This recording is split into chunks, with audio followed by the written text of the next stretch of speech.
Okay, welcome everybody. How you guys all doing? Hi. Doing great. How's it going? Happy to have everybody here for this episode of Running the Gauntlet. I'm Ekim. I will be your dungeon master for this evening. You guys want to go around and introduce yourselves and tell everybody who you're playing tonight? Scar, why don't we start with you? I'm Scar. I will be playing a Urjanasi monk. Has a little bit of a dark backstory, but we'll get into that, I'm sure. Oh yeah.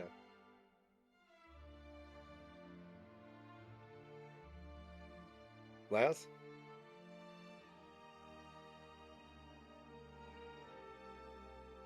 Oh, I think you're muted. I'm lazurusgrim. I am playing Straw Bill, a Hanku pirate. And yes, much will be revealed. And Hi. Lady Rosalyn. I am Lady Rosalyn. I am a human blood hunter. And Vivhik. Hello, Vivhik, the Aegis of the Moon, and I am Lady Rosalyn's bodyguard. Right. Exciting. So, let's get into it, shall we? Our story begins on the last day of Briarhaven's annual contest of champions. The city has been filled for the last couple of weeks with heroes from all over the continent that have come to attempt to gain entry into this prestigious and often infamous contest. Nobody really knows what the prize for completing it is. Nobody knows even how to enter. But each day, heroes are chosen to compete, and each day, fewer heroes in the city remain. This day, the last day, is slowly winding down. It is evening, and a thick mist hangs over the city, and a light rain falls. In a well appointed room at the top of Castle Blackthorn sits Lord Gramm, steward of the city.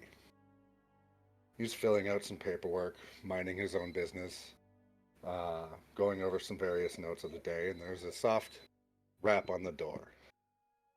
He raises his head and says, "Come in." In walks a figure that at first glance appears to be wearing a very slender but ornate suit of black armor covered in gold filigree that stretches all the way up into his chin and sort of around where its mouth would be. This figure walks over the desk and stands at attention for a moment and says, "Lord Gramm, preparations are almost complete.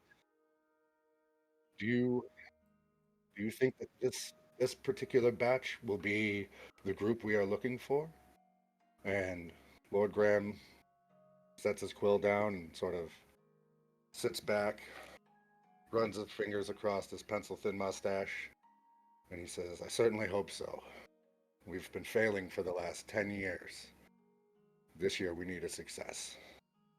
I think it's time to round up the candidates." And the being in the suit of armor just nods his head, turns with a quick snap of his heels, and begins walking out of the room. Several hours pass. Each of you have found your own form of merriment as you've been exploring the town and trying to find some sort of answers to how do you join this contest? How do you get involved in this in a way where you can show your worth and prove to not only yourself but Lord Gramm that you're worthy of the prizes that are at stake. And the last day, you found no information and you each retire to your rooms and go to sleep. It seems like a long, comfortable sleep, devoid of nightmares, devoid of dreams. But then you awake, for each of you much earlier than you initially anticipated. And you find yourselves not in bed, comfortable, with the knowledge that maybe just this year you weren't selected, you weren't ready. Instead, you wake disoriented, heads pounding, a bit out of sorts, as it were, and you find yourselves in a very well appointed library. There's Each of you are seated in a very plush red chair. There are shelf after shelf, row after row upon books covering all of the walls. Various other artifacts, bits of armor, even weapons hanging on plaques decorate this space. And there's a large mahogany desk in the center of the room, bedecked with various other papers and open tomes and things. And uh, off to one side, leaning against the wall, is um, again a figure dressed in armor that is very. It's very strange. It doesn't look like someone wearing a suit. It's very form-fitting. Um, Etched in gold filigree and various designs. Certain bits of Elvish script can be seen for those of you that can read Elvish. You recognize it, but it doesn't make much sense. It's just the number 7. Um, this this suit of armor just sits there motionless. On the desk is a bowl with some coins in it, and there are 3 other people in the room besides the 4 of you. As you each come to, we'll go around the table. Um, Vivhik, we'll start with you. Why don't you go ahead and describe your character and how he wakes up? Uh, yeah, so I wake up. Uh, Immediately, first thing I do, try to grab my weapon to make sure it's there, It is. and look around and try to check and see where the whereabouts of Lady Rosalyn is. He is seated right next to you. Cool. Now that I see that she's somewhat okay, I take a look around and surveil the room and try to figure out what the situation is. Okay. As you're doing that and kind of taking stock of your surroundings, Straw Bill, you blearily also are kind of coming back to consciousness after you retired for the evening. Um, Go ahead and recall the last thing you did before you went to bed that night, and go ahead and describe your character as he wakes up. As you see the hands begin to move uh, from black sleeves, kind of thick coats, um, very much what you would imagine someone who has been traveling on the seas would wear. Um, you can see kind of belts, light leather armor, um, and a kind of sharp, long beak that has scrimshaw etched in it of a kraken um, and a couple of seabirds on one side. Would translate to something like a tattoo, like facial tattoos. That's Uh, beautiful. and then you, as I look up, you notice, if you're looking at me, that one eye is blue and the other eye is very raven yellow.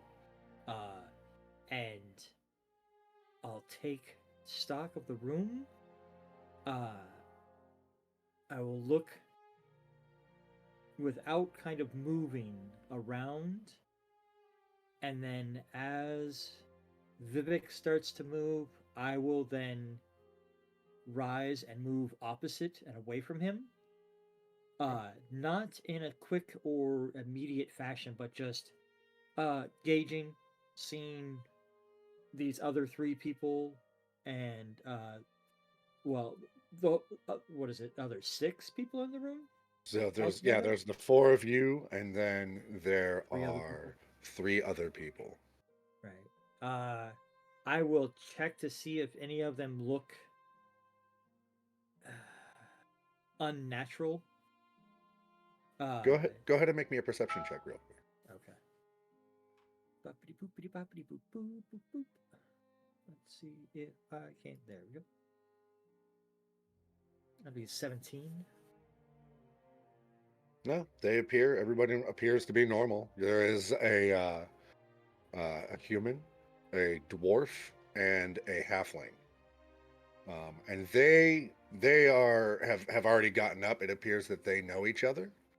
And they are kind of milling about the room, looking at books. You see the halfling goes over and he sort of like reaches up and pulls on a book, almost like he's expecting it to like open a door or do something, and it's just a heavy tome kind of falls to the floor with a loud thud. And he kind of looks around a little bit, like see if anybody else noticed or anybody reacts. In Dwarvish, I'll say good morning to the dwarf, or good day. When you do that, he kind of starts for a second and wheels around and just kind of stares at you for, it's very almost off-putting to him for half a beat that a Kenku speaks Dwarvish at all, and he just kind of nods at you and says, "Oh, good day." As all of that is happening, that loud thud, it kind of finally pulls that last little bit of fog from your consciousness, Lady Rosalyn, as you finally finish coming to and sort of seeing your surroundings.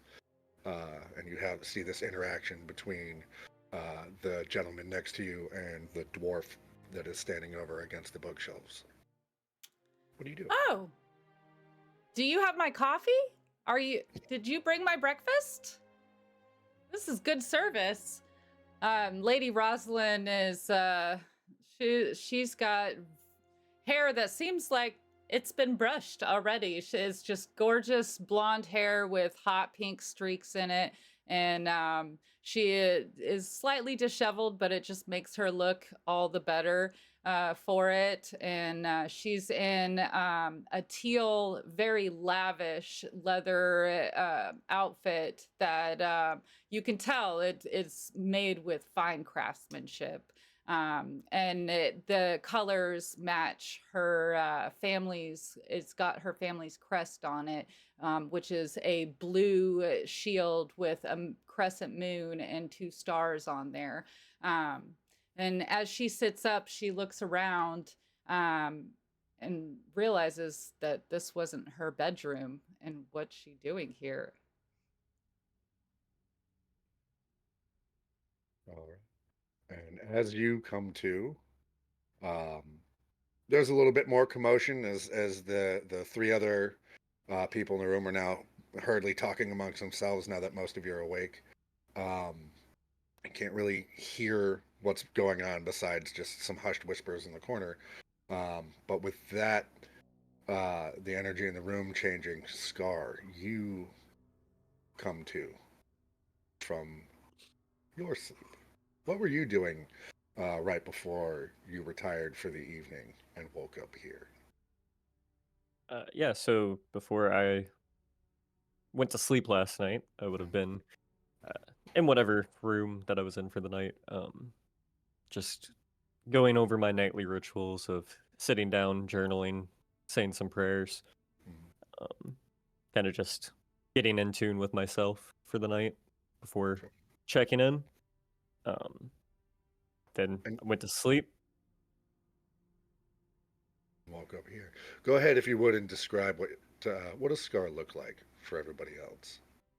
So he's got like slightly metallic skin, looks like gemstone eyes almost.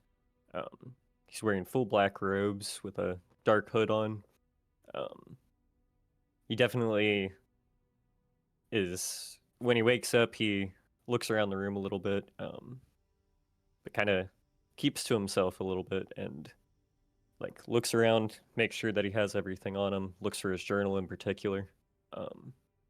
You find it easily enough. It's in the same place you always keep it, which is surprising to you because it wasn't on your person when you went to sleep. Gotcha. You don't remember tucking it into your robes before you went to sleep that night. So I make sure I have everything. Now that I have everything, I kind of look around. It seems like I don't really say. I don't say anything, but kind of sit down in the corner and just watch. Not really like just observing what all is going on. As you're sitting there, and each of you in turn are taking stock of your surroundings, there is a very soft, almost inaudible click, but loud enough that everyone can hear it. And that suit of armor standing in the corner seems to stand up a little straighter and sort of stretch its joints a little bit. And, it makes its way over to the three individuals standing by the bookcase and begins to quietly address them and motions towards the desk and then motions towards the back wall. Um, Everybody go ahead real quick and make me a perception check.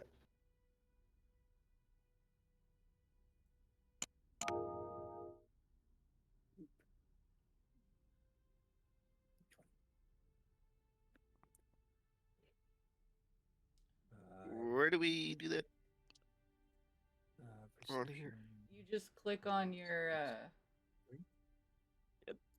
19. Okay. 20. Or sorry, 19 plus 22. Okay. 19, 22.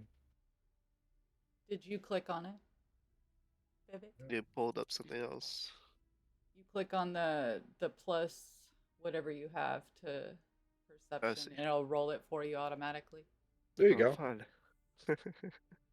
And Rosalyn, you rolled a 23. Is that correct, or is that a That is correct. So Vivhik, you are kind of looking around the room, taking stock of everything, but don't really notice anything out of the ordinary at first. Strawbill, Scar, and Lady Rosalyn, as you're looking around the room, you're kind of keeping what's happening with the other three and this sort of mechanical man in your peripheral vision. But as you look around the room, you notice there's not a door to be seen.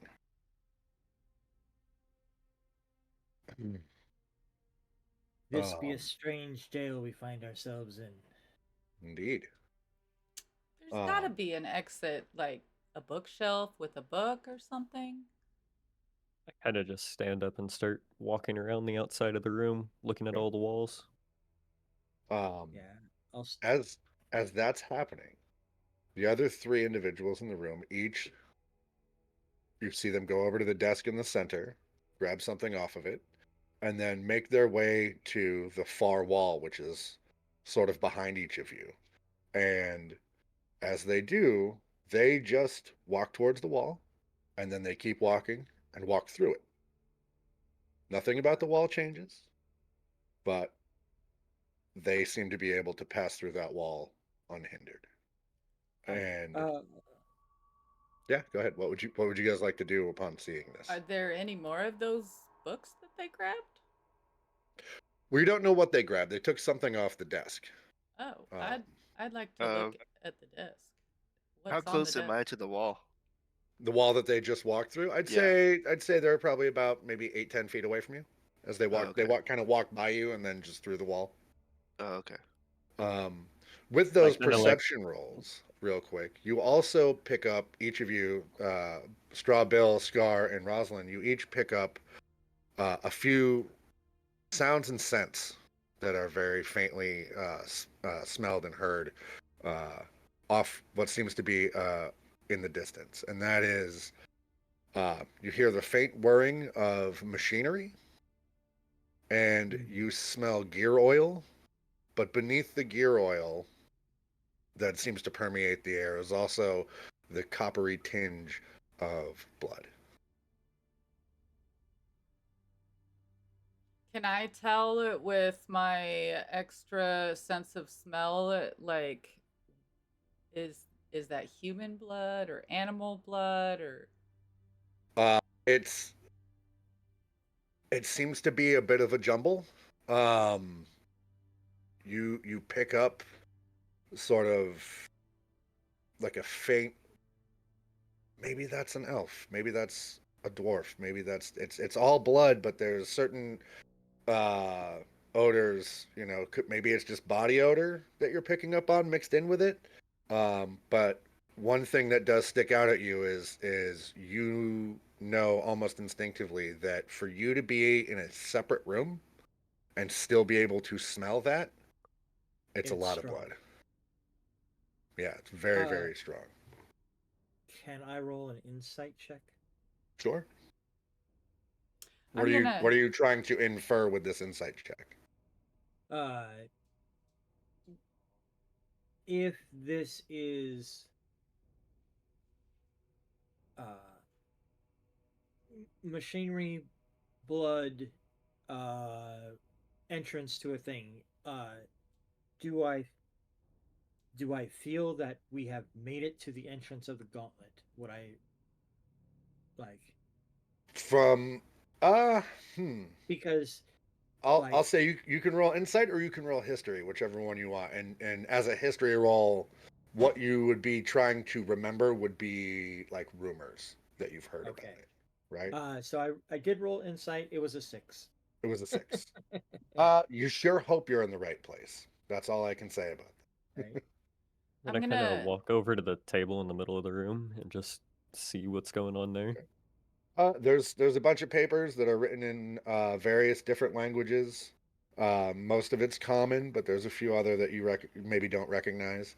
But in the center of the desk is a very for the opulence of the rest of the room, the bowl on Give the me one center of the second. My desk. cat said something. It's all good. We'll get back to that. Yeah, Is I'm the gonna. In the suit of meantime, armor still around? he is made his way to where he's sort of standing next to the desk with his hands sort of clasped together, In middle of his supplication. chest. Uh, and his body language is almost as though he is just waiting. So I'm gonna turn to Vivhik and say, "Did you see those other guys grab something from that desk over there? Do you think maybe it's a key to get through?" Well, it seems like that suit of armor probably gave them something or told them to pick something out. So we'll see. Looks like it's waiting. Um, Um, is is there like any books by me at all? Anything, just like a there's knickknack or anything like that? having grown up in the palace that you grew up in, you're not unaccustomed to lavish libraries. Okay. And this one room that you're in, makes the library that you grew up with at the palace seem lacking in some way. This place Um, is really nice. so Um, there's I'm plenty of things to explore and investigate I'm in gonna here. pick up this beautiful bookshelf end that I see right next to me, and I'm gonna toss it where the guys went through the wall. Does it hit the The wall you're, or you're go gonna grab through? a book off the shelf and do that. Yeah. Okay. As you throw it at that wall, which is also just another bookshelf with books and bookends and a few other little odds and ends, trinkets and knickknacks, sort of adorning its shelves.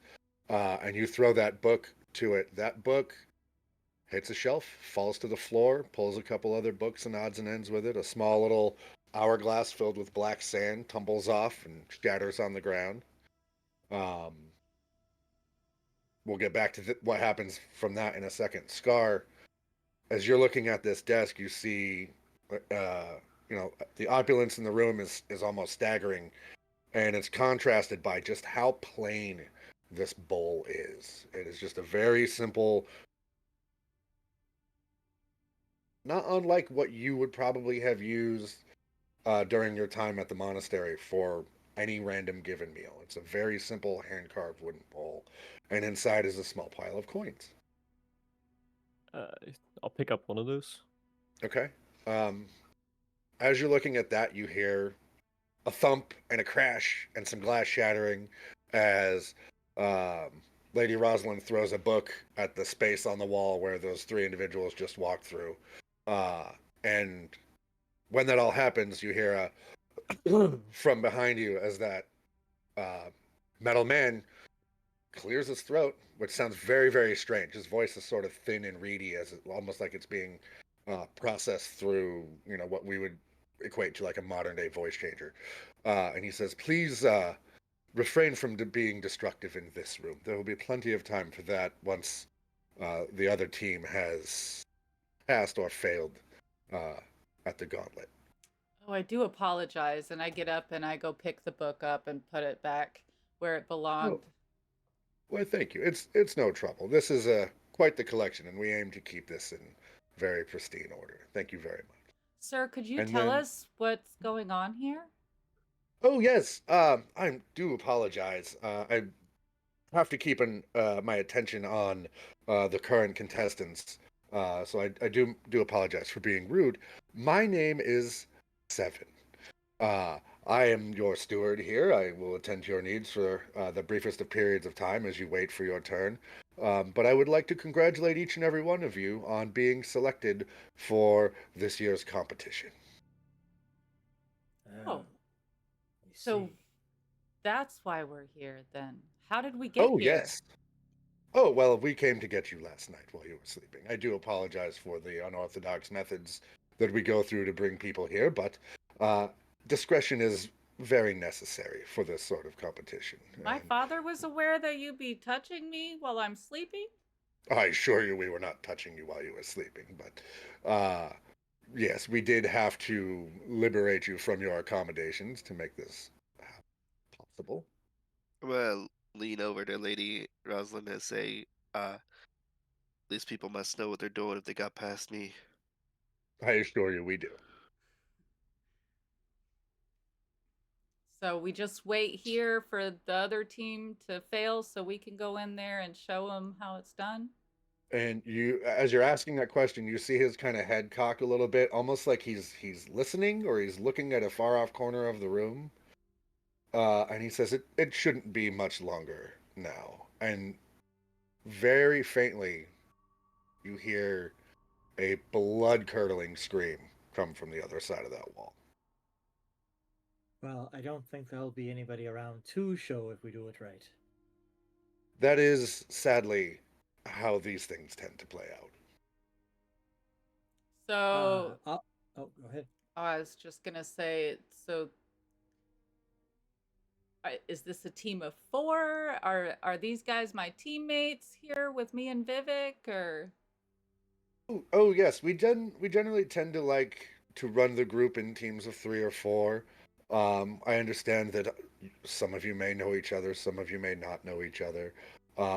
We are testing heroism with this contest. You see, Lord Gramm is, well, he's a man who likes to be prepared for the future, and he has certain concerns and certain interests about events going on in the world, and as such, he, along with the other 8 lords of Everlorn, um, they like to hold this contest each year as sort of a trial for heroes, and if they find worthy candidates, then after this, they sort of help guide and encourage those individuals to play a larger role in the world and hopefully do some good or at least avert some catastrophes should they arise. It has been quite some time since anyone has completed this particular challenge. So someone has straight lied to me because I was told that there would be gold at the end of the gauntlet. I just need Well, to buy a ship. there there is plenty of wealth to be found inside, I assure you. Not I feel it goes without saying that many of our would-be adventurers that come through here quite prepared and quite flush with gold themselves. But Lord Graham is not an ingenerous man, and he has provided various other um, tangible rewards to be had, both in the gauntlet and should you complete it. I'm gonna step forward and say, glad to know where your loyalties lie. My As loyalties for lie with me, Lord Graham. well, no, I was actually referring to Straw Bill. Oh, I do apologize. As for me, though, my number one priority is Lady Rosalyn's safety, and I will prioritize her life over yours. So let Oh, that be known. friend, we're all in the same boat, and we all have to work together until we're out. So you can trust me. until we reach the other end. Give him a nod. And With I'll that, turn. yes, Oh, go ahead. No, you go ahead. I was gonna say, I'll turn to the quiet one in the room and be like, "And what do you have to say?" Silence. Kind of just look back at you guys and start doing some sign language. Just I basically say I can't talk in sign language. I I reply with, "I can listen" in sign language. Um, I kind of just look at you and say I prefer not to talk. But I am here for you guys. I will be helping you through this, but just leave me to my own devices. I'll look to Vivek and Lady Rosalyn. By any chance, did either of you catch that? not sure why he's doing that. He spoke earlier. No, he didn't. No, he, the player, described I'm what was going to happening. He, the character, did not speak. I'm going to oh, I thought he did he not ask the dwarf person something? I did. No, That that was was that Bill. was Yeah. you. My bad. Yeah. Okay. Okay. He hasn't said anything yet. My bad. Yeah. Hmm. Well, I've Uh, never said I was perfect. uh, then I'll let you guys know what he says. I will translate for you.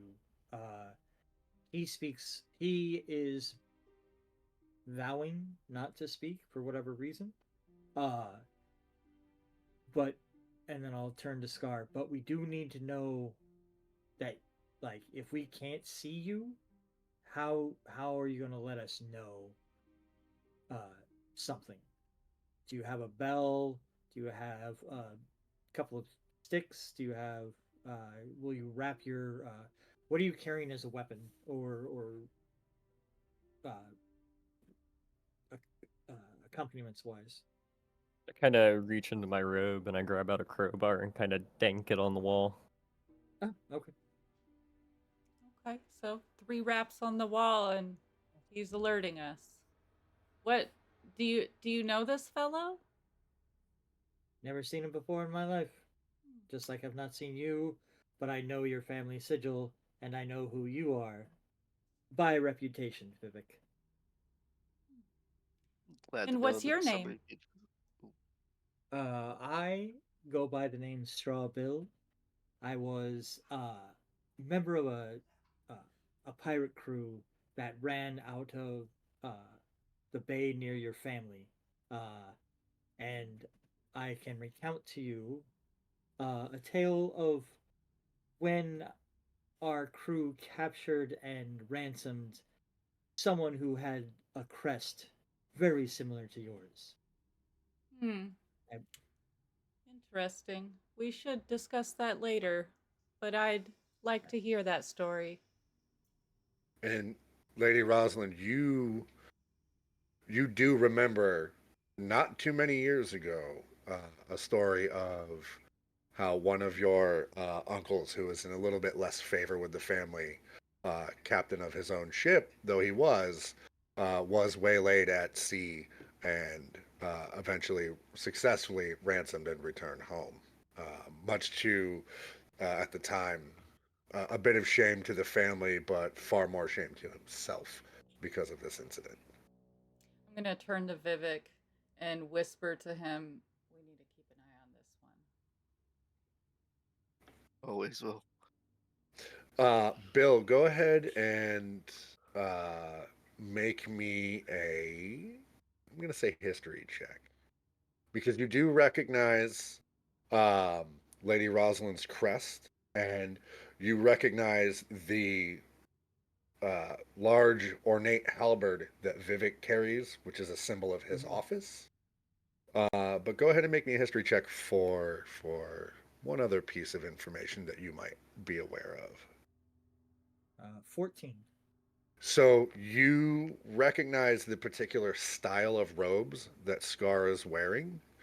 The name of the monastery eludes you, at the moment, but you do know that that particular order um, is sort of known for taking a vow of silence, and also for being particularly skilled, if not even ruthless, in combat. Ooh. Well, uh, addressing Scar. I'm glad you found our way your way here. Uh, what do I call you? I can't just call you Silence the whole time.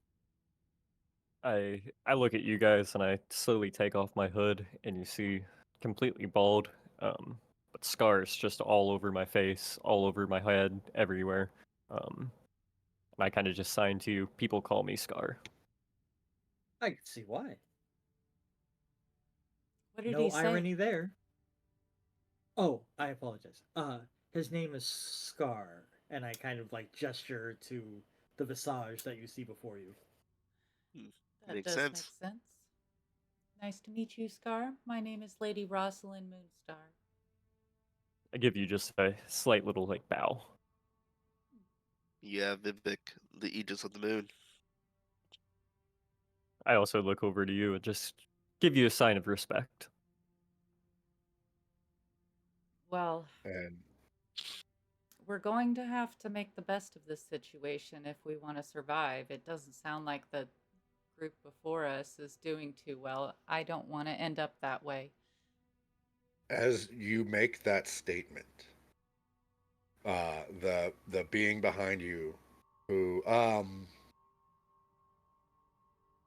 who here is particularly skilled in either history or arcana?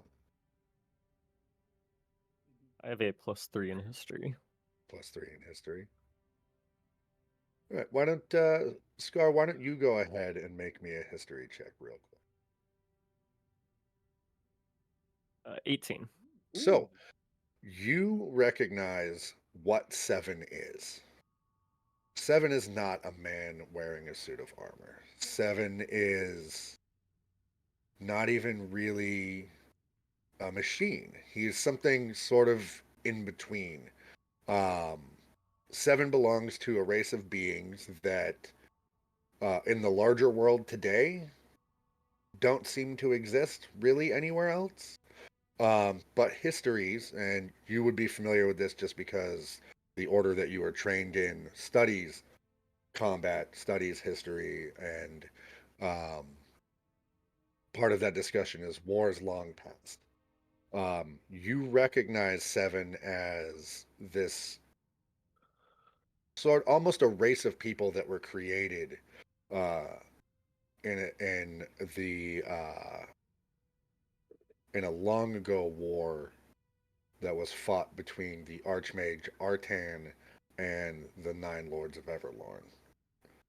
Um, you guess that this being standing here is at best somewhere in the neighborhood of about 3,000 years old.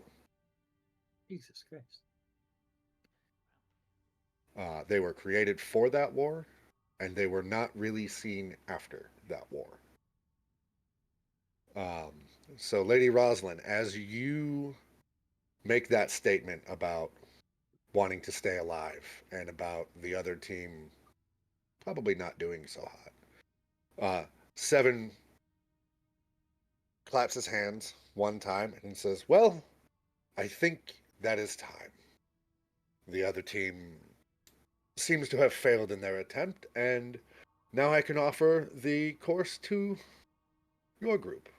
Uh, if you would please direct your attention to this bowl at the center of the desk. Inside you will find a token bearing your likeness. If you would please retrieve that token, and do make sure it is the one with your likeness on it. That will allow you passage into the testing area." And then he kind of steps back and clasps his hands together. Now make sure you don't confuse my face with any of your others. I'm sure you get That'd be hard to confused do. for me all the time. Look down Plenty at the of bowl and times. just pick up my coin and put it in my pocket. Okay. I'll go over to the bowl and I'll see Vivhik's and I'll flip the coin over to Vivhik and grab my coin as well. As each of you picks up your coin, two things happen. Is you feel sort of a slight tingle in your palm, and you notice that on one side is a crest that looks. It is the Gramm family crest. It's the same crest that Lord Gramm has sort of plastered all over the city. And on the other side is an etching of your likeness, but the detail on it is stunning. It's You're not sure how this was made. You're not sure how long it took to make, but it could have it should have taken a very long time to craft something with this much detail and this exact detail for your appearance and for your face. It's almost unnerving. This is some craftsmanship. Oh yes, it is. Our smiths are some of the best around, and they take quite a bit of pride in their work. Seven says. I'll have to find these smiths for myself when the time comes. These coins will look beautiful around the world. Unfortunately, Lady Rosalyn, those coins are not for circulation. But they are quite beautiful, I agree. Do we get to keep them? Oh, they're yours. You do get to keep them. Yes, they're only good for this contest, and should you complete it, it will be both a quite a beautiful memento of your time here, and unfortunately, nothing more than a fancy paperweight once you should leave. But during your time in the Gauntlet, I think you'll find it proves most useful. Do people complete this contest? We have had several people complete this contest over the years. The last one was, I think it's been about 50 years now since we've had a team complete the Gauntlet. So rather recent. But but the trial's held every year. Oh, indeed it is. Yes, we are always on the lookout um, for heroes to serve our needs and to serve the realm. Unfortunately, in the last few decades, it seems that the realm has been rather lacking in heroes. But we I hold out laugh. hope. So, so Bobby Pinch was lying to us when he told us that he had passed and won the Oh, gauntlet last year. most assuredly. Ah, well, I'll have to have a talking to him when I return to Bliss's misery. And it's that sort of hopefulness for plans for the future that I think will see you through this challenge. I'm not here for I'm the gonna money. I'll be donating it at the end. And gonna that is look at rather virtuous. Seven and just sign. Why me? And he signs back to you very, very quickly.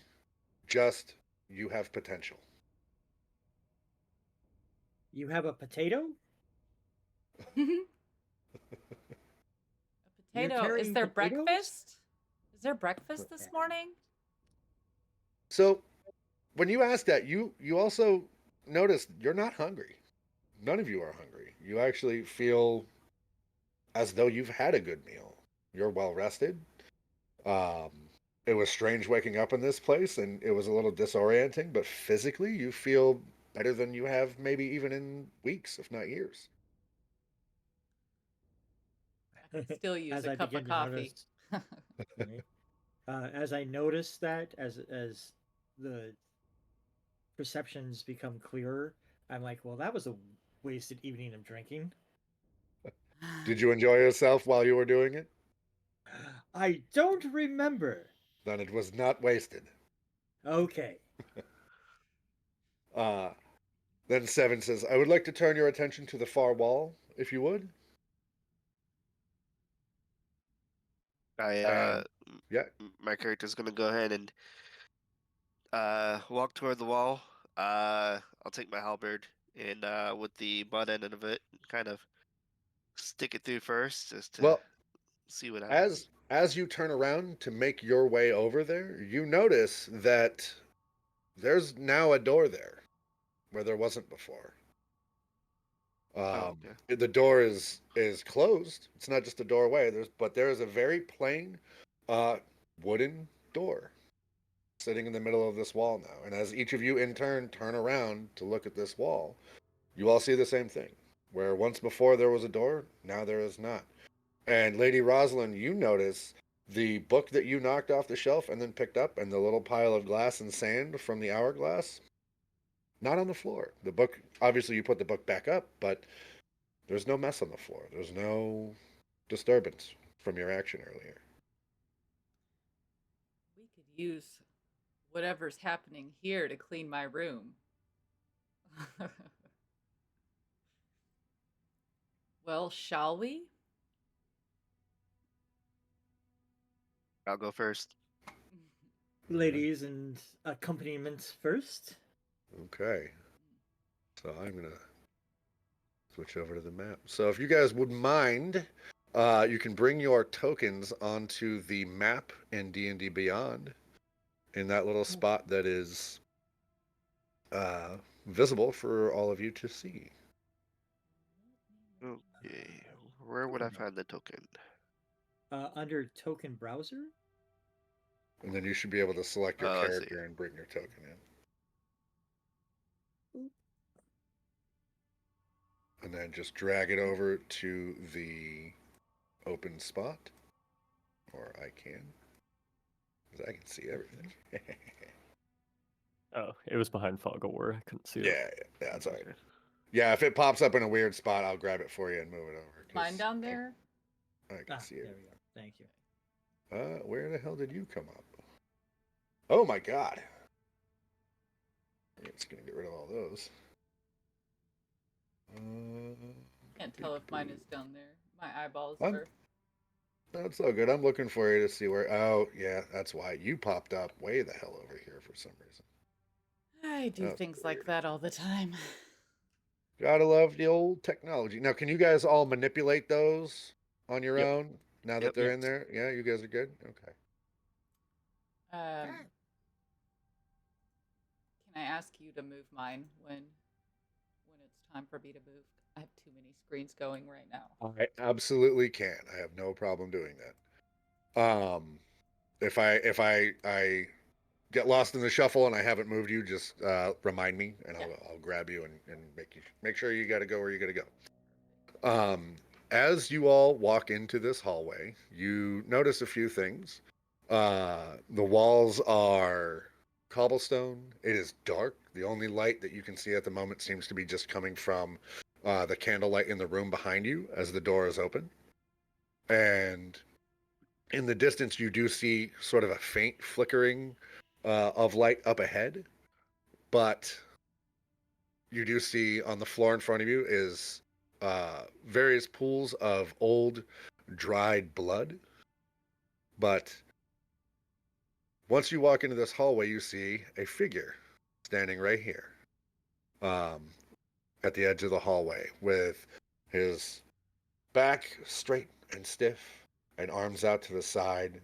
And you recognize that as the dwarf that was in the room with you earlier. And he's sort of trembling as he's standing in place. And then, almost as soon as you see him, and anyone tries to take a step closer to him, you watch as he just comes apart and cascades to the floor in countless pieces of blood and bone and bits of gore. And you can see where he was standing, there are these faint silvery threads, crisscrossing the hallway that are also covered in various pieces of dwarf meat now.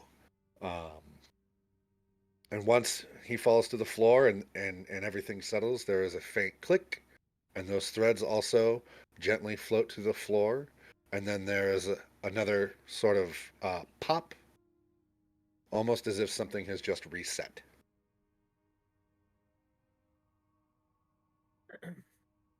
What would you like to do? Oh my. I will. Hey.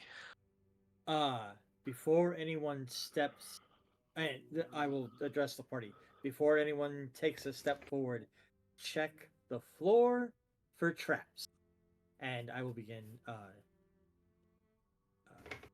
perception Okay. checks. Yeah, go ahead. Make Same. me an. You can make me an investigation roll. Whoever would like Investigation. to check for this. I rolled a Three. 5. I rolled a Rolled a 3. 5 We're all and a gonna 3. die. Okay. And Vivhik rolled a 12. All right. You said perception. Lady Rosalyn, are you checking for anything? Yeah, investigation. I would say because you're all actively looking for something at this point. Disregard that. That was the wrong one. Oh, I see. Okay.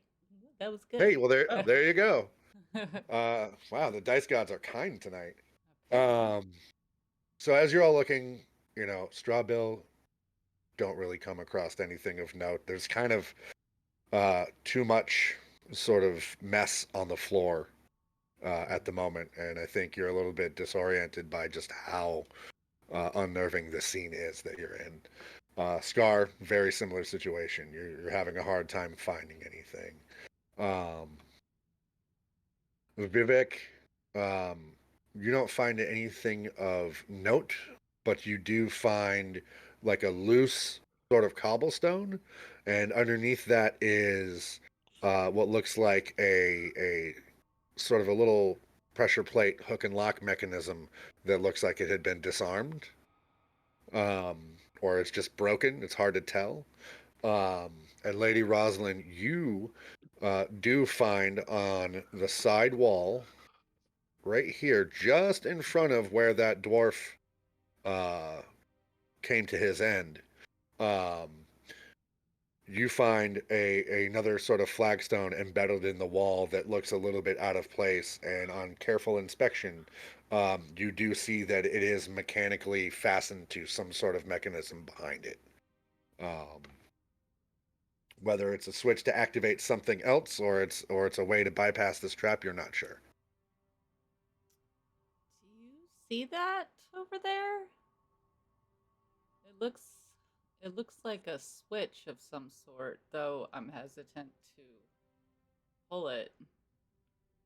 How far away from us is the switch? It is right here on the wall. I don't know if you guys can see me pinging it. And the turnstone was Right here.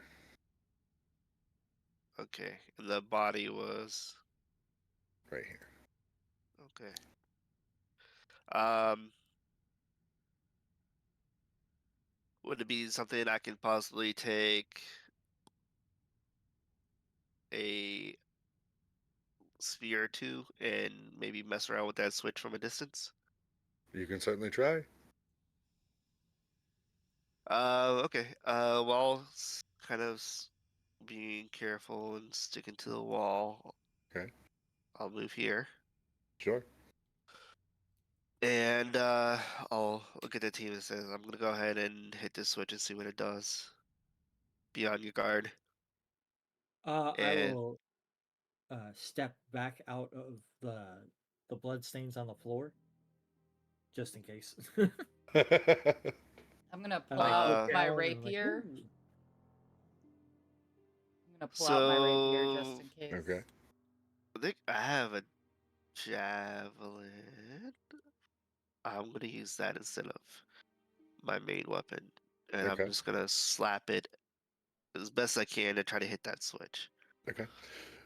You hit that switch, and right across in front of you, this massive scythe swings down through the path and up into the opposite side of the hallway.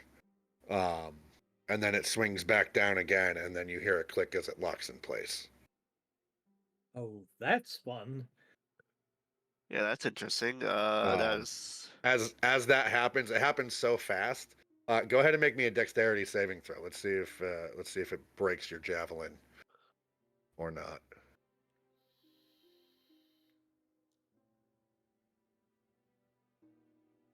uh, Yeah. You tap that wall and just hair trigger. It comes down, snaps the head off your javelin, and then up into the other side, and then back down again. Now that I've Uh, seen that, can I make a perception throw on the bloodstain, see if I can see a pressure plate or something like that that would activate that?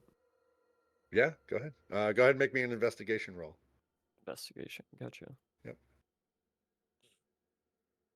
30 Oh 20. yeah. Oh yeah. Nice. Yep. You, as you're looking, you see a couple dotted through here that have been disarmed already, and a couple more that aren't. Is there a path that's like available to go through that I see? Oh, good question. Yes, there is. If you, let's see, can I draw it? I can. Fascinating. If you walk on a path like that through there, it seems very simple, but there's sort of plates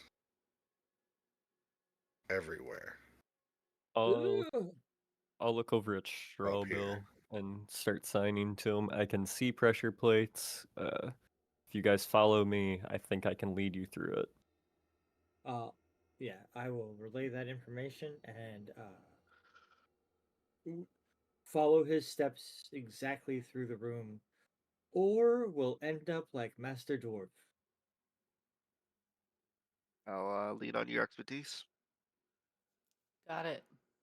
Are we doing Dex through here, or Yeah, why doesn't everybody make me a dexterity roll? Not a saving throw or anything like that, just a straight dex roll. And we'll see how solid your footing is. I will say, Scar, you can make it. Well, you don't need to. I was going to give you advantage, but that's a high enough roll. Just because you know where the path is. Right, right. And then Scar's going to be in front. What's the marching order behind that? fuck. uh, I'll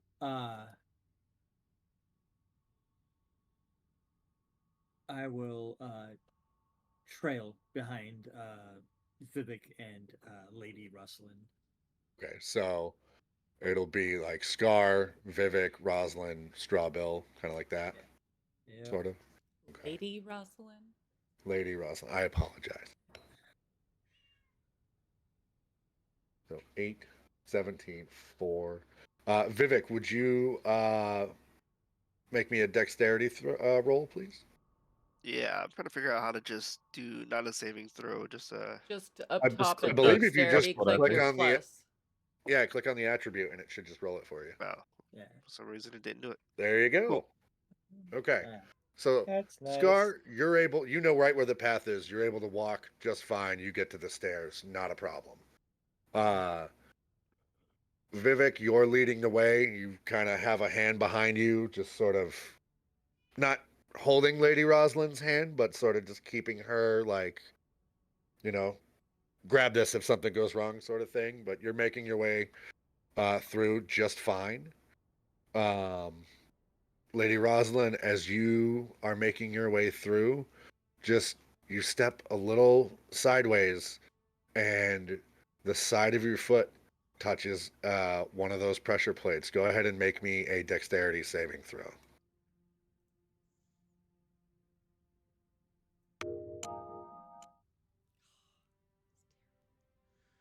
Oh boy. So you brush one of those pressure plates and um where's my pinger? From right here in the wall as you're coming through, a spear erupts from a hole in the wall. And you are going to take uh, what did Wow. it say? One Nice. hit. It was a Really? one. All right.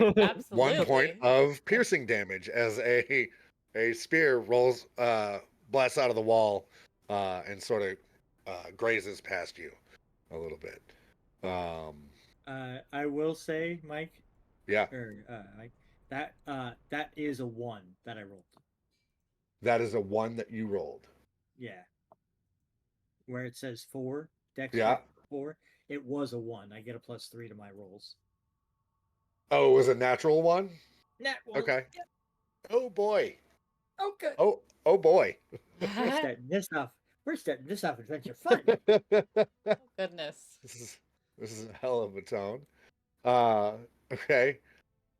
You, Bill, as you're getting ready, you like kind of hype yourself up for a second, and you go to step like right on the path, and your very first step is on a pressure plate.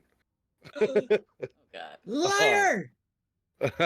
Go ahead and make me a dexterity saving throw. That might be a little better. What is that? 9, 6, 15. Okay, that is much better. There is sort of a snap and a hiss, and you're able to kind of roll forward out of the way, and stay just barely on the path, up here as a bunch of sort of tiny little pins shoot out of the wall on both sides and crisscross in another one of those sort of cable traps, um, that you saw the dwarf caught in when you first entered the hallway. And you just barely miss that. It kind of catches your cloak a little bit as you roll out of the way and just disintegrates that end of it.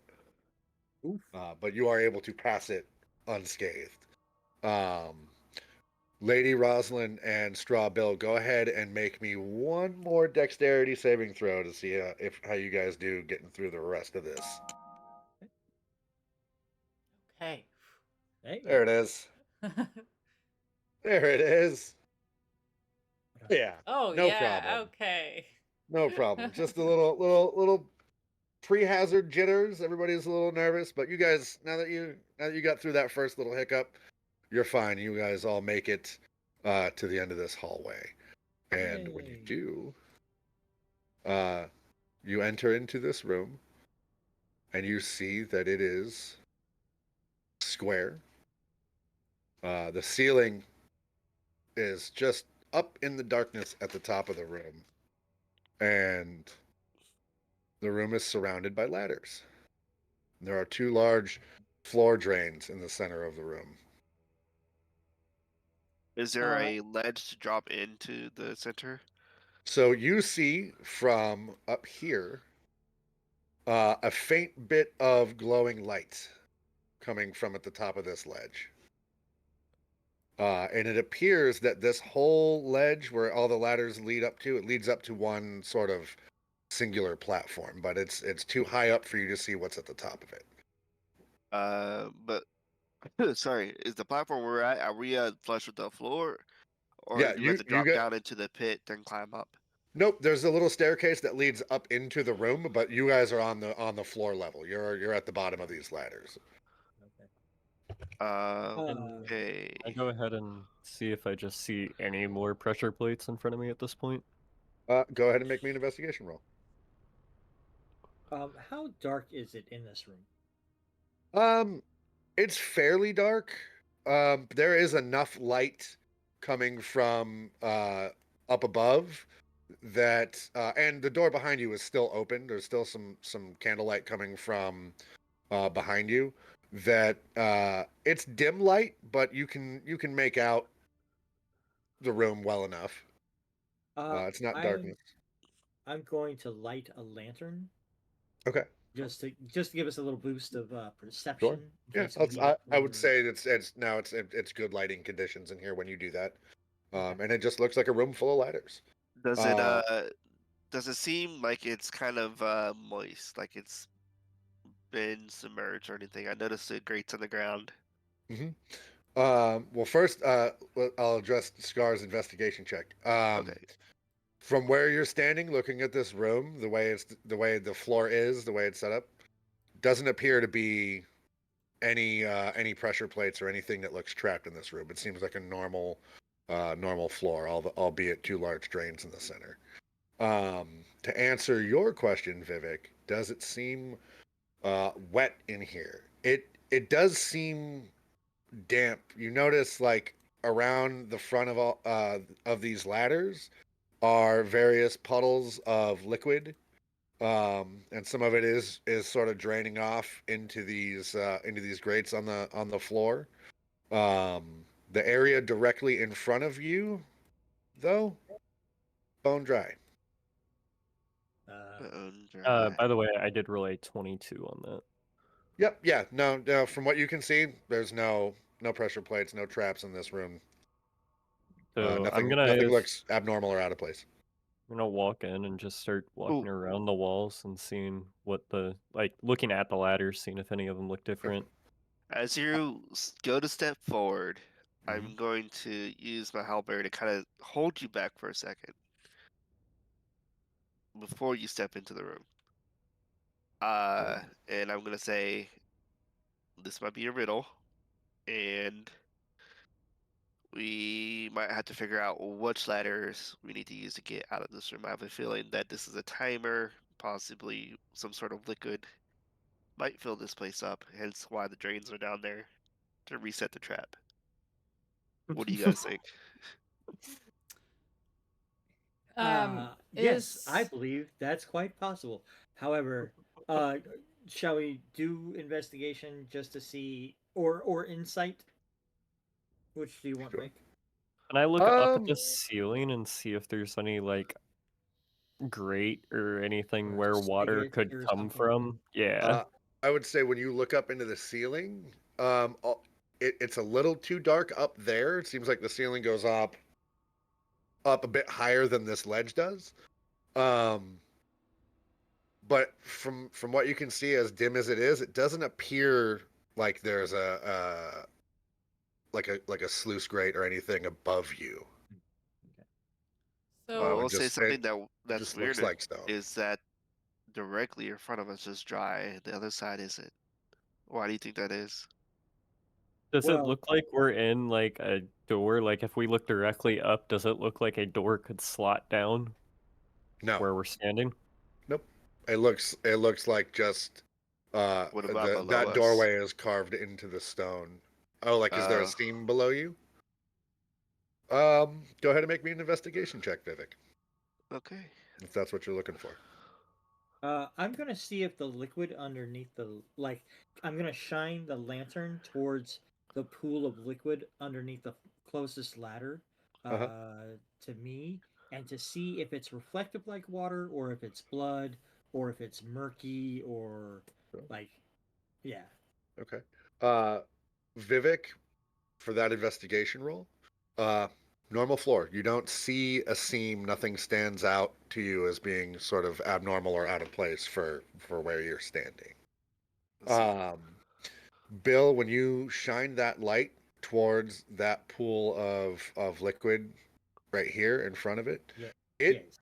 it glistens like water, um, but it's a little thicker.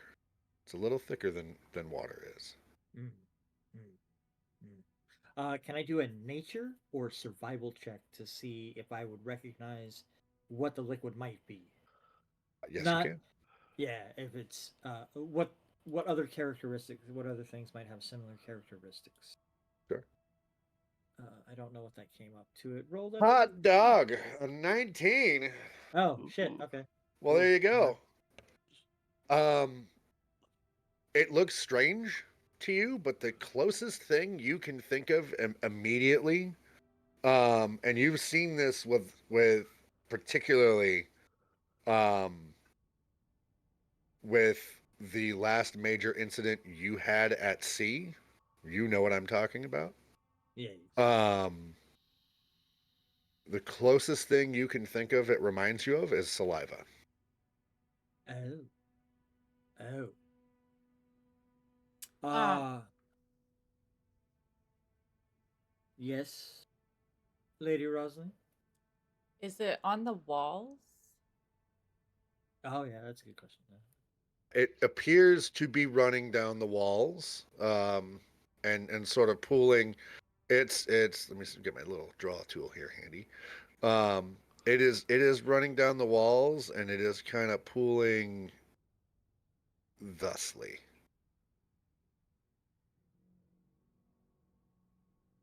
So if it's running down these walls, it must be coming from up above. Um, I it's a possibility that, as odd as this may sound, that it's some type of bestial fluid. Can I like Maybe go and saliva? closely investigate one of the ladders?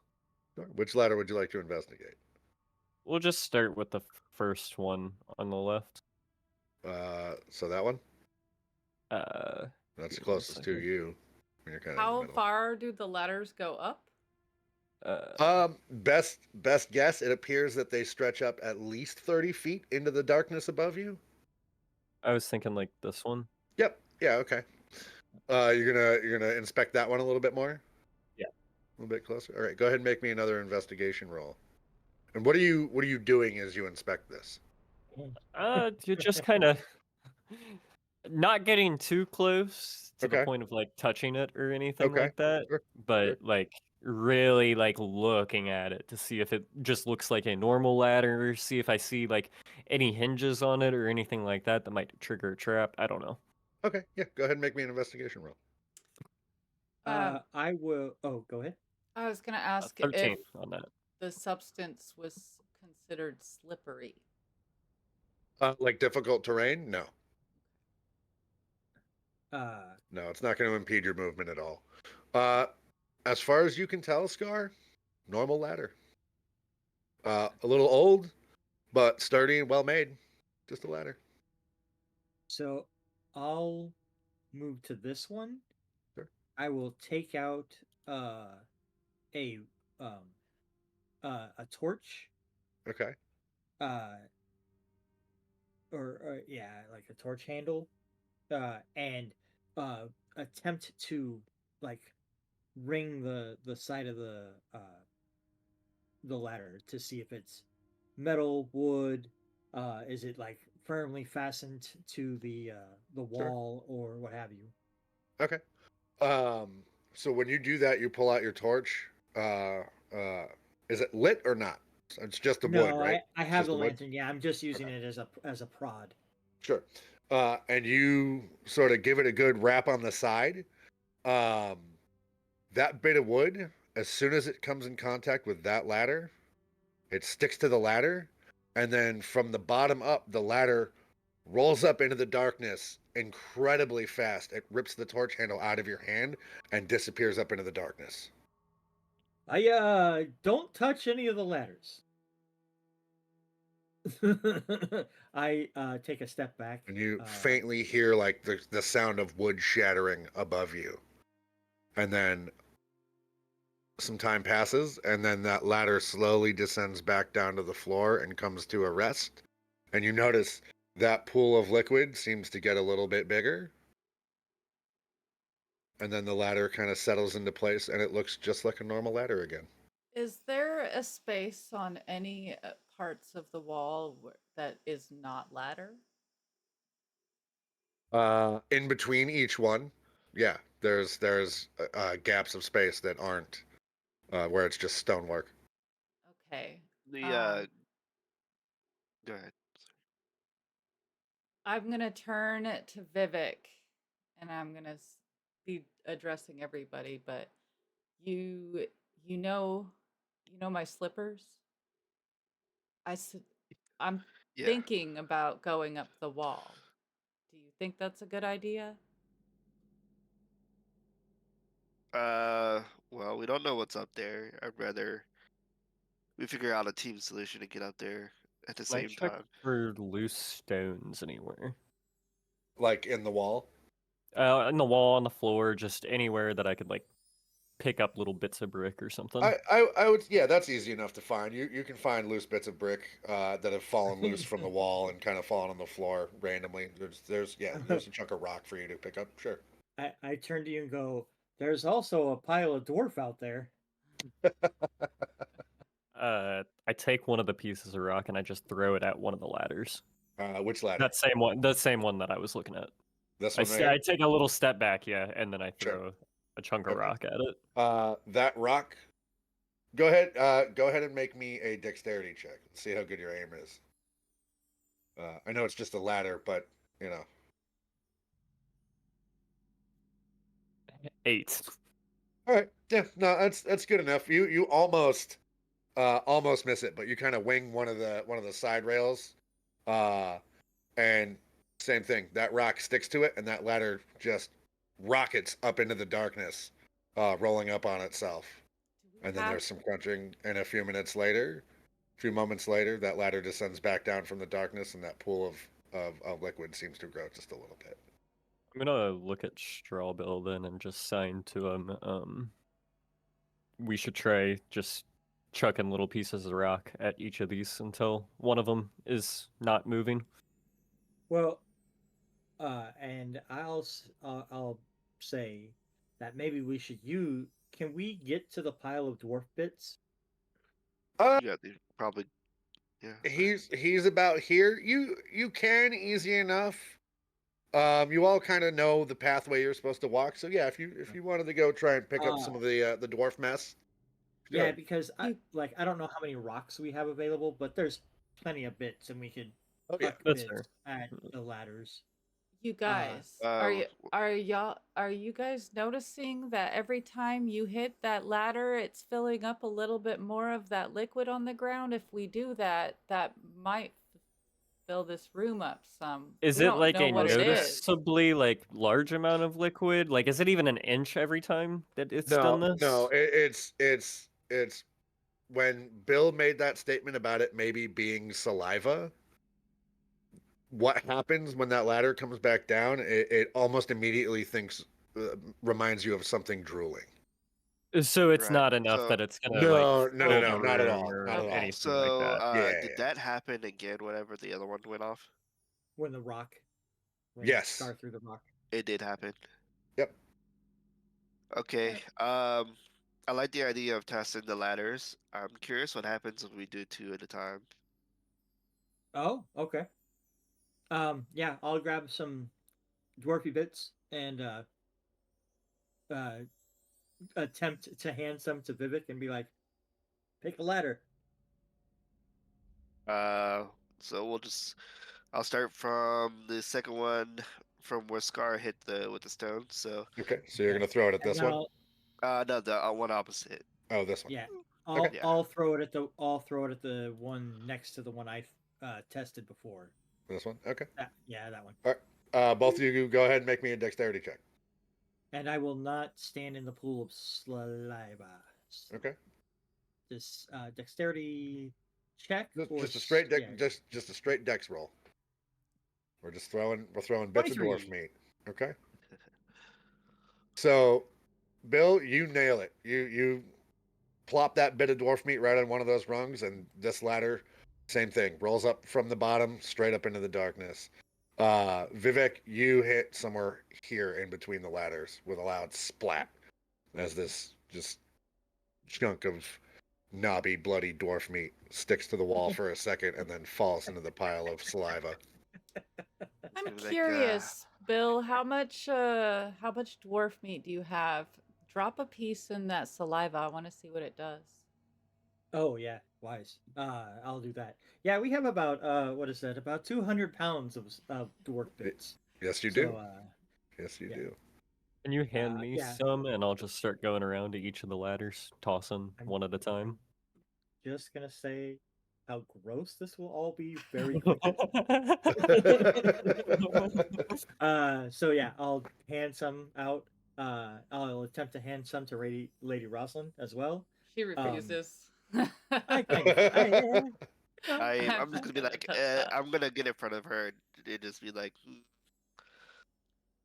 yeah.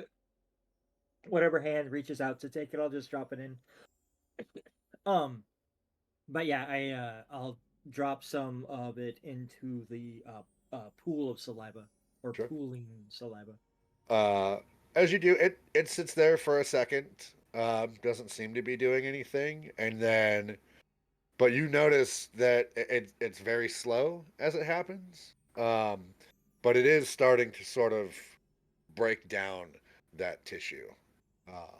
little by All right. little. It's sort of taking on sort of a pinkish, almost foamy consistency around the meat, and you can see that it is sort of sinking into that saliva a little bit. So it is a little caustic. Can I make a nature check with advantage because now we have a couple of clues to what Couple this? data points. Yeah, Yeah. absolutely. Okay.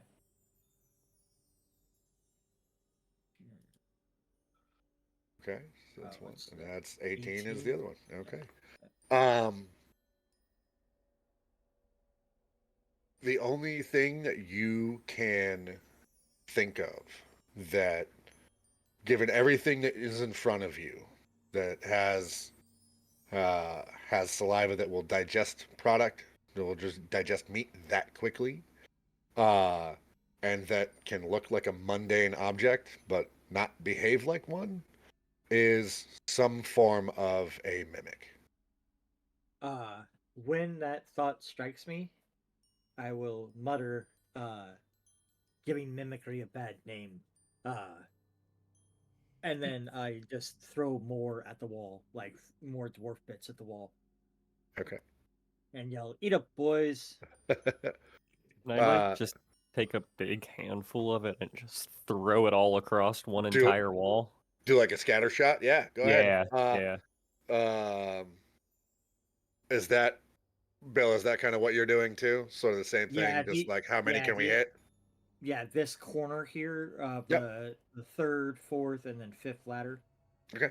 Both of you just go ahead and make me another dexterity throw real quick. Okay. Nat 20. Nat Damn it. 20. Nice. So, Bill, you grab a handful of dwarf meat and just kind of swipe it across the wall, trying to like fan it out, and Yeah. just you hit one.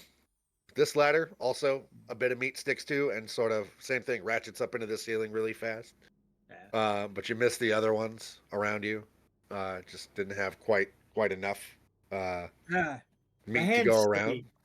I'm gonna look But at it. I'm gonna look at him and be like, "It's harder than it looks, right?" these are wily ladders. uh, Scar, you, however, pepper the wall. You hit this ladder, this ladder, this ladder, this ladder. These three ladders, all same time, shoot up into the ceiling. Uh, this one just has a bit of dwarf meat stuck to it. I'm Stuck gonna to it. walk up. Yeah, Like, is it it's like splatted and falling stayed kind there. of? What's that? Is it falling or is it like unnaturally stuck to it? No. It's just like a sticky gob of meat kind of You landed. threw it. Yeah, you threw it at it and it splatted there and it's Gotcha. kind of hanging on for a second. So I'm gonna take As you're my trying to figure that out, it kind of unseats itself and lands on the ground with a heavy plop. I'm gonna take my dagger out and kind of Sure. try to chip just a little piece of wood off of that Okay. particular ladder. Sure, yeah. It's wood. It shaves off like a little bit of wood. It splinters the way you would expect it to. It's wood. Doesn't react, doesn't do anything. That's a ladder. Near as you can Just tell, sign that's over a to ladder. Bill and say it's this one. Okay. I will then continue my investigation to find if there's any other ladders that react in the Sure. same fashion, up to the point where Scar has already this ladder here. I think it was that he Yeah. finished his. So Yeah, he's as you go around the room, it is apparent that, right or wrong about your assertion that it might be mimics, uh this ladder is the only ladder that is not what it, or that it this is the only ladder that is what it appears to be. Well, through the straight we go. I'll put one hand on it, try to put some weight on it, and then Yep. start climbing. Sturdy ladder. Um, it is a long way up into the ceiling though, so I'm gonna need everybody to make me an athletics check as they're going up these ladders. 16. Yep.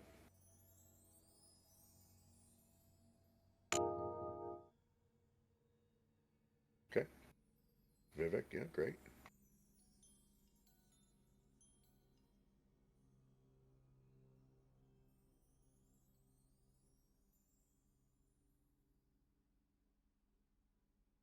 I will wipe my hands off before I do.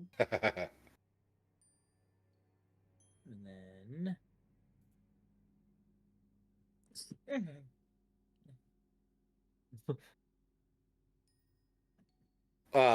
So Scar and Vivhik, you managed to get up to the ledge up here just fine. Bill and Lady Rosalyn, you also managed to get up here, but you are spent when you do. And I'm going to send this to. Let's see, can I send this to just the chat? Is that possible? Let's see. Okay, here we go. When you get up there, you see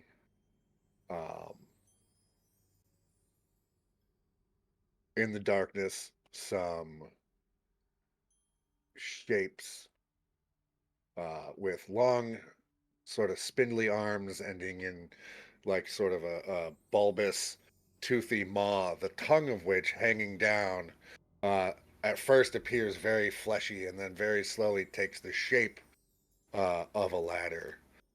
And I just posted a picture of it in chat, what you guys see. But definitely up here, and they're all stationary, are at each ladder ends in a mimic, pretending to My be a internet just ladder. went out for a second. What just happened? So when you get up there, you see each of these ladders that is not the one you came up, uh, ends in a spindly armed Oh, yes. knob Okay. of flesh filled with teeth, where its tongue hanging down into the darkness below you is a ladder. Each one of these is a mimic. But they're all just sitting there.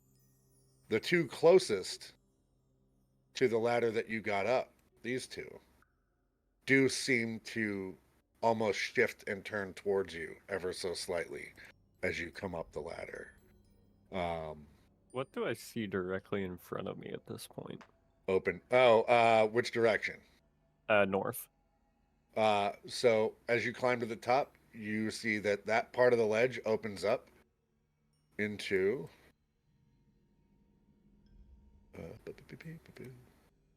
into a long hallway filled with what looks to be stone gargoyles. I'm going to just take a step forward, like to the point where I'm away from the mimics, but not so far into the room that like Sure. I'm to a gargoyle yet, but like we're about there. Okay. Nothing happens. The You're good. gargoyles are how are they on the ground? Are they on the wall? They're sort of seated in the wall about like mid chest, like slightly above waist level. They're on these little sort of plinths that raise them off the ground. Alright, I will also step in behind Scar. Okay. Why did you do that? Stop doing that. And then can I go ahead and do a perception check for pressure plates? You can give me an investigation roll, sure. Investigation. Touch your H. And as you guys are 20. there's Not one natural. there. Not natural. Okay. Supposed to be one there too. As you are all moving out of this space, you can hear like a low, sort of almost hungry growl coming from either of these mimics as they sort of almost smell the air and are attracted by your very presence there.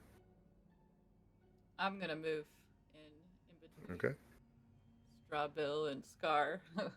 Yep.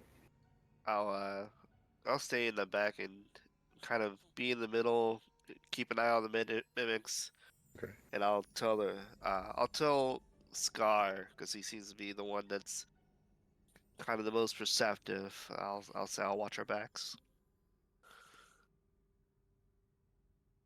I just look back behind me and give you a little nod. Oh, So, looks like you're the lucky lady now. uh, as you look around for pressure plates, you look down. There's one there. There's one there. There's one there. There seems to be a bar right there for the same thing. And then you see a few more scattered about. That's about as far ahead as you can see. Are any of them depressed or? Nope. Um, And you is also there any see. distance between the pressure plates and that bar? Yeah, I'd say Or are there's they about a pretty foot. much? No, there's about a foot of space in between each one. And there's also a couple of loose rocks in the wall on either side here. Can I just go take a look at those rocks real quick? Sure. They both appear to just be loose rocks in the side, in the wall there. And behind, which one are you looking at first? This left one. That one. As you're looking at it, you do see on one side of the rock appears to be a set of hinges. I'm gonna sign to Bill to tell everybody to stand back real fast. I'm gonna open that up. Okay. All right. You open that up, and it takes a second. There's like really no give to it, and then it pops open, and inside is a little hand lever. I'm gonna go ahead and grab it and Okay. turn it. Sure. Activate it. When you do, each of these gargoyles down this hallway starts spewing out a stream of flame that goes all the way across the hallway and sort of cascades against the opposite wall and does not shut off. So right now, this whole hallway Blaze. is filled with flames. What And happens it if is I flip that hot lever in there. back again? They shut off. And then, okay, I'll look at Bill and say, looks like this one turns everything on. We should probably check out what that other rock on the other side does. It might be something to do Right. with this. Were there any reactions from the mimics when the fire went off?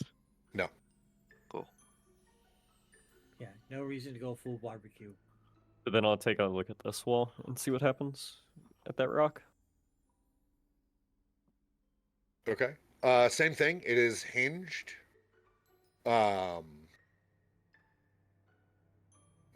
And you're able to, after a fashion, pop it open, and there's an identical lever inside.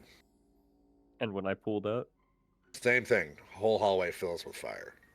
I'm gonna What look if at we Bill and both tell him to pull pull the other it? lever. Yeah. Okay. So while that's still on, Yep. okay. So you guys sort of 1, 2, 3, octagon, and you pull the lever, while the whole thing's down, and the whole system, the flames one by one, starting at the top, just sort of puff out until it reaches this end, and all of the flames have been extinguished. Okay, let's see. Well, I wouldn't trust that if there's floor triggers that they won't reset. Right. But we should We be should probably move. expedient. Yeah, I look at Bill and I sign. We need to move quickly here. Yeah. I look to Rosalyn and Vivhik, and I'm like, "Did you get that?" And then I start to move forward. Okay. Go ahead and give me a marching order real quick. Who's where? Guys, I'm gonna take the safe route. I'll see you at the other end. I'm gonna use my slippers of spider walking, and I'm gonna walk up the wall above all of them to go all the way to the other end. Okay, that's one way to do it. As you're watching her kind of plant her feet against the wall and begin walking up, sort of just in defiance of the Lord's will of gravity.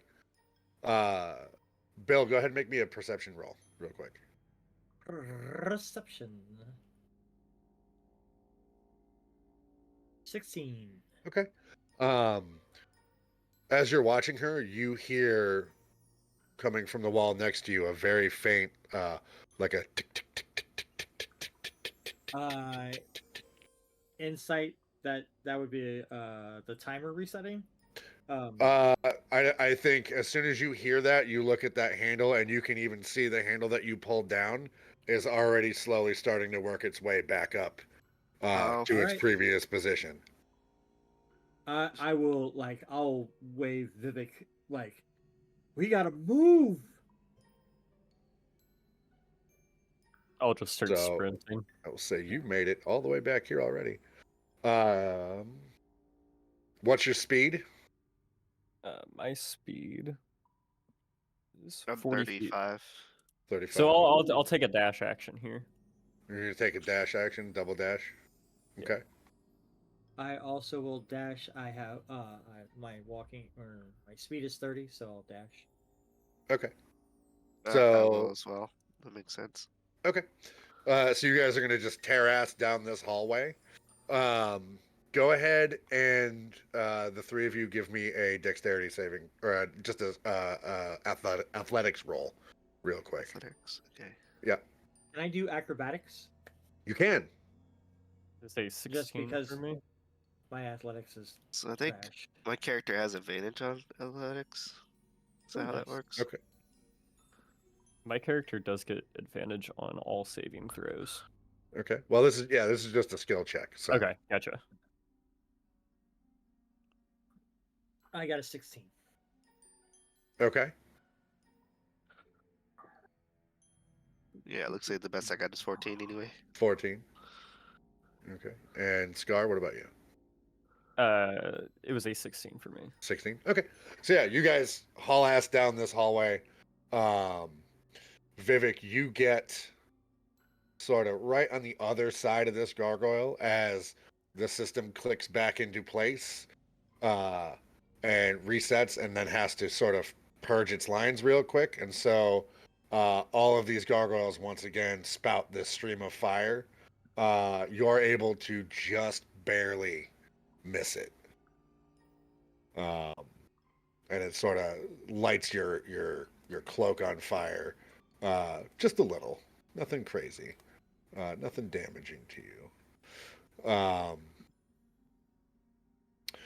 And as you come to the end of it, you find a stairwell leading into a room that is glowing with a soft blue glow. And inside this room is what appears to be sort of an arcane sigil carved into the ground that is glowing with a faint blue-green magical energy, and a single chest off to one side. Oh, And we saw one kind I- of mimic. Are we going to see the other? Can I I walk in will- and make a religion check on that sigil? Religion check? Yeah, go ahead. Hit to say 6. Not religious in any way, as far as you can tell. When I walked in, did anything happen? Not really. Nothing that you noticed. You guys have felt pretty good so far. You seem, as you're in this room, like the stress and the physical exertion you just went through by running down that hallway, it doesn't seem to be hitting you as hard as it should be. Oh, okay. Yeah, you notice, or you may or may not notice that after sprinting like that, I do kind of sound winded, and I'm trying to take a big breath and look like I'm okay. But yeah, that type of physical activity, especially running in a bunch of leather-ish armor and heavier clothes and stuff. Yeah, I'm dressed poorly for sprinting around. But same for you. As soon as you walk in this room, You might be hamming it up a little bit, but you actually feel fine. Ah, okay. Do I smell anything different? Anything in this room? No, but each of you, as you walk in, you get sort of an intuitive sense about this room of just peace, almost. Like this just feels like a nice place. As I look around and move towards the chest, obviously calling my name, I will. I. It, it reminds me of gentle seas, and then I'll inspect the chest. I'm Okay. gonna yell out. You sure about that, bud? I mean, as much as calm seas hides strong currents, I'm as sure as that. I'll take what rest I can where I can. Go ahead and make me an investigation check. But I don't want to. I hate Yeah, to you do do. this. I have got to run to the restroom. I will be right back. It's all good. 18 natural. It is a normal appearing chest, but it is locked. This is wait for it. It's a trap. Does the glowing on the ground seem to be coming from anything? It is coming from there appears to be a circle of arcane symbols and designs etched into the floor, and that is what is giving off that glow. And it's Does kind of anybody have any filling kind the of whole room. arcana? I don't. I'm sure our silent friend does. That'll As make he sense. is- yeah. But what I do know is this tap tap tap is locked, and I will break out a small satchel and unwind it and uh, kind of chuckle and go, but not for long. Of course. He would be All right. carrying that on him. Yeah, I'm go not ahead and surprised. give me a I roll with your also- thieves' tools if you want to unlock this. And as Lady Rosalyn makes that comment, I pull a sextant out of my other pocket and go, "Yeah, I have one of these too." Make a what with what was that? It's a dexterity sleight of hand roll with your proficiency bonus. I see. For your thieves' tools, or the character sheet might just let you click on your thieves' tools to make a roll with that.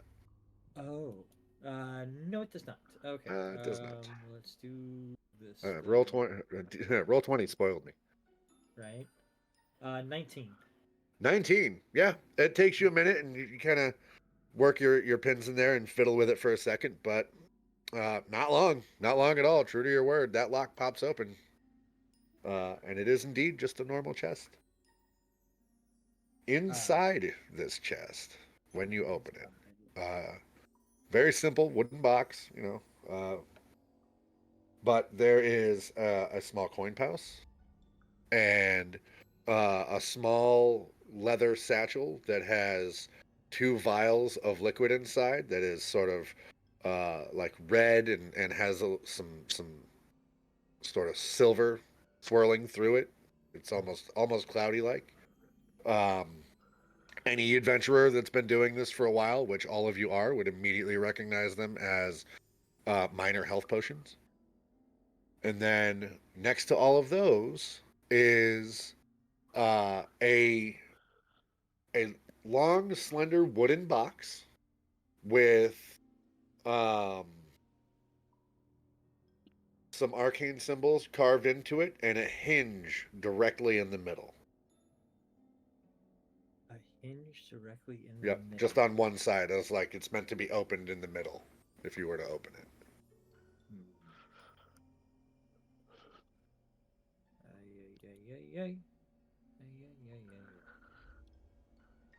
I kind of come over and take a peek over his shoulder at what he's doing. Sure. I'll Right. hand it to you. Do I see anything on the walls or on the other side? Any The only holes thing in you the really wall really or- notice about this room is it is very clean. The Oh. walls don't seem to be growing any mold. They're dry. There's no staining on them. It is, for all intents and purposes, just a nice, it's a very clean, tidy, nice place to stop in. Okay. That box that he gave me, does it have any like opening on it, or is it just a hinge on the back? If you didn't know any better, it would look like just a very. It's about 6 inches in length from top to bottom, and it's about a square, about 3 inches on all sides. So it's very long. But if you didn't know any better, it would just look like a really long ring box. Can I try to open it? Yeah, go ahead. You do. It opens, and inside, in the center of this box, on a little sort of velvet cushion, is a very old, very worn, patinaed brass ring, like that would go on your finger. Does it have any markings or anything like that on it? Nope. It just looks old and worn. The box looks infinitely nicer than this ring does. Can I do an Arcana check on that? Sure. What are you trying to suss out? See if there's any magical influence on that ring. Okay. Yeah, go ahead and give me an Arcana check. As you're studying it, I'll be like, just put it on. What's the worst that could happen? I wouldn't do that. I rolled an I 8. would. You rolled an 8. You should absolutely put it on. What you can infer from the ring in the box is the etchings on the outside of the box are some kind of warding, but not. How do I explain this? It's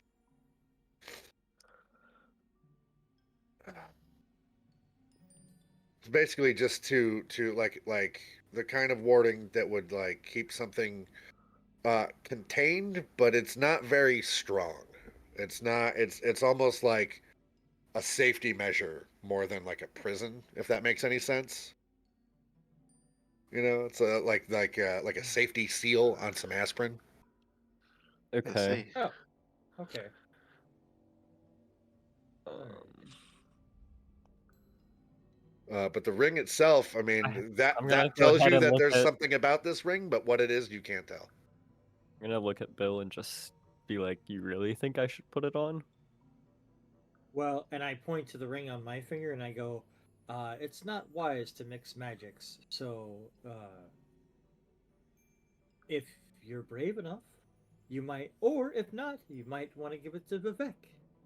He's here to protect us. Gonna look at And I both of them and just hold it out in front of me and be like, "I'll tell Bill to tell them Make me a perception check. if one of you would like it." Me? All right, yeah, you. As you hold this ring out and you turn around towards them and you hold this ring out in your hand. That's gonna be 17. So Oh. that glow coming off the floor as you hold that ring out, you notice in a very small, almost bubble around that ring, that glow doesn't exist. In about like a little 2-inch bubble around that ring, there doesn't appear to be any magical influence whatsoever.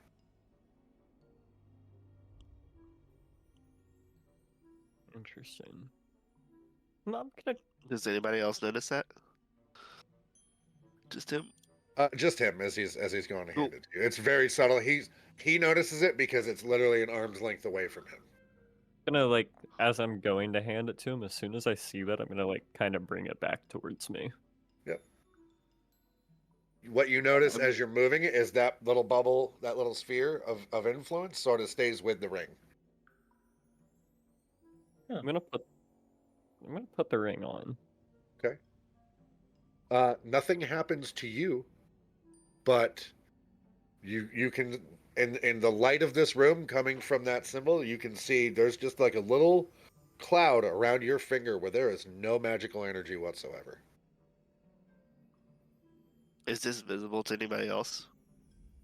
Go ahead and make me a perception check.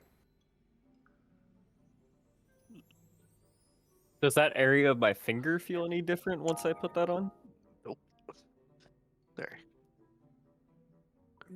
Perception. Vivek, you can't tell, but Rosalyn, you can sort of see from where you're standing. You see that the lighting around his hand looks a little bit different. Your finger does not feel any different at the moment. And I don't feel any different. No, Nope. it's pretty. Yep.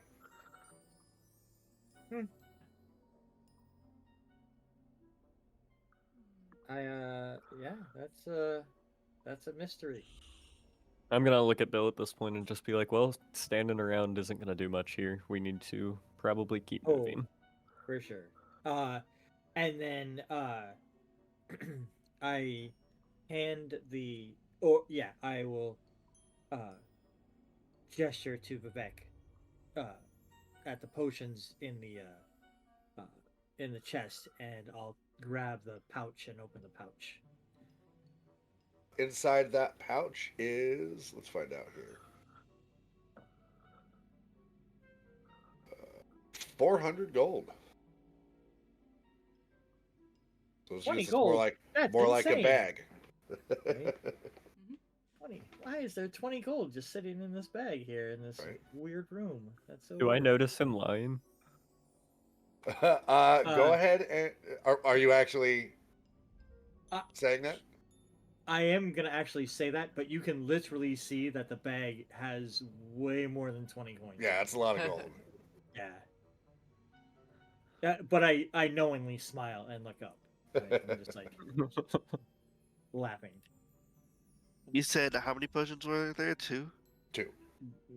Okay. Well, I'll grab the one of the potions and give one to my lady. I'll keep Yeah. one for myself. They're both healing potions. Yes, they are. Yeah. Yeah, minor healing potions. So when you take those, they'll heal 1d4 plus 2 health.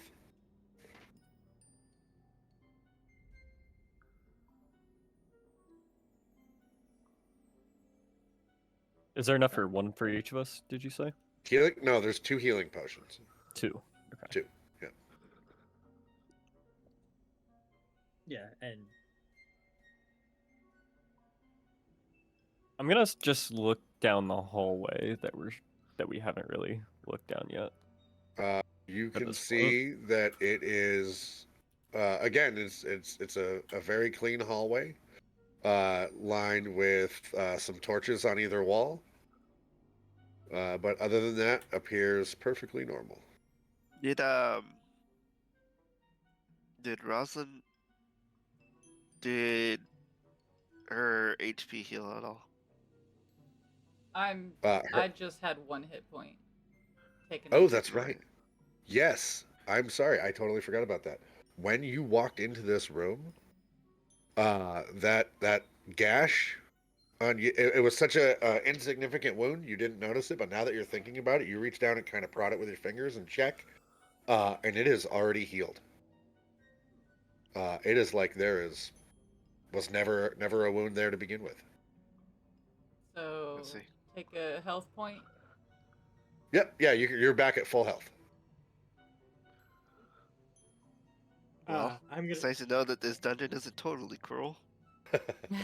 I'm gonna take one of my daggers and slash myself across the palm of my hand. You just and punched you in the face. I wouldn't think you wanted to get your hands dirty, having to deal with the likes of me.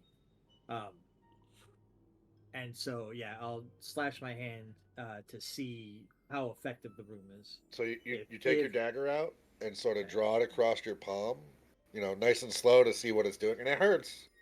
But before you've even finished making that cut, that wound is already starting to close up. I can stay here and be a god. This is amazing. Bear with me 1 second. I have to blow my nose real quick. No problem.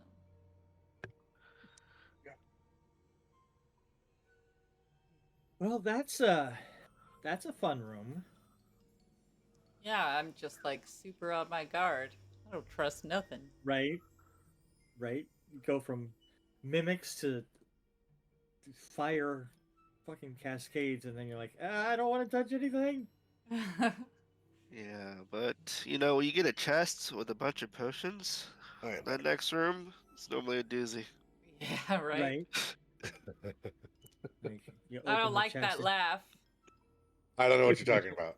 That's his normal laugh. I can't wait to. Uh-huh. That is hear my his normal fairy laugh. I haven't here. even done the maniacal laugh yet. This has been a cakewalk for you guys so far. I don't even know. Well, we got What you talking potions, we about? got gold. I'm gonna look at Scar. Have you figured out what that ring does yet? I just kind of shrug at you. Okay, I nodded I am gonna When he- believingly. I am gonna look at Bill over there and ask him to ask everybody if they have a healing potion on them. Yeah. Is everyone well prepared to go on an adventure? I look around the room. And I'm like, I definitely am. Well, as well as one could be. I don't normally do the carrying of my stuff. How very apropos. I'm gonna shake my Dear head lady. just because I know so well. I'm just gonna reach into my backpack and I have 2 healing potions. I'm gonna hold them out and just be like, "Does anybody need one?" Kind of a gesture. I'll be like, you should hold on to those for yourself. We may need those before day's end or before journey's end, as it is. For now, it's good that you hold them. We do each have that health potion if we need to exchange around health, we can later, but those are yours. Is anybody good at any kind of healing at all? Have you learned have a any bit of- medicine? I have a bit of healing. I have a bit of medicine. Like, I know how to like heal. Like mostly like sea, marine welfare. So like military first aid. Pretty much, yeah. Yep. Yeah, I have lay on hands. Oh, there you go. Oh, that's right. As a paladin, yes. I glow. don't think I. Yeah. That's right. So there's like no door, it's just an open hallway there. Mm-hmm. Are we all ready? I'm ready. Oh, Skylar, I think you should lead the way. You seem to be the most perceptive here. Interesting. It's kind of sitting in the corner right now. I slowly stand up, walk towards the hallway, and let me make a perception check, I suppose. Okay. I give you a yeah. big thumbs up as you walk into the hallway. You got this, buddy.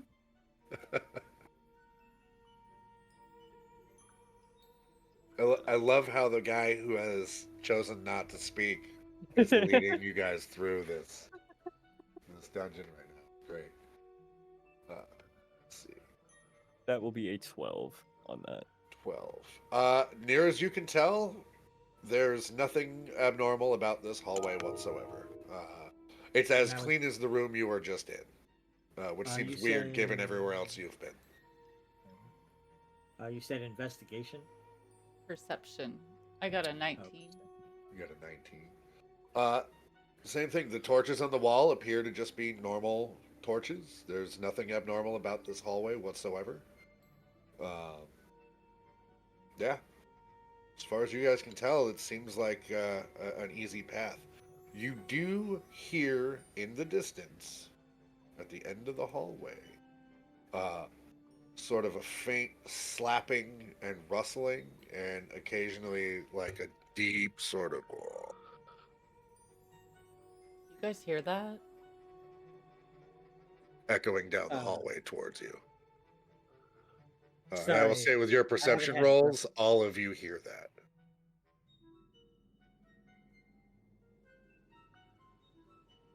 I'm going to just walk halfway down the hallway.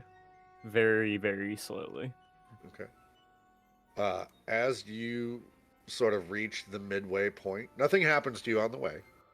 But at the end of the hallway, you see just the faintest sort of a big, meaty kind of tentacle slap out of the room into the hallway and then slowly drag itself back into that room.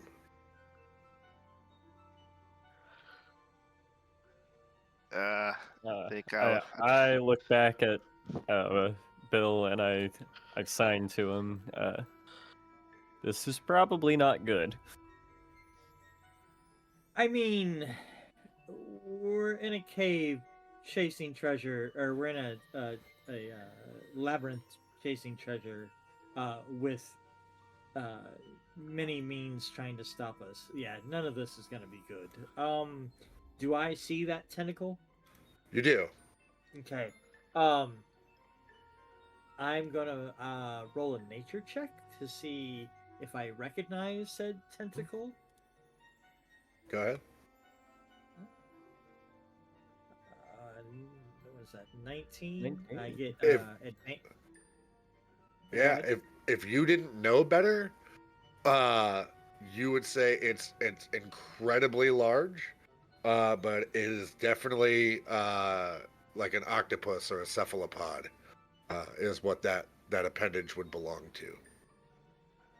Whether it's a squid or a kraken or you don't know, but it's huge, big. I Only one time in your life have you seen a tentacle that looks like that was larger.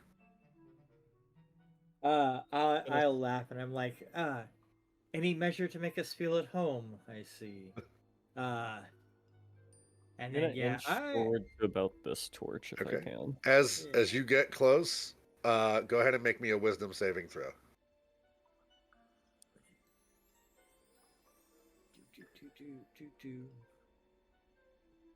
If I'm that close behind him, do I as well?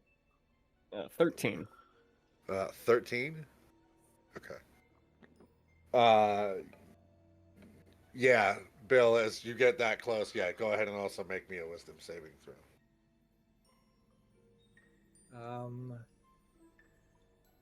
Wisdom saving throw.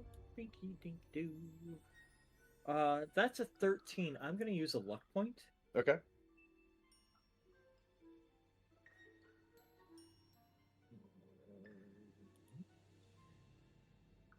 Oh, mother fudger. Damn it. Oof. That was worse. All Quite a right. bit. So, both of you feel this sudden compulsion of like, really got to get into that room. Like, you know there's something good in there. You want to be in there, and you both slowly start walking towards that room. I'm gonna yell at them, stop. What are you guys doing? Wait. Like, really loudly. Okay. Well, okay. Do I see a change in their demeanor, I guess? Do I see, Uh, like, they were kind of sneaking up and they just kind of... they went from sort of sneaking to just sort of shuffling. Like, almost like there's just no caution into what they're doing. They're not running in there, but they're, like, caution has been replaced by curiosity, and their body language is kind of reflecting that. Like, they're just sort of ambling forward. And that Okay, ring. I'm gonna yell at... Sorry, go ahead. I The was ring. gonna say that ring that Scar's wearing didn't do anything different with him. Nope. Okay. I'm gonna yell at them and say, stop, get back here. And I'm going to use intimidation. That Uh, not do well. Never are mind. you trying to hit them both, or are you are you singling somebody out specifically? I was trying to hit them both. Okay. Go ahead and an intimidation check. Yeah, I For- did. That didn't yeah, do with well. 8. Yeah, they don't seem to even register that you're talking to them. But they are slowly inching forward. So, Lady Rosalyn is going to. And She's as you get closer, she's gonna look towards Vivhik, just give him a look with her eyes, and then she's going to transform into her hybrid form of. Okay. Oh, you'll see like um, white fur, beautiful white fur with hot pink stripes come all down her body, and she's gonna turn into a were-tiger. oh boy. And then she's gonna growl really loud and roar at them. Even though I can talk, I'm just trying to get their attention. Sure, yeah, you're trying to snap them out of it. Yeah. Go ahead and make me an intimidation roll. I'll give you advantage on this because the whole That's thing Oh, is pretty natural shocking. 20. So Nice. he transforms and lets out this ear-shattering roar that kind of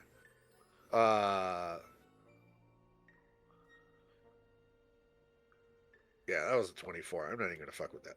I'll say that snaps both of you out of your stupor for a second as you are now close enough to see this gaping maw in the floor with a writhing mass of tentacles coming out of it, and the stench is like coming from this room is like sulfur and putrid garbage and decaying meat. But that roar that Lady Rosalyn emitted has kind of snapped you both back into reality, and your desire to go into that room now has abated, and you can Fox, see can you move the map up? so sir? the horror happening in front of you,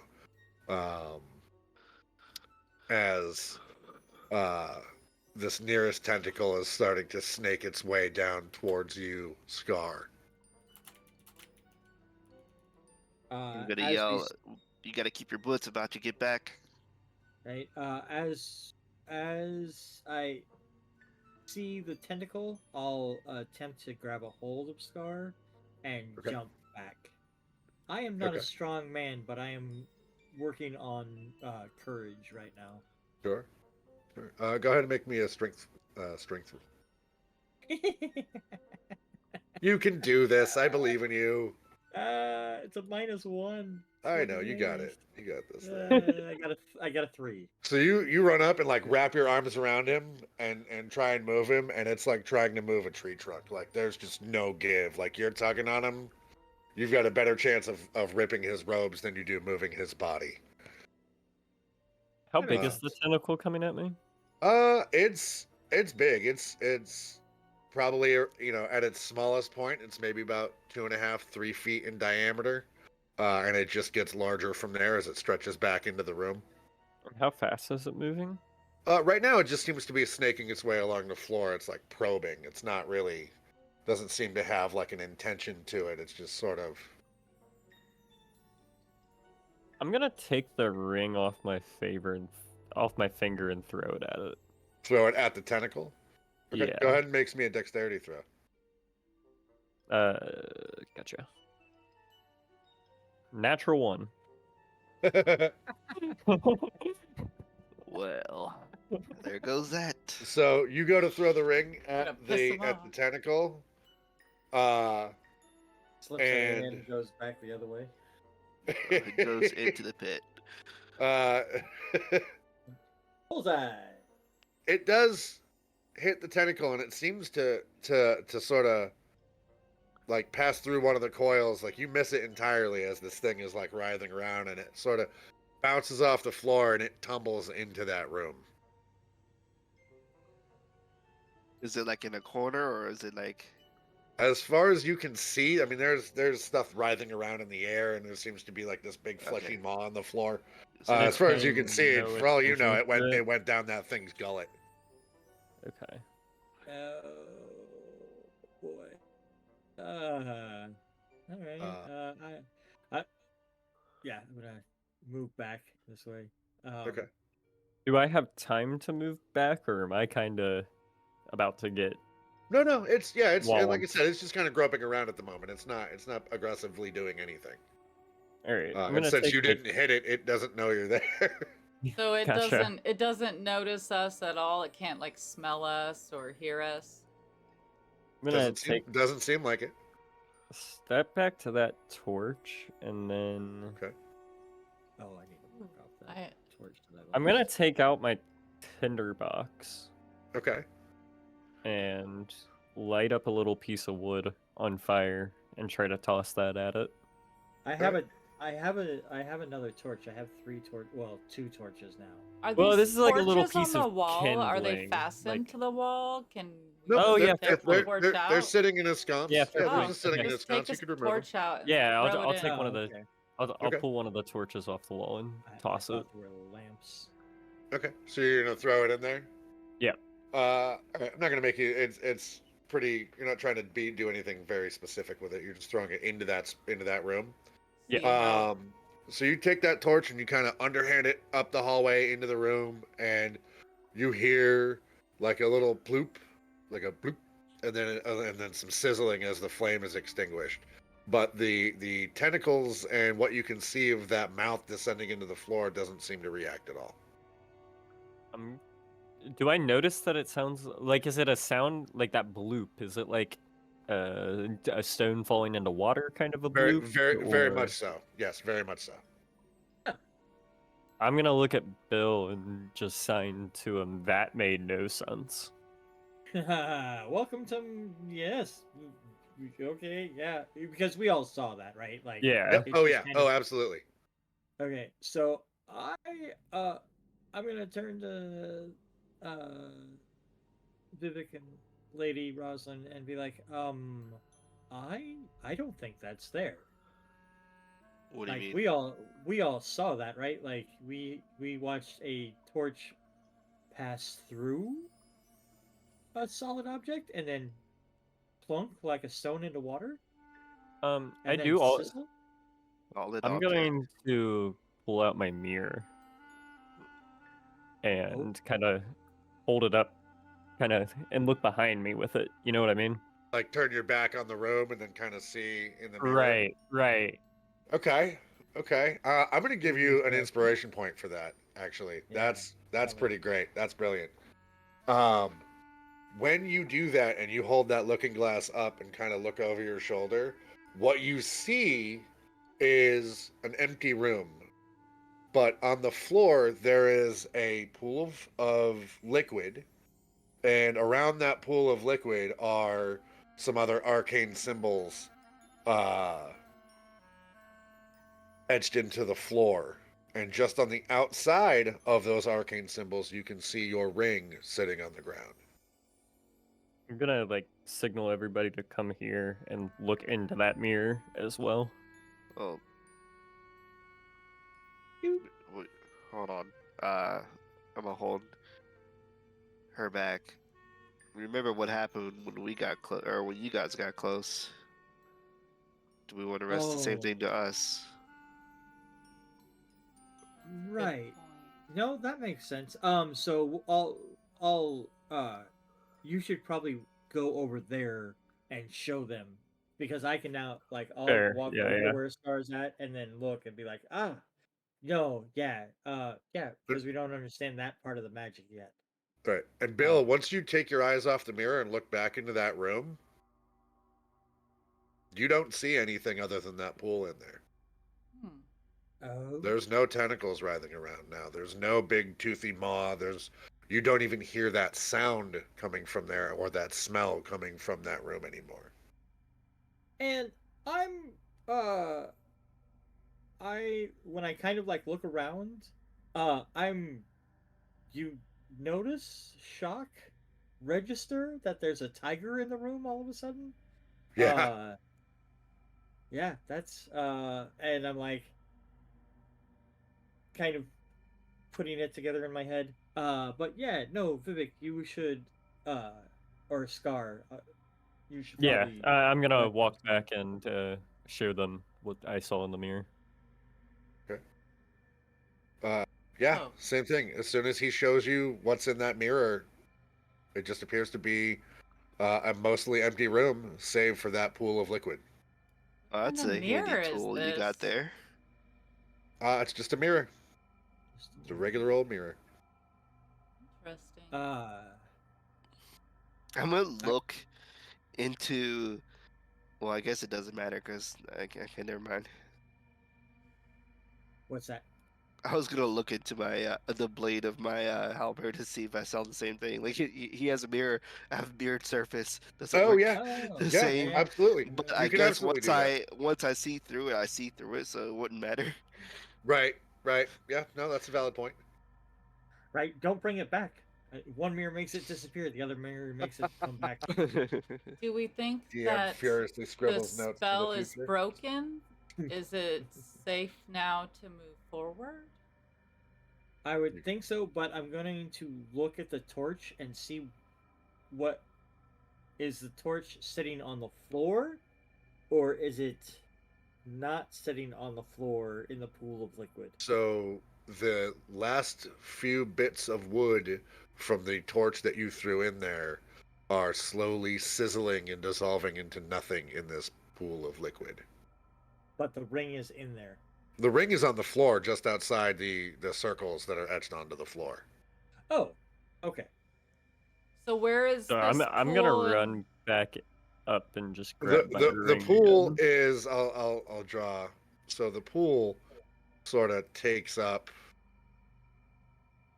the center of the room, Oh, it's huge. and then there's some arcane scribblies around the pool. Like I can't draw arcane scribblies with my mouse, but So Well, the Beautiful. entire torch is now being dissolved. let's say I'm the gonna torch plooped right in the middle here and is just dissolving away to nothing, and your ring is like right here Oh, it's I'm gonna outside. sign to outside the circle. Bill Yep. and ask him if he has any dwarf bits left on him. I mean, I was saving the knack, but yeah. I'm gonna ask him if he can just kind of toss a couple up and see what happens, like on the like toss it so that like little bits hit the floor on the way to that pool, and like a Oh, couple of them hit the pool. like slide it across the floor.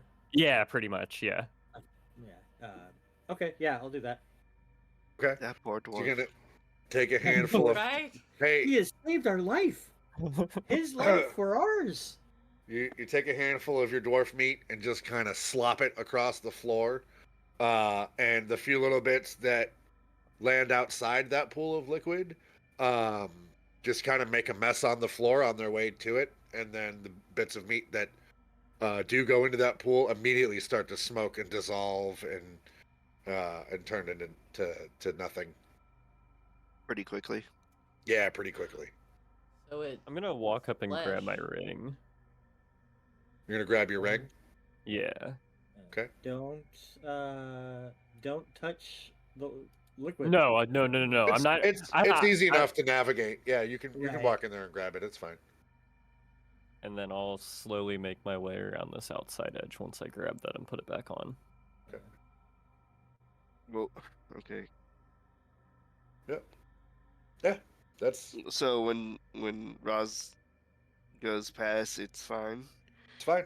Now that Okay. you've kind of been shown like what's through that, you're good. Spell the magic. Okay, cool. Yep. Well, it might still be the magic might still be there, but you Right.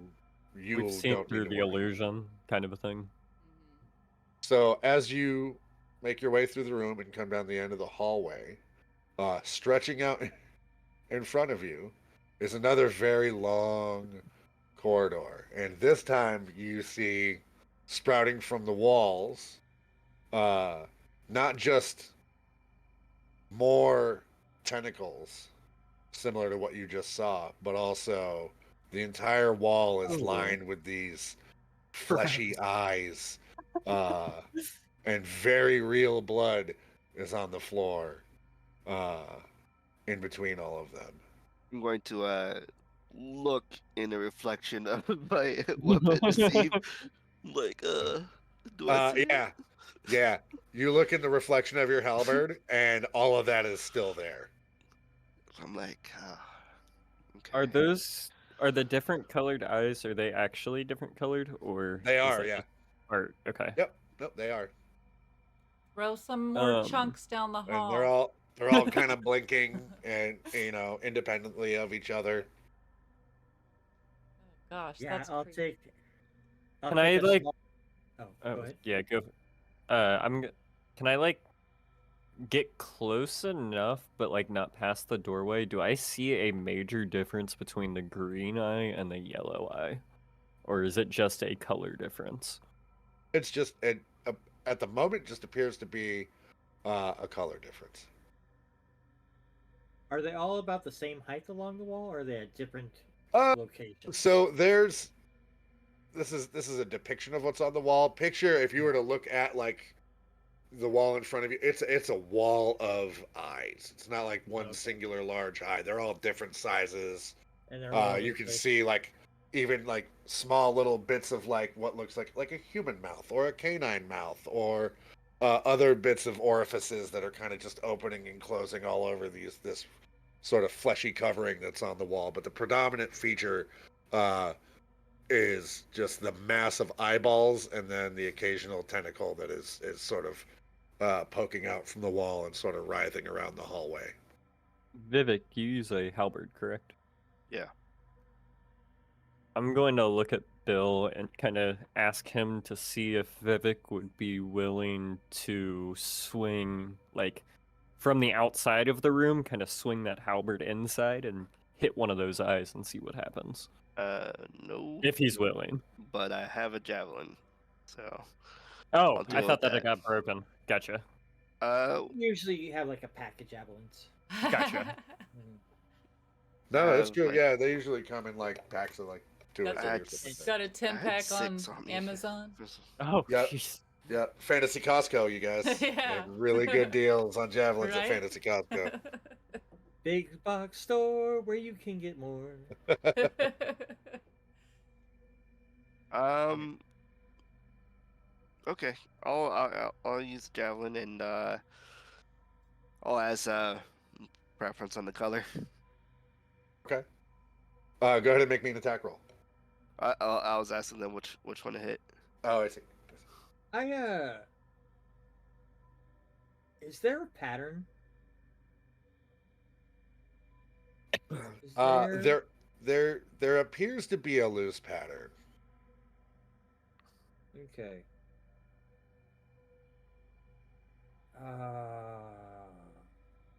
Um.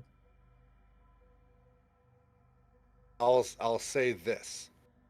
This wall right here Uh-huh. uh appears to be far less chaotic than the opposite wall.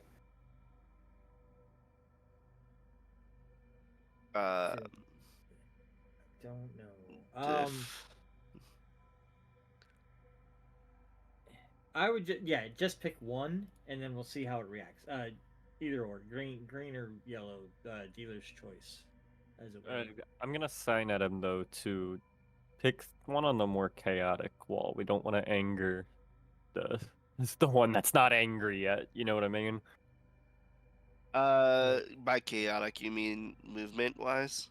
Yeah, he was saying like this top wall was It's way more more. calm, or the Yeah, bottom one was a little bit more calm than the one's a little bit. yeah. So let's Yeah. not anger that Sure. anymore.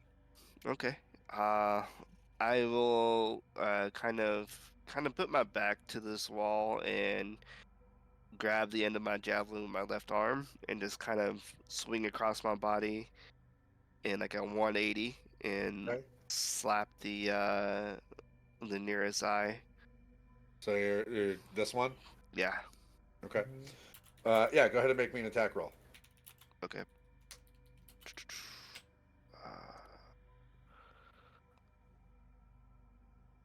Ooh.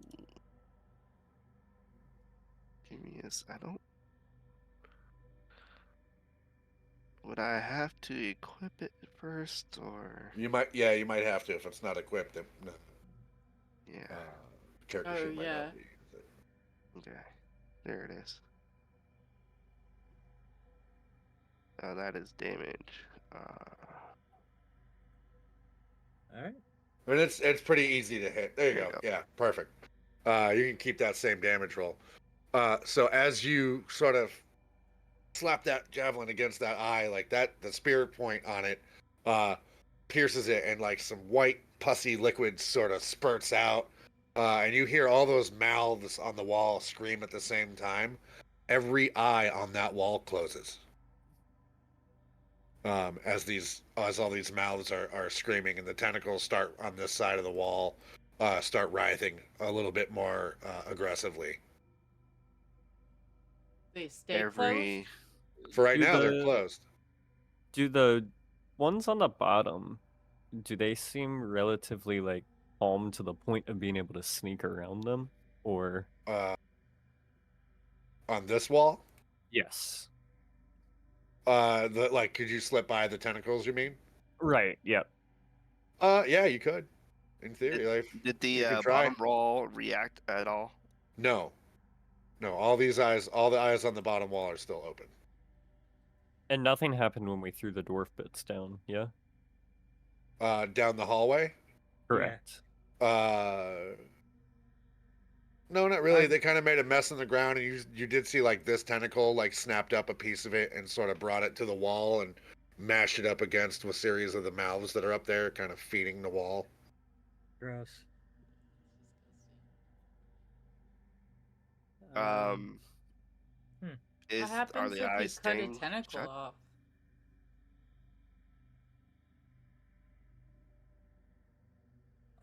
Would we be able to? How thick are those tentacles?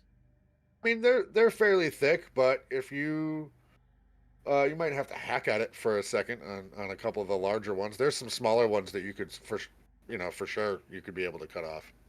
Out of curiosity, what is the perceived length of the tentacle? Did it like when it reached out for the dwarf bits? Would that have did it like seem to elongate quite a ways, or just like kind of like stay at its? Seem to like get longer from the wall, and that I'd say that one is probably about 6 feet long. It's one of the longer ones. Sort of stretches to like the middle of the hallway. Um, Um it didn't seem to get are longer more than it just sort of uh like it stretched to its sort of its full length a little bit, and then snapped that piece of meat up, and then coiled back in on itself. part of my subclass allows me to pass without trace by using a Oh, spell slot. sure. Can I go ahead and do that? Yeah. Is Let that me, the think pass it's without a gonna- trace that gets us all? let me read. It might not be. It might be specific for him. What is yours? Read what yours does, real quick. It says here, it's part of Merge with Stone. At Oh, 5th that's level, you can cast Pass Without Trace once per long rest without requiring a material component. You can also cast it using any spell slots you have of 2nd level or higher. what you're not at 5th level yet. Oh, no, I'm not at 5th level. My bad. Yeah. So I cannot do that. Yeah, no, you guys are only 3rd level at the moment. So no. No, you don't get to No. cheat your way through this. All right. La la la la la. How are the eyes open again? Not yet. And you hear like the mouths on the wall are all starting to whisper. It's gibberish. You can't make out any words or understand anything, but they're all just sort of whispering incoherently different things. Okay. I am going to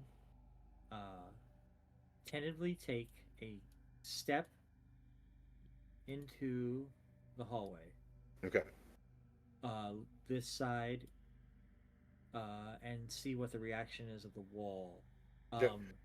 I'll, like, wave your hand in front of the wall or something. In front What of was that that? eye. Wave your hand Uh, in front of that eye or something. No, I'm gonna put my full self in front of it. Okay.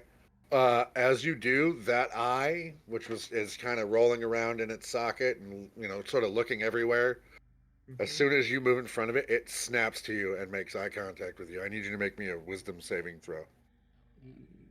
Yep. Okay. I will. I will use a luck point. That to roll with advantage. 19. Yeah, Uh, that's good luck. you feel sort of a pulse come from that eye as soon as it makes eye contact with you. This sort of pulse come from it that immediately you are, for half a second, brought back to the deck of your ship the day you were attacked, the day that you fell beneath the waves and had the encounter that you had. And as soon as you that start day. that day, Oh. and as soon as you start to have that memory and start to go to that place, you immediately shake it off and you're back in this room. Do I Whatever feel influence was trying to exert itself over you right? wasn't able to find purchase. Okay. In that sense, do I feel that it is like the ancient one, like the ancient shepherd? Um, no. Okay. So It it is a madness of a sort, but not his particular not brand. his, correct, yeah. Okay.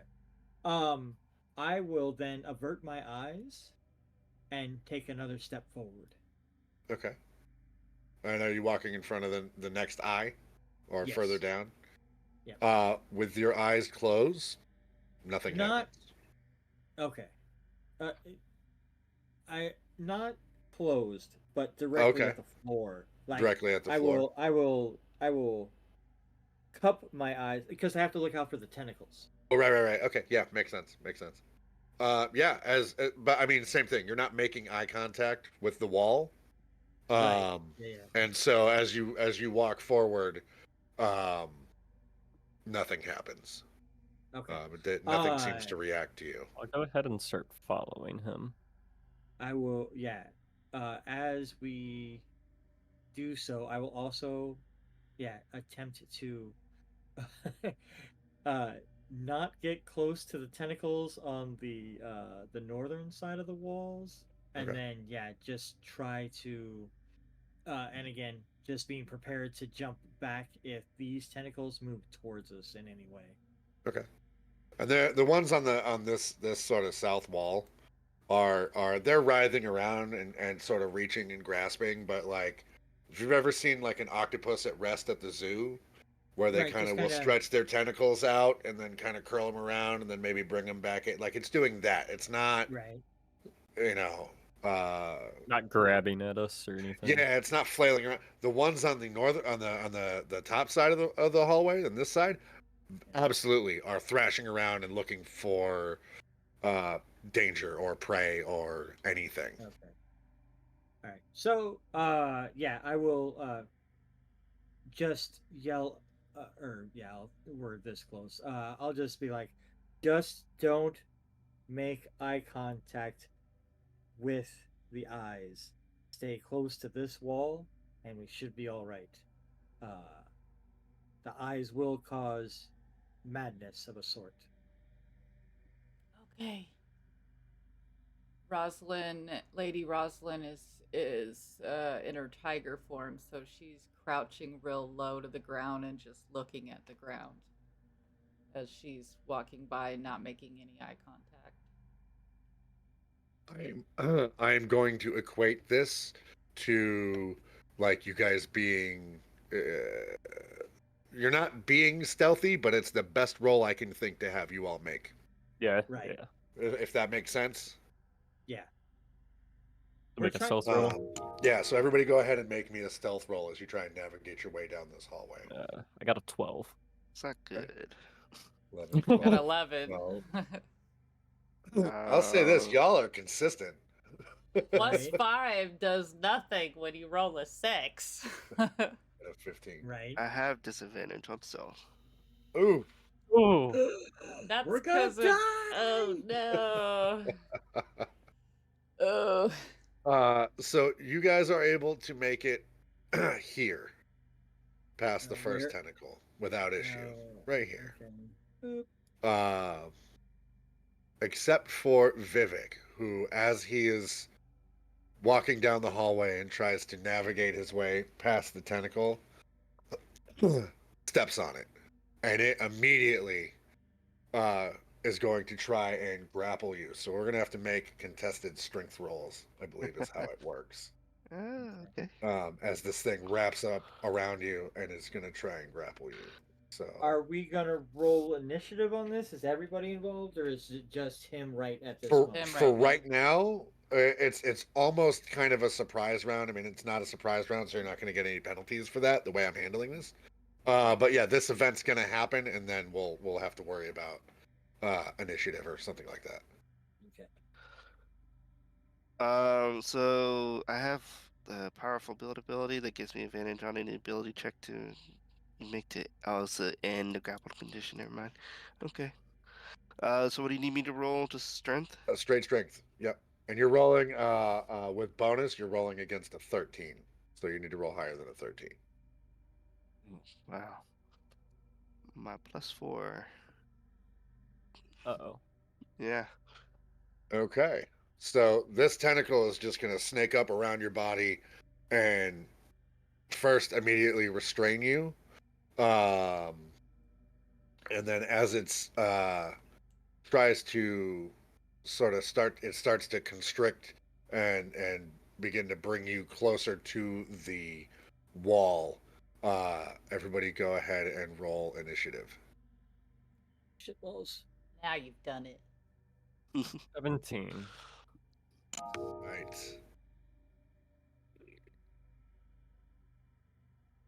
I 9. just keep getting 11. It's my lucky number right now. There you go. Oh no. Right. That's fine. So we got a 9, an 11, 17, and a 10. And I got. Okay. So, Scar, you are up first. What are you going to do as you see this tentacle wrap itself around your good friend Vivhik? Your I'm new guessing friend. I'm at the first one, right? Yeah, you're right there. Yeah, that's you. Is there only one tentacle right there? Right now, yeah, it's a big one, but it is pulling him to the wall. And you can see as he gets closer to the wall, like other smaller ones are starting to sort of grow out from that fleshy mass. I'm gonna yell. Just tell them to don't worry about me. Get out of here. Keep the lady safe. I'm Oh. going to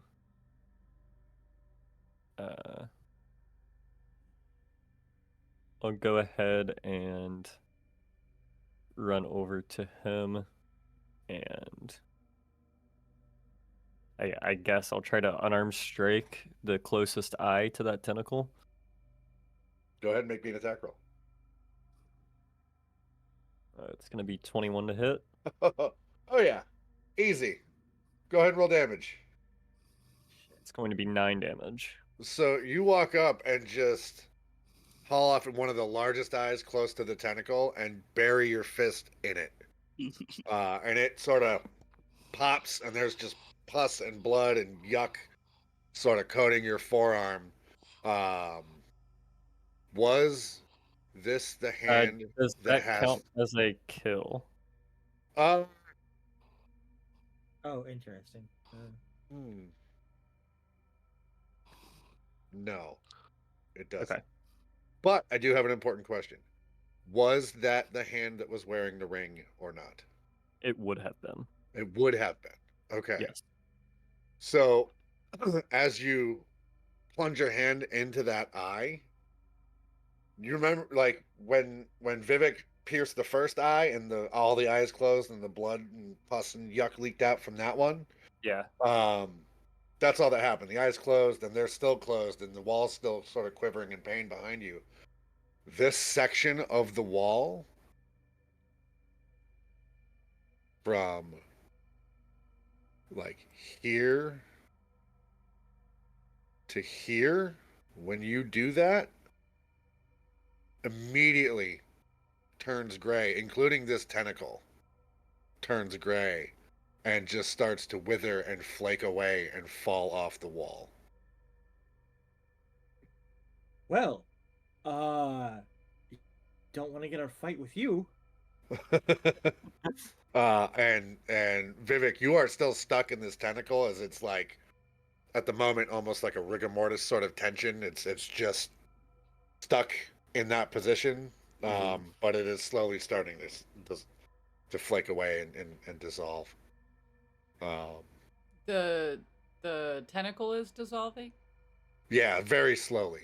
It has a lot of mass to it, very very slowly. But I'm gonna tell him or look So at after I do that, then I'm going to then move over here and use my bonus action sure.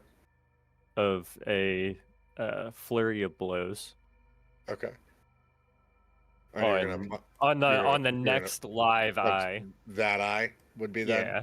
Yep. All right. Go ahead. Make me an attack roll. Going to be 22 to hit. Good lord. All right, roll some damage. 5 damage. Sure. Yeah, same thing. You plunge your hand into that eye, and again, this section of wall till about here just starts to wither and slough off and fall. The tentacles. This tentacle falls to the floor with a heavy thud.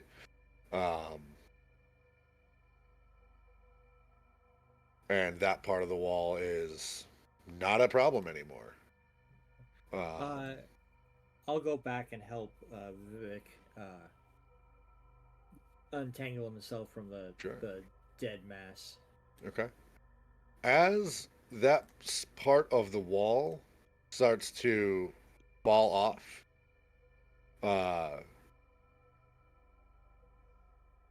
you notice right here. Oh, that's a terrible color to choose. Jesus Christ, Michael. Right here and right here, there are two thick seams in the wall.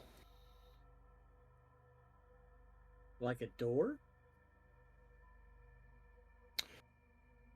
Maybe. Maybe not. Are we no longer on turn order? Yeah, no, you are no longer like at this point, like you've dealt with the combat issue. There's no immediate danger in front of you. Can I just try to like start clawing and open that seam? Well, can we check and see if there's maybe like a draft or? Yeah, investigate before we start pushing on it. Fair enough. Yeah, can I go ahead and make an Just start the investigation? whole thing over again. Right? It grows back. 10 on mine. A 10. At the moment, there's kind of still too much stuff in the way and stuck in the wall. You can't really see anything else other than like, oh, this looks like a door frame almost. Yeah, I'll try to clear off once I see him. Once Vivhik is free. Oh, there we go. There you go. I'm really cautious right now. I just got molested by a tentacle. I don't like it. Right? You're always taking one for the team. I appreciate you. That's what we call getting our sea legs. Right? So you, as you're investigating this wall and kind of moving things off, and scraping things off, and you kind of push on the wall a little bit, it feels like it wants to push in like this way. I don't know, you can't see it, but like it wants to go away from us. Yeah, the wall wants to open inwards to what would be your left. Can I go ahead and try to make a strength throw and just try to push on it? Yeah, go ahead and give me a strength saving or a strength check. Nat 20. Not a problem. You push this wall, and it takes a second, but eventually you're able to get enough muscle behind it where it slowly starts to open, revealing. Let me erase some of this nonsense right here. Just a hallway that is filled with cobwebs. Like this room has not been opened in quite some time. I look at Bill and I sign at him. You have a torch, right? I do. I think I'll- I'll sign. I think you know what to do with that. Right. Yeah. I'll extinguish the lamp. I'll light the torch, and then extinguish the lamp, Yep. and then because we haven't needed it for a while anyway. But then I'll start to clear the cobwebs with the torch. Sure. Yeah, and that's pretty easy. And they are old, they're dried, whatever made them, long gone. And you are able to clear that hallway and make it easy to pass well enough. Nice. It takes some time. It takes a second, but Sure, looks I like. do have dark vision. Can I see any further down that hallway? you actually, all of you can see a little bit as there is a faint glow coming from the room in front of you. Oh, that is ominous. Sure looks like this that hallway one's hasn't different. been visited since the last winter. Could I do I know what the end of the hallway with the eyes ever looked like? Did we ever see down there? Yeah, you were able to see far enough that there's a familiar blue glow coming from that hallway, reminiscent of the room you had left Safe room. Okay. previously. Well, I mean, there might be another chest in that room. All right, I'm gonna start walking forward, and once I get to about here, I'm just going to see if I recognize that sigil. Okay. Go ahead and make me an Arcana check. 14. You don't recognize that particular symbol, but you recognize elements of it as sort of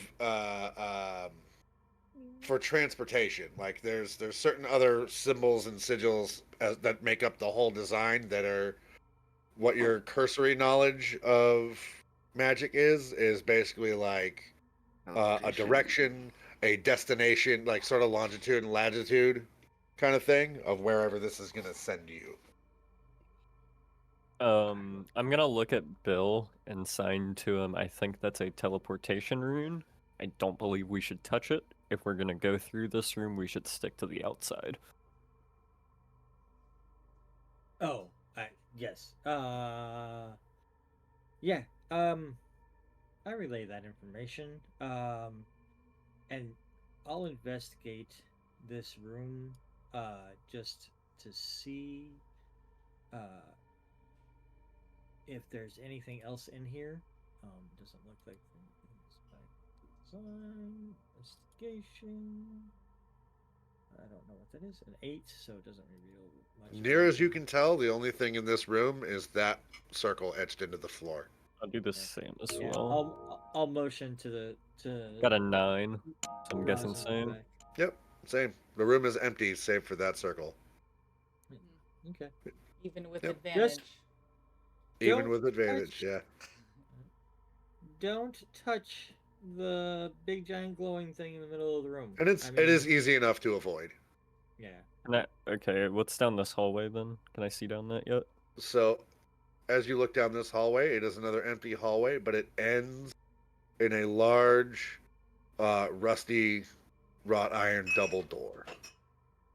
Can I make a check to see if I see any pressure plates, any activatable things, or Yeah, anything go ahead like and make an investigation. Man, I have got you guys don't trust a goddamn thing. This is great. And to be fair, we haven't done that in a good bit. Things are going well. This is a problem. 7 on that. 7 seems like an empty hallway. I'll start slowly Uh, making my way up to that gate. Okay. Quick question. I rolled a 12. Did I see anything in investigation? Nope. Seems like an empty hallway. All right. Uh, So you guys are making your way up there. Yeah, you get up to this door without issue. It is in fact just an empty hallway. You're fine. What do I see through the door? Through the door, nothing. It is a solid, 2 solid slabs of iron that are sort of rusted. There's really no detail to them. They look more utilitarian than anything. Um, but they are locked. locked, Is you there a say? From keyhole? which side? You could there's a keyhole on this side. You could access the keyhole from this Hey, Bill. You got the skills for this, right? Make those tools of yours to good use. side. If I had a nickel for every time. Alright, so I'll move up here, and Never thought I'd think that lockpicking was a skill that was necessary. oh, one must be able to get in and out of many places. Sleight of hand. Boink. I don't know. Oh, there Yeah. we go. Yeah. problem. Hey. No problem at all. You are able to jimmy that lock in just a second, and with a loud sort of, you're able to push the doors open into a hallway, across from which is an identical set of doors with a small pool of blood coming from underneath the door.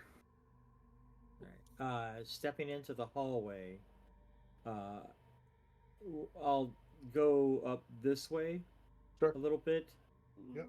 to investigate this room. Yeah, Yep. I am. It I is. have to get close enough to investigate it. It is in fact another room of rest. And Another before room we of rest, move I get a on, 9. I am going to take my water skin that I have on me, and Okay. I'm going to throw it into the middle of that rune. Okay. There, when it hits the floor, there is a flash of light, and and your water skin is gone. No smell of sulfur. No. Nope, just gone. Just not there anymore. That way, when we find it, we know it. Really? That way. That's a good idea. Yeah, that was Uh, smart. Why I is will there go blood ahead. right here? What's the story with this blood? There is another set of heavy utilitarian iron doors that are both shut in front of you, and slowly steeping beneath them is a pool of blood. Is a lock on our side as well? Yes, there's a lock on that side. I'm gonna say that's a human juice press. I'm gonna go over here and check this. Okay. Oh, You are you open that guys chest? walking on that Do your lockpicking tools have like uses to them at all? Or are they that Arcana unlimited? side?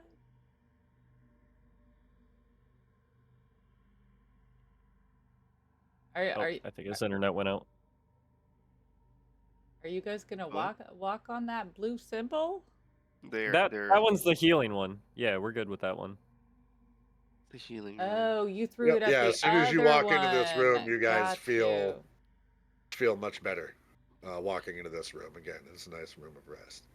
So here's what I'm gonna say. How's everybody doing? You guys, does anybody need to take a bathroom break, smoke break, anything like that? Good. I could use the restroom real quick. All right. Well, why don't we do that? Do we want to take like a quick 10, and everybody can grab a drink and stretch their legs, and Sure. Ken's internet can come back. We'll come back to it. Ken's internet can come back. Yep. That's a good picture for him right there. Oh Yeah. yeah, I wanted to see that. Where is that? No, Scar. Somebody posted a art piece of you Oh, in chat. I'm trying to find it.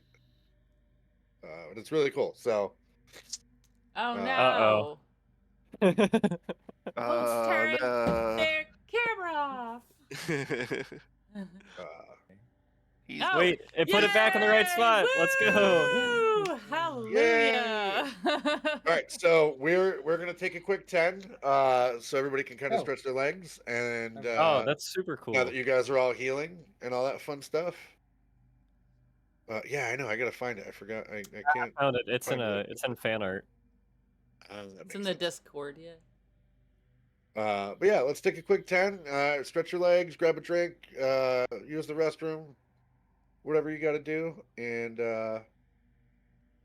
we'll see everybody back here in a few minutes. All right. We'll be right back, Sounds guys. good. Oh, that's cool. All right. Be right back.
Welcome back, everybody. Let's continue Alright. plowing through this gauntlet. You guys are doing great so far. So I'm Alright. going to attempt to pillage this treasure chest. Sure. Again, it is locked, Okay. so I'm gonna need a sleight of hand check from you. Oh, it hurts. Oh, it hurts. So bad. as you start fiddling with the lock, and then you feel a snap, and one of your pins breaks Oh, Can I take a Uh, strength, on the or lock. can I just try to unarmed strike the lock? You certainly can. Yeah, go ahead and make me an attack roll. 22 to hit. dang it. Dude, you Holy are moly. you are a machine with those fists. Go ahead and roll damage. Beginner's luck. 5 damage. All right. It is just an old sort of padlock hanging off the front of this chest, and you, as Bill's pulls his tools out and is kind of standing there like, ah, shit. You just walk up and like rabbit punch the lock off, and it just the metal just a little brittle shatters, and the lock kind of falls off. As I it look hits at the floor, I'm like, I loosened it for you. I look at Bill and just sign "You're welcome." Yeah. Thanks for that. Yeah, thanks. I So- go ahead and open the chest. All right. Yeah. So inside the chest is another one of those little leather pouches with 2 more vials of minor healing potions in it. There is another small pouch with about 50 more gold inside. And then next to both of those is a small, like, old looking, battered, chipped, cracked in a couple of places, dinner plate sitting at the bottom. Like the same kind of plate you would use to eat any meal off of, sitting in the bottom of this chest. Oh yeah. Yep. Well, You said it's cracked. Yeah, it's got some like hairline cracks in it, but it's solid. It's one piece. Okay.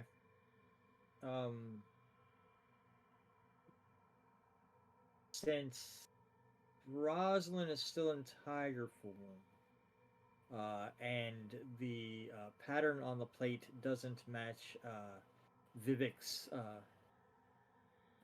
esprit. you want it, you I'll, can take it. right? Like I hold it up and I look at you and I'm like, yeah, I don't know if this is something you'd want. But yeah, I'll grab that and slide it into one of my extra large pockets in my jacket. Sure, no problem. Okay. But Anything then else you guys would like to do in this room? is there any false bottom you want me to roll? You may roll an You investigation. can roll an investigation check, sure. Does it look like is it attached to the floor and the thing? No, the chest seems like it's just sitting on the floor. It doesn't seem like it goes anywhere else. Okay. Investigation. Nope. Maybe not. I don't know. Yeah, no, just seems to be. That's it. That's all there seems to be for this chest. Alright. Everybody good to go, as it were? Well, he was. Go check that other door. Sign Well, over to the Bill. hu- Well, the he human was juice in room? the chest. Yeah. While he was rooting around in the chest, I was in the corner. I just didn't care about the loot that's in it. Sure. Was leaving it for them, and so maybe Vivhik's the only one who noticed that I did this, but I had taken one of my claws out and I cut myself just a little bit to Yeah. let some blood out so that I could activate my Crimson Right on my claws. Oh. So Ooh. when I did that, you saw a little bit of lightning flicker through my claws. And I need to roll a 1d4. Perfect. Love it. Wow. So I took 1 necrotic damage doing that.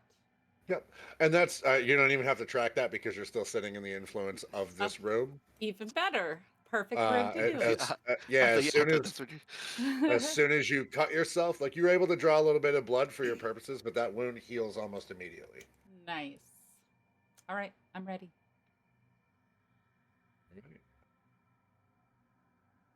How fresh is his blood? It seems it is drying. It's at best guess, it's pretty obvious. You would guess anywhere from several hours to maybe a day or two. That- There's enough of it that it's pooling out from underneath the door. All of you make me a perception check real quick.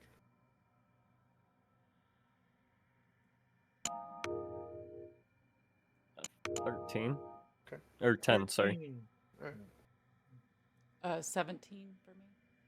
Okay. There we go. Good lord.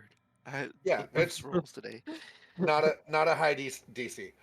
You all from the hallway, sort of south of you, down this way, all hear the sounds of like body shuffling, and then you can hear like echoing up the hallway to you as just various moans and things start filtering through the air towards you. That's from down the hallway, not the door. Yep, that's from this way. Can I tell? I see anything down that hallway? You see a faint glow of some red light coming from this room. Since I I have look at Bill and I'll sign. Do we want to go deal with this door, or do we want to deal with that? Since I have Hunter's Bane and an advantage on tracking Fae, fiends, and undead, can I tell just by the sounds of it, or maybe even the smells, that it's one of those things? Yes, you as soon as you hear that sound, you can tell instantly that there are undead in that room. Guys, it sounds like there's undead on the other side of this door. Nope, it's from Or down the hall. It's, Down the down hall. the hallway. Yep, Down the hall. Well, I feel like I kind of want to see what's on the other side of this door. I don't like the idea of there being an open hallway with enemies behind us. What kind of lock is on the uh, door? It's just standard lock This- built into the door, just like the one you bypassed behind you. So is it fully iron? Is it like a dangling lock? Like, No, it's Can all he part of punch the it? door. Yeah, it's all part of the door. The mechanism Okay. is inside the door. not gonna punch the solid door. I was about to punch the lock though. Come on. These You- monks and you their can- punching listen. skills. You can punch it. If you get hurt, just run up real quick, get healed. Doesn't hurt to try. No, punch the door. He does make a fair point. Right? Gonna be Okay. a 19 to hit. It's a door. Go ahead and roll damage. I mean, yeah. 9 damage. So Oh, Jesus Christ. so you, I mean, the door's not moving, so it's real easy to hit.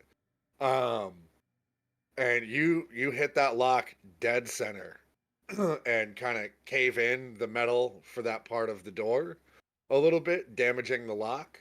And the whole door shakes, and there's a loud boom as your fist hits the iron that echoes in the hallway around you. And the door doesn't open, but on the other side of the door, at some distance away, you hear the deepest, most guttural, like, echo down the hallway. It's muffled by the door in front of you. But whatever made that noise, it was loud. I'm gonna look at Bill and be like, we don't want to open that door. I look and I kind of like finger the lock and I'm like, yeah, I don't think we can open that door. Can we Because see through the lock? Rosalyn's going to roar back. Do I take any damage from hitting that door? Do you take any damage from hitting that door? Yeah. No. Okay. No. Do we hear any shuffling from the undead since we made that noise? You do, in fact. As oh, a couple of zombies start shambling up the hallway Oh, I'm a pro at towards you zombies. Hey, to guys. investigate. Let's back up into the healing room. We'll fight there. Ooh, Oh, what do you that's think the funny. healing room might do to them? Do you want me Find to? out. If, I'm gonna look at Bill and ask them to ask the other guys. Do you want me to try to get close to draw them towards us? we can try. I have a sneaky suspicion that the room will repel the undead, Or they just won't come in. and they won't come in. Yeah. We can try though. I am. I'm gonna also 100% say to willing him, if to- we can fight them right next to the threshold to the healing. door, we can always just come out, Fight. hit Yeah. them, jump back in. Let's do that. Well, For and sure. there's a good possibility that maybe they won't step into that room because of Yeah, its that's what- healing properties, or it'll hurt them and they're dumb. We'll Right. see. Yep. Yeah, but Scar and I will attempt to draw them. Like, we'll taunt them so that we'll see where their limit is. Don't we love internet? Okay. Yeah, I'm gonna move close here. Oh, you're And- moving closer. Oh, well, no, no. Yeah, go ahead. No, that's fine. I'll just. Yeah. Yeah, we And made it this they're far. Might as well die shambling. now. I'm gonna have you guys, everybody, go ahead and let's see. Hold on. I gotta figure this out. I haven't done combat in. No, come on. I haven't done like real combat in this yet. Boop. There we go. Everybody, go ahead and roll me initiative. Oh, please work better than the last time. 15. Okay. God, a Oh, one. no. Wow. I got a 2. All right, we're getting the bad Alright, rolls out oh. now. Right? Got a 5. We got a 0. You got it. Oh. You boy. got a 0? That's. I have a -1 to my initiative. Oh my goodness. It's I have gotten the worst rolls. Alright. Let's do this. All right. Let me. Hold on. I might need you guys to roll initiative again. Hold on. I would I be gotta- glad to. I gotta Let me add actually get everybody. worse. There we go. There we We go. can see it all right here on the screen too. That's true. Bang. All right. So there. Now I got everybody in initiative. Now I know how to do that. Perfect. So the way the tracker did it, Scar, you're going to be up first. Okay. I mean, my fists have been trusty so far. So I'll run up and try to hit him straight on the noggin. All right. Go ahead and make me an attack roll. 20. That Not hits. natural. Go ahead and roll damage. 5. 5. Correct.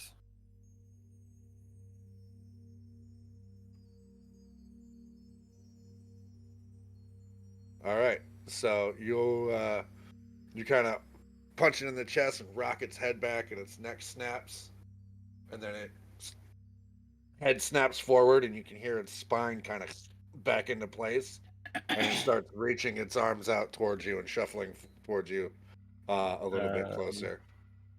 For a bonus action, I'll do a flurry of blows. All right. Go ahead. Roll attack. Roll damage. 18 attack, That will hit. 6 damage. All right.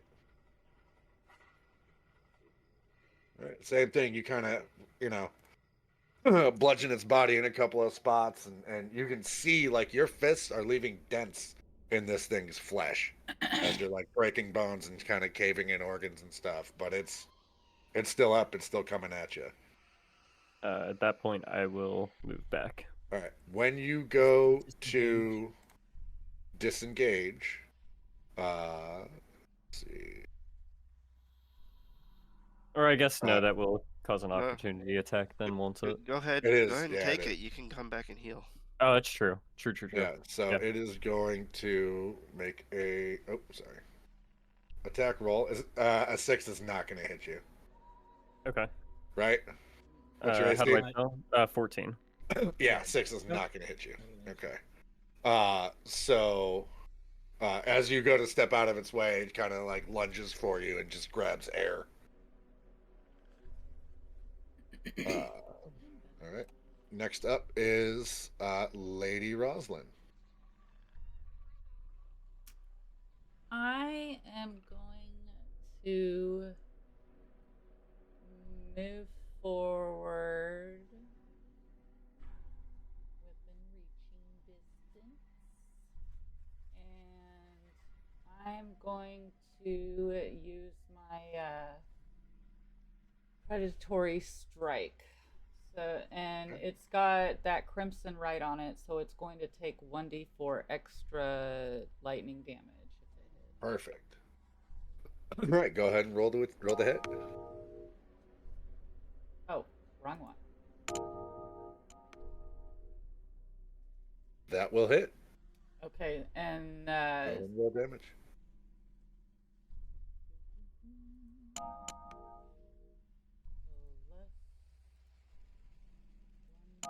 four of lightning damage, and then since I am using my my predatory strike attack, I and have Crimson Right going. I can do that strike again as a bonus action. Oh, go ahead. That will hit. Go ahead and roll damage. Okay. Plus So another 4, so 10 damage. it's 19 altogether.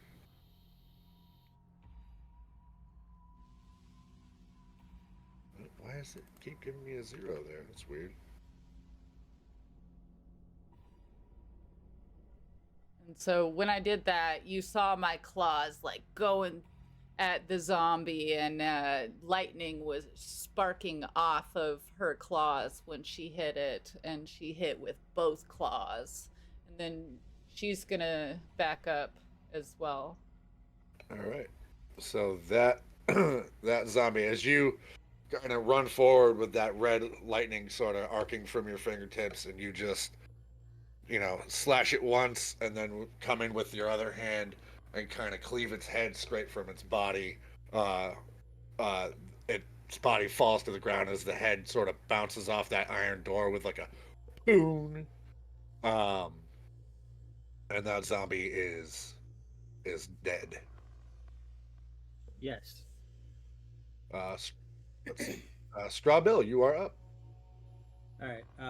I will take a step forward and cast Bane, which is a concentration on zombies C, D, and A. They will need to make a charisma saving throw, and if they fail that saving throw, and then attempt to make an attack or saving throw before the spell ends, the target must subtract 1d4 from attack or save. Okay, so zombie A, goddamn, rolled an 18. Oh, well, he That was a nat 20 on there. Zombie C, It's a rolled really 10, charismatic zombie. apparently. And zombie D is going to roll a 4. So zombie C and D are afflicted by your bane. Okay, so zombie do you A want me is to just not. roll the 1d4 now and then just have them apply that, or do you want to do that separately for each attack? Or We'll do it say, separate. I'll do it separately for each attack, just okay, because they may roll worse for themselves and better for you on each one. right? Okay. If Right, you roll a so 1 when I could be rolling 4s, you know what I mean? right. So I'm gonna go ahead and then once I do that, I will then uh, continue to retreat. Okay. All right. Vivek, you are up. How far is this? Probably 10-ish feet. Let's see. From you, zombie C is about 28 feet away. 28 feet. Okay. Yep.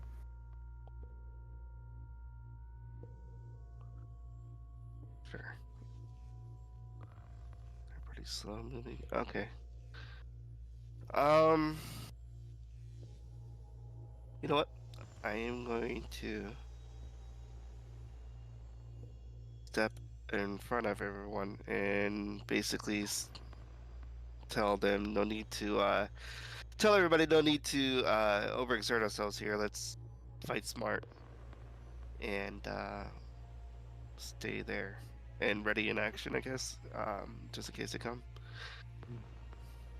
All right. So then we'll go to zombie A. Oh, I'm still on measuring tape. So he is going to shamble forward here. This next zombie is going to shamble forward. As is this one. And this one. And this one. And that's about as far as they can get with the hallway. And then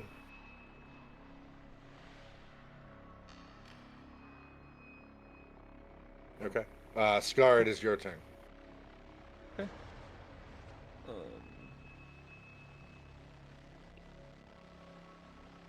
Going to run up. Which one is it? There you go. Here. I will use an unarmed strike on zombie A. Okay. Go ahead and roll to It's gonna be a 10 to hit. 10 to hit. That will hit. It's going to be 6 damage. Okay. All right. So yeah, same thing. You kind of punch him in the chest and leave a nice big dent, sort of over where his heart would be in the meat of him. And then go ahead and can you take any other actions this turn? Give me 1 second. I believe flurry of blows is a bonus action each round, right? It is. So I will. Well, what I'm going to do is expend a focus point Okay. to then use flurry of blows to hit twice. Great. Go ahead and roll to hit. It's a 10 to hit That'll on the hit. first. Yep. Go ahead and roll damage. It's going to be 6 damage again. All right. And your second? It's going to be a 23 to hit That will definitely hit. and 5 damage. So yeah, this whole thing is you just walk up and just bludgeon it everywhere you hit, every pressure point, everything you know about how a normal functioning human body should work, and you just take this thing apart, blow after blow after blow, until it just collapses in a heap. So that did die.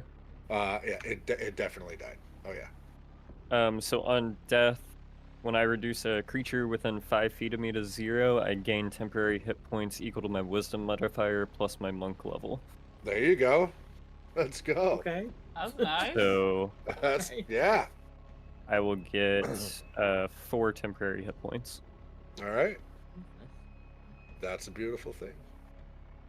Is that it for your turn? And then I will go ahead and retreat back to here. Lady Rosalyn, you are up. Does that not get any reactions out of the No, it zombies? doesn't. You weren't close enough for him. I know the Okay. tokens look that way, but no, you were not close enough for him. Gotcha. All right, I'm gonna move back up here. And I'm gonna do the same thing I did last time, just claw and sly. All right, get some.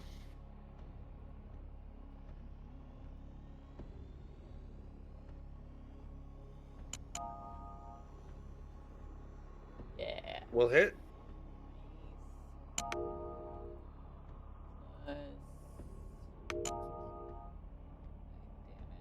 on that one, and then I'm gonna do that 9 again. damage. All right. That will 11 hit. Yep. some.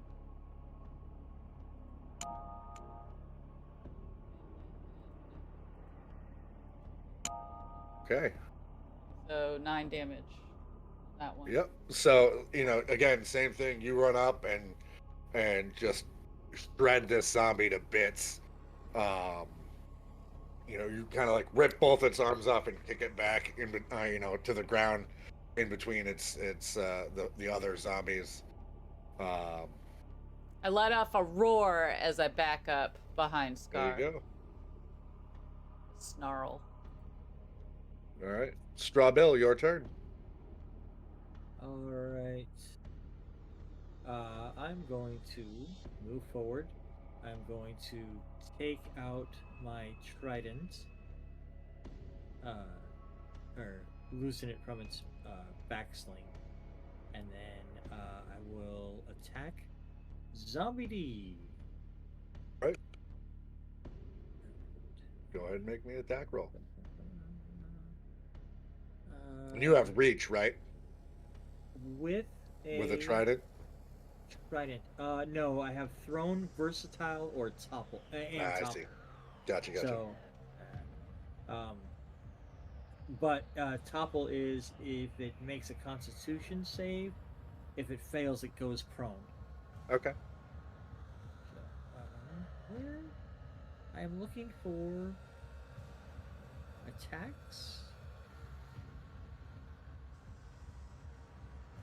Do I just click on the weapon? Just click on the weapon, right?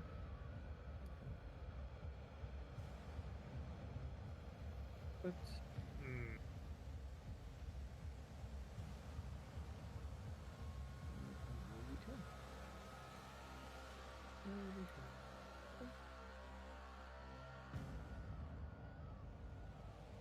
oh,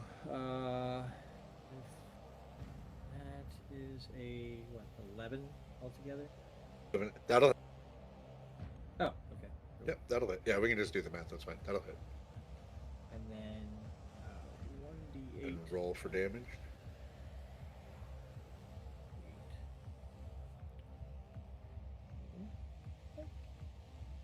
1.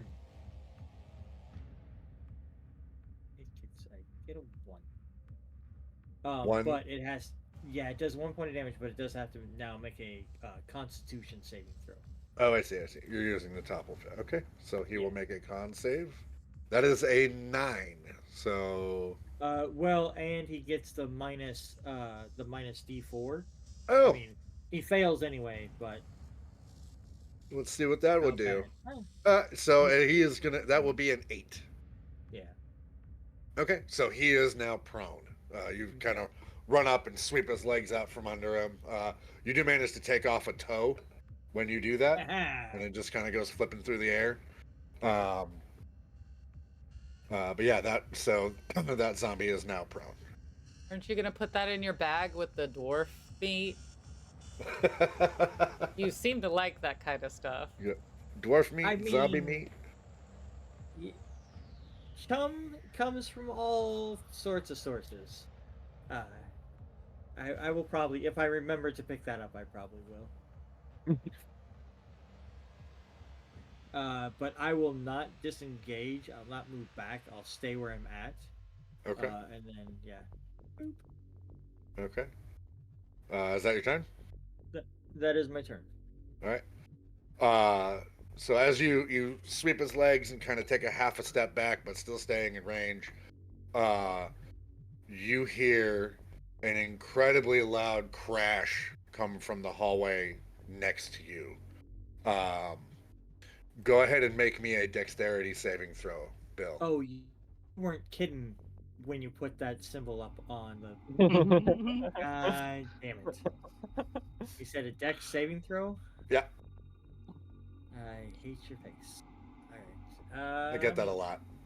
Yeah. 15. 15. Okay, so you are able to stay out of the way from this. As this Uh, minotaur comes ripping as through the door. this door comes just rifling off its hinges, uh, and it actually uh, flies straight off and turns all three of those zombies into a very greasy smear on the floor as this massive 10-foot tall minotaur covered in black spiky armor carrying this massive wicked battle axe just unleashes this incredibly powerful roar that is sort of deafening to everybody in the hallway. And it immediately wheels on you guys. Vivek, you're up. We're gonna die. 1 second. We are good looking. Of course, it's looking at us. Right? We're fancy. You guys are fancy because I'm here. There you go. Let's see. I'm sorry. I'm trying to figure. I thought I had a ability to grow, but I don't remember if I do or not. Do I regain focus points on going back to the safe room? I'll let you know. If you make it.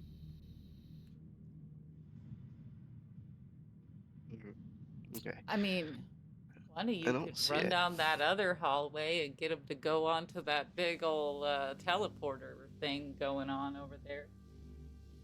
Oh, that'd be hilarious. I don't know if that would solve our problem. You just teleport Um, elsewhere. Right? Okay. I will.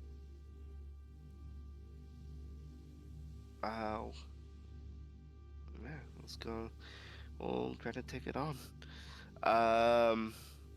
Probably best to do it now instead of letting it get a head start.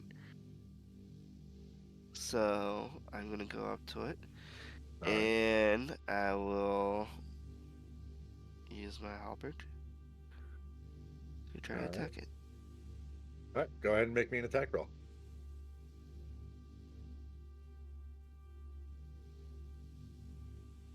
One.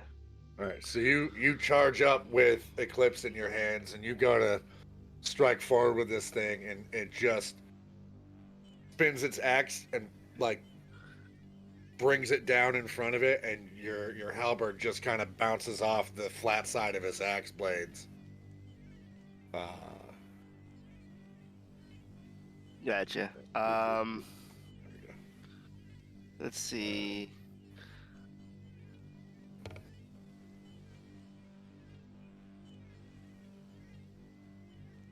Trying to decide if I want to leave or stay.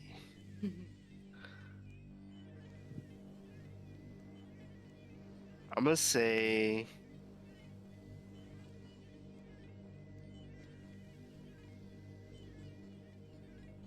I don't know what to do here. I'm gonna stay. I'm gonna stay into my turn. All right, Scar, you're up. I will rush forward, unarmed strike. Okay, go ahead and roll the hit. Gonna be 14 to hit. That will hit. It's gonna be 7 damage. Right.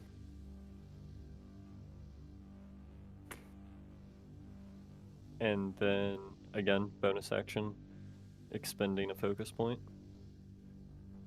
on flurry blows. All right, go ahead. Gonna be 15 to hit. That will hit. 4. 4 damage. 4 damage. Okay. Then, All right. So you go I get my punching, and second it's attack there. you're gonna do it again. All right. Well, Okay. yeah. When I use the focus point, it gives me 2.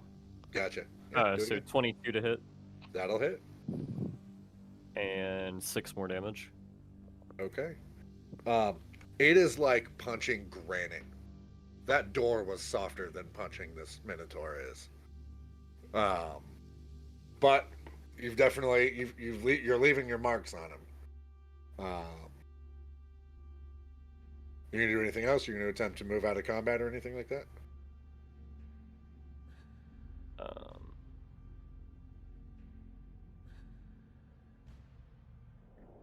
I will hold my ground. Lady Rosalyn, you're up. Lady Rosalyn she's angry that she saw Vivhik's halberd just like bounce off of him, and she wants this to be over with. How dare he come barreling through the door at us? We were killing it with the zombies. And so she's gonna growl and roar, and she's gonna run up, and she's going to attack with her predatory strike again. All right, go ahead and roll to attack.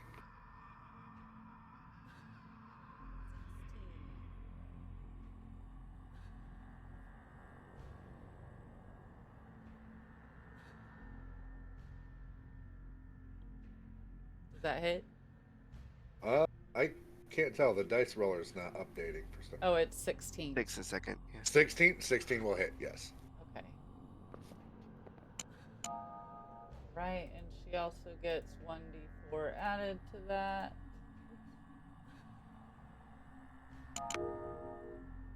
So 8 damage. She's gonna All right.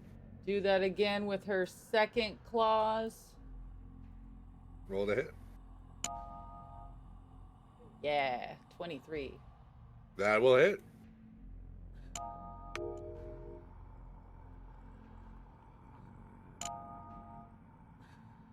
That was 7 damage. Yeah, he's definitely looking beat up at this point, as he's got deep furrows in his flesh and in his armor from your claws, as well as just tons of just bludgeoning damage from Scar. You guys are definitely showing him that he walked into the wrong room. Walked. He didn't walk, he barreled. Bill, it is your turn. I step to the side over here, and out of my jacket, I pull a couple of small things and grind them together in my hand, and start to laugh, and blow the dust of what I have in my hand and blow it towards him.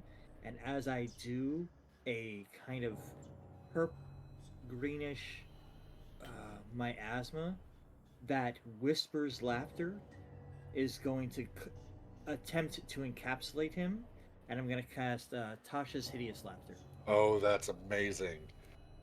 Okay. He has to make a Wisdom save 14. Wisdom save DC 14. Let's see how he does.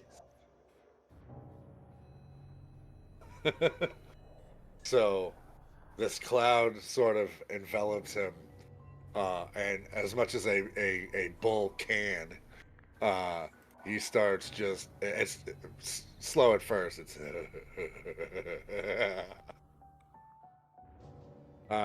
and just like plants the axe in the ground and kind of goes to one knee as this laughter continues. Still laughing. from this as your spell takes effect. Yeah, he'll eventually go prone, Yeah. and then whoever attacks him next will have advantage, which would then be Vivhik. All right. So that will go to the Minotaur's turn. Does he get a saving throw in his turn? Yeah. At Okay, the so end he of, gets to make yeah, another Wisdom saving throw. All right. So he let's does. see. He can't do anything this turn, but let's see if he passes. All right. So he is able to shrug it off. He is still prone though. Right. I'm gonna say he's kind of heaving there, having just fought through that fit of laughter for a second. But that's all he can do on his turn. So Vivek, it is your turn. And you do have advantage on him being Yep. prone. Awesome. All right. Well, I am going to get to this other side anyway, just in case to flank him, and go ahead and try to do the same thing. There you go.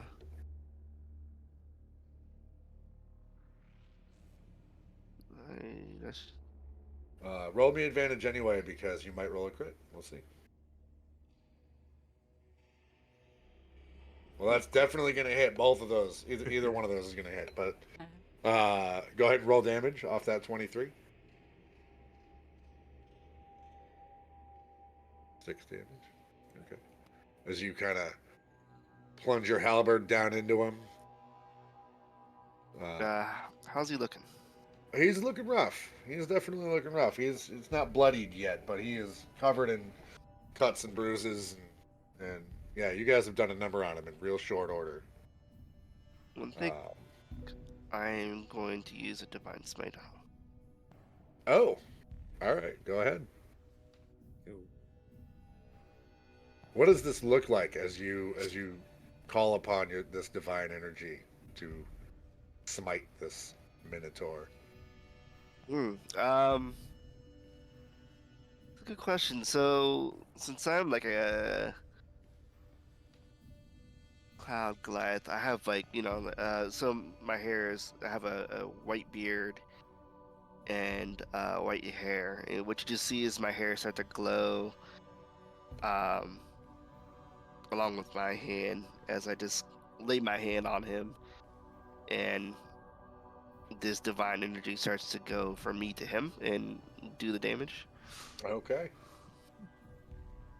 So this sort of ethereal glow starts to permeate, first starting in your skin, and then your beard sort of catches the light and glows from it, and then all of that energy focuses itself and then races down the palm of your hand and out into this Minotaur. Go ahead and roll for your Divine Smite. Okay.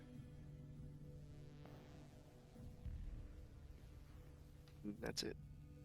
Let's see where I'm at. All right. Scar, you're up. This will- Minotaur is still prone, and now that he is being flanked, you will get advantage on your attack rolls as well. Gotcha. I'm going to go for his eyes. Okay. Because if he stands back up, then he can't see. So you said roll with advantage for hit? Yep. Gonna be 17. Okay. Yeah, that'll definitely hit. Go ahead and roll damage. 5 damage. 5. Then I will again expend a focus point to flurry of blows. All right. 15. That'll hit. 7. Okay. Second attack. Good lord. It's gonna be 19 That'll hit. and 8 damage. So you Slowly you but kinda surely. come over to. Oh yeah, he is rough now because as you come over to him, he's sitting there and his sort of cowhead turns to you, and he snarls with rage and sort of bares. Minotaurs have fangs in this universe, and bares his teeth at you. You just reach out like Beatrice Kiddo and Kill Bill, and you're like, and rip out both of his eyes. And he is just howling in pain. Lady Rosalyn, you're up as Scar is just holding these gory trophies in his hand that he ripped out. Oh.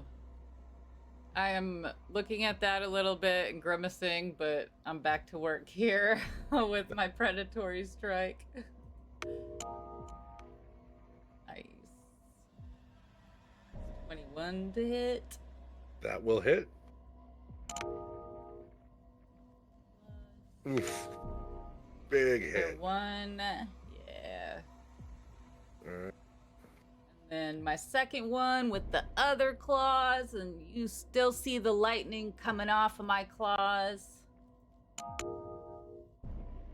12. 12 to hit? Yeah. That does not hit. Oh shit. So as he's writhing around in your first attack He scores has a massive advantage, hit. right? Oh, you do have, yeah, because he is flanked. You do have advantage Oh. on that attack roll. I apologize. Let me do that again. Yep. 15. That'll hit. Yeah. Thank you, Cat. Ooh. Plus Okay. D4. So 8. 8 damage. I'm snarling and growling at him after that. Sure. To quote everybody's favorite DM, how do you want to do this? Nice. Yeah. Woo. I'm snarling and growling, and I'm feeling this party where we're just taking this guy down. I've got adrenaline rushing through me, and my claws go. The first one hits across his face where his eyes are gone, and you see the lightning make marks right across his face. And the second one, I'm just gonna stab my claws into his heart, and the lightning is gonna stop his heart. Yeah. Beautiful. You plunge your hands into his chest, that lightning coursing through his whole body as he spasms, and then you just rip your hand out with not all of his heart, but enough of it in between your fingertips. And his body grows still. And I'm gonna toss that heart to Straw Bill. Put it in your bag.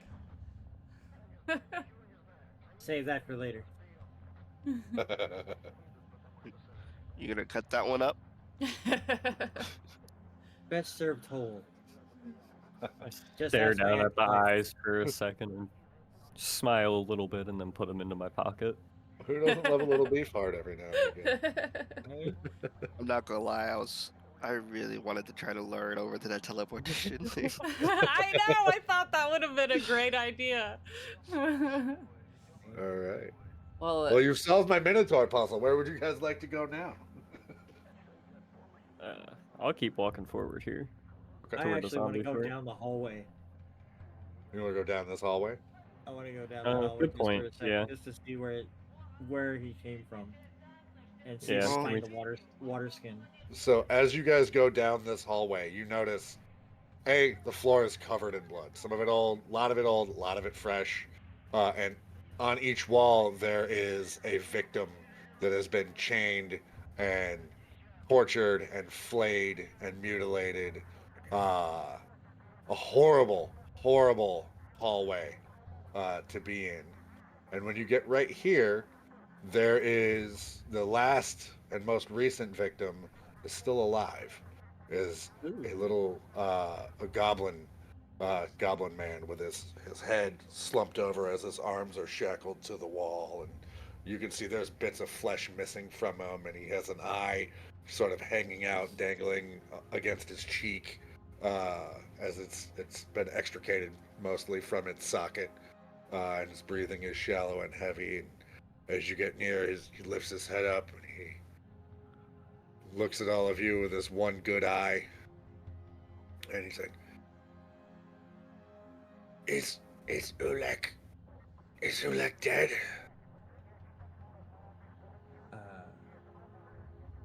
I Yes. look at him and I just nod yes.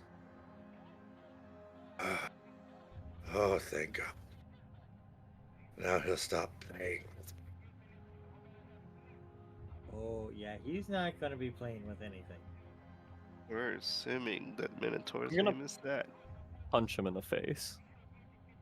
Wait, what? Wait, what? Do we recognize this goblin from the party? Yeah, okay, fair enough, fair enough, fair enough. No, I you do would not like recognize him. I would like to extract some more life essence. So these Oh, you dirty bastard! people, how long? So that I know that you said the last one is the newest. Have the other ones been there for quite a while? Some of them have. They've rotted to mostly skeletons at this point. Others are very fresh, but they're not from the group of adventurers that came in here Okay. just before you did. All of these corpses have been here for several days to weeks or longer. And this is doing a somebody, not necessarily the Minotaur, right? The Minotaur basically would squish him. Yeah. I should say, does this goblin look like it could live, or is it beyond that point? If we He- take he him is to the room, Real rough. And he looks at you and he's like, "Hey, would you do me a favor before you go?" I nod again at him. And he kind of smiles and looks at you and he goes, "Destroy me. There you go. Just pull me apart like soft bread. Just undo this." I'll go ahead and punch him in the face. Oh God. Some powerful punches. roll the hit. What, Mike? Real quick, what does this room look like? This room is somewhere in between a torture chamber and a trophy room. It is just. Oh, this is. Or are you just talking a about the room you hallway. cannot see yet? Correct. Ah. While fix that for Scar Ah. is committing an indeed an act of evil. Sure. I wouldn't call Ignore it that Like big mercy. token. Ignore that big token. There was a throne there, and then I found Ah, out I I had Minotaur tokens, so that's where he was sitting. That's Oh, where I see. you would have found him had you come in here earlier. Ah. Yeah, Yeah. there was just a big ornate throne there. 10 to hit, by the way. 10 hit. That will hit. Go ahead and roll damage. 7 damage. Oh yeah, you.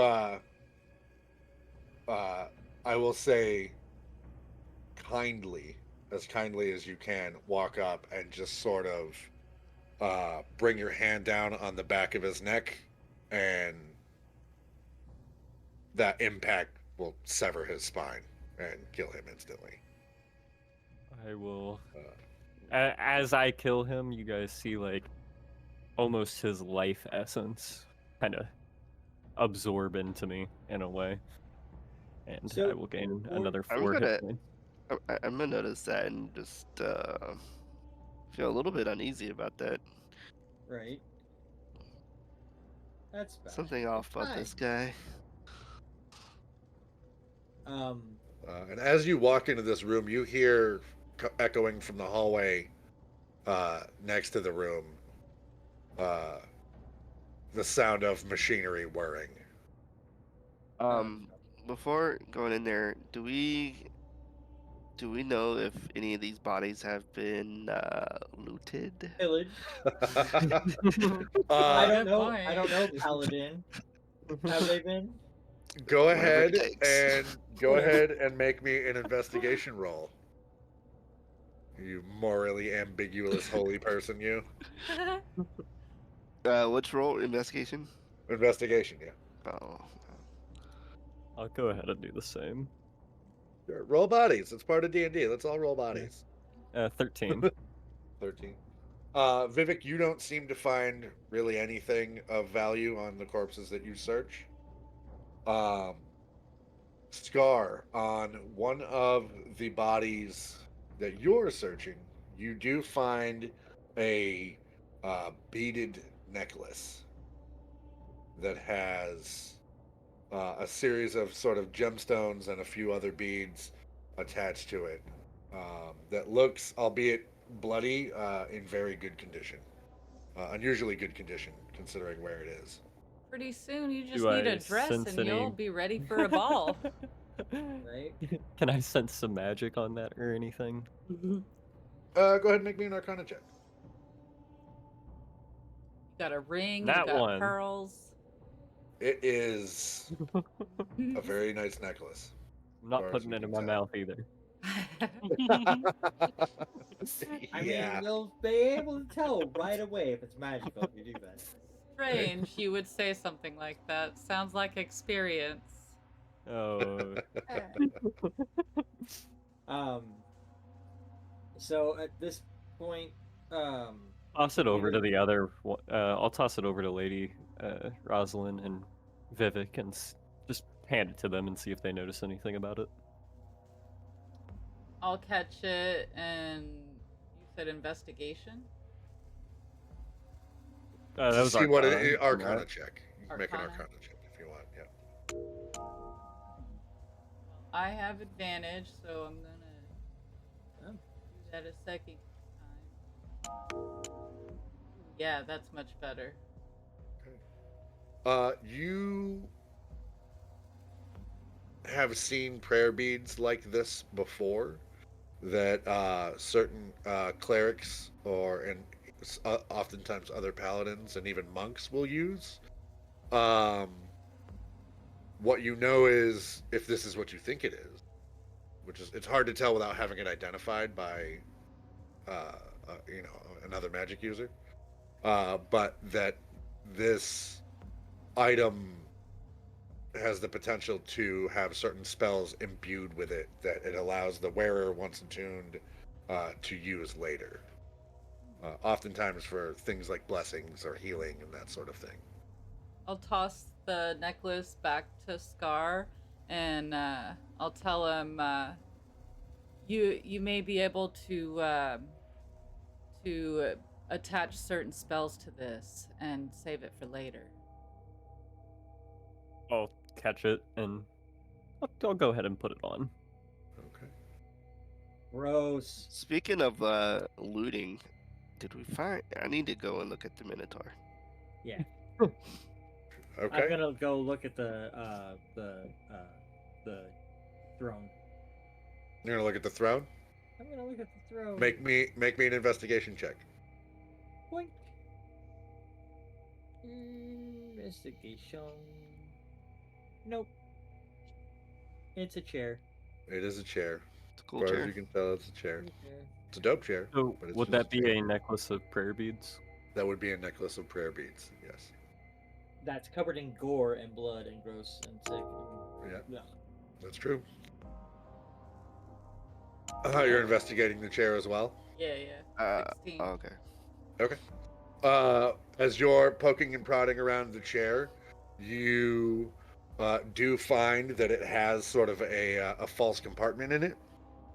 That when you pop it open, there's a few chewed up bones and a few other trinkets, some gems that might be of valuable, just some precious gemstones, and then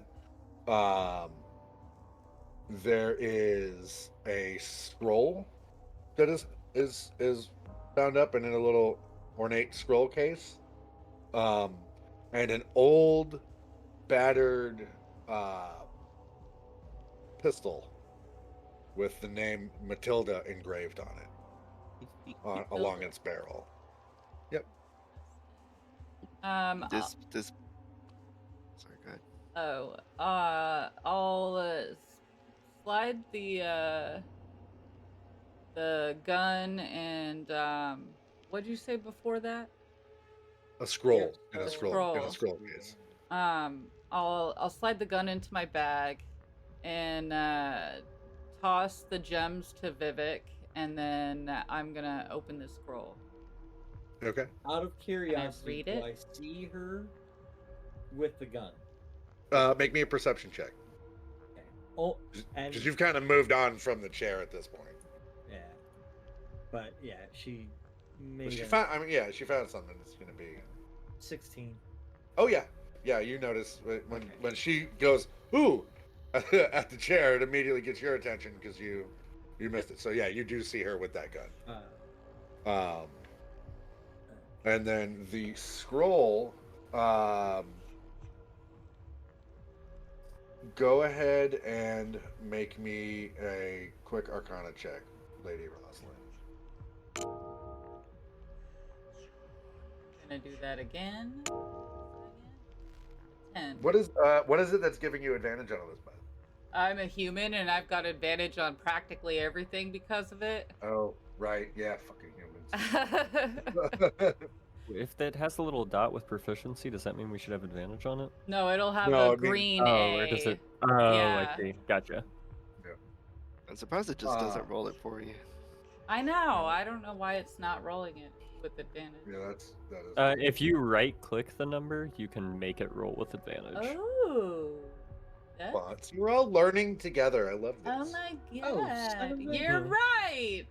I That's didn't very know handy. that. Holy cow. Holy Minotaur. So that is Holy ooh. it's written sort of for a wizard, so it's a little hard for you to read, but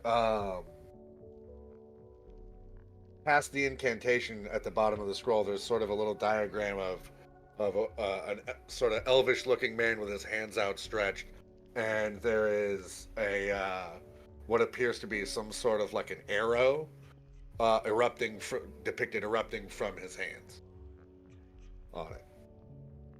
Okay. But you immediately do recognize it as, at the very least, it is a magic scroll, but you're a little unsure as to what it does. All right. Not wanting it to go into the wrong hands, I'm going to put that in my bag as well. Okay. Well, And then, if you guys want to split those gems I found, Vivhik's got them. I don't need those. And then, Bill, yes, you would have seen her pull that gun out. What were the gems? Just a random assortment of, a few sapphires, onyx, and a small ruby. They would likely have some resale value, but nothing really spectacular about them. Oh. I'll toss them over to Bill. Don't really care about him. He's a pirate. Okay. He loves treasure. Mm-hmm. I do. I will, on the flip of that, Turn around and open my jacket. And Lady Rosalyn, you will see a pistol that looks very similar to the one you pulled out of the chest on my belt. Does it have a and name then- on it too? Are you brandishing this weapon? No, did I say I was? you're I saying you will notice this. No, he's- Right. In that So I cop opened thing my where they just jacket. lean back with their coat Yeah. open, And then No. and then I put the gem, but I'm showing her. I am not threatening. I am not brandishing. I am merely showing her that I have something of similar Oh, look, twinsies. make. Hmm. Sort of. Yeah, I wouldn't have been close enough to see that it had a name inscribed on it. But yeah, it's yeah. And When you do you're see on- that, Rosalind, you'll notice that the comparison between the two is the one that you have appears to be like a single shot sort of flintlock style, whereas the one that Bill has looks like it's a little bit more modern, multi-shot sort of wheel lock design. So it looks old. Yeah. Likely one of his victims. Oh, might almost be assured. one of these, yeah. Named Matilda, probably. Just curious. also, can I you see what's would- going on down this hall? Yeah. You would also recognize that you've not seen a weapon like this before. Yes, that is an important note. Firearms are not commonplace. They are a very, very, very exotic weapon on this continent. In other parts of the world, they do exist, but here With there my aren't father's many, if position, any. Would I have seen that?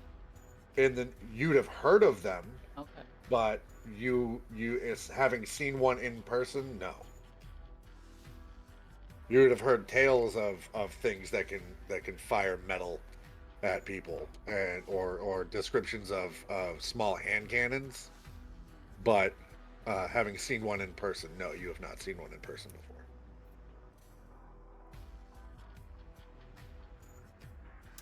Can we see down the hall? Down this hallway, Yeah. you can.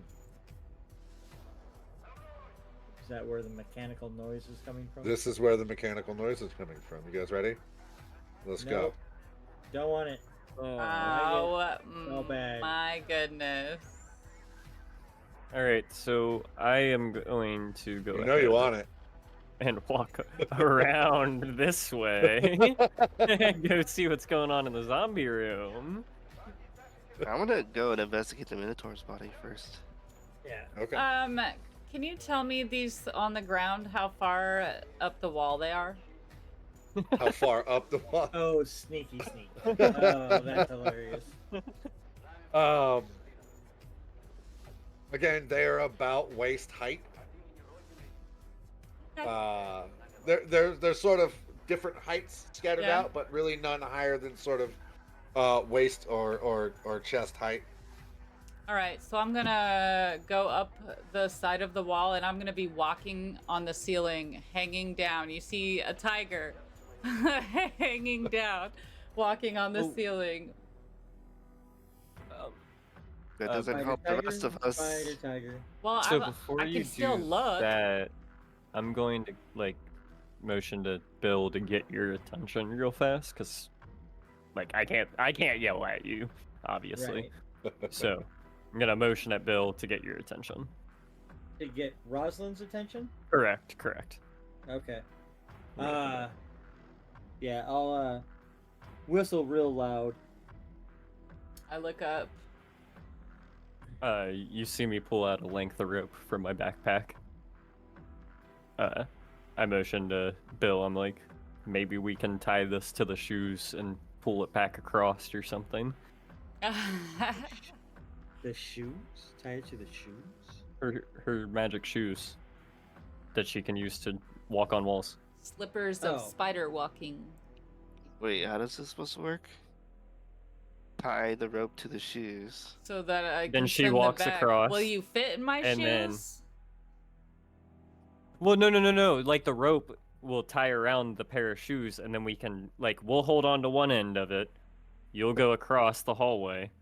Rope comes down on the wall so that it doesn't hit any of the blade traps, and then we can pull the rope back with the shoes. We do that back and forth, get everybody across that room without having to deal with the traps.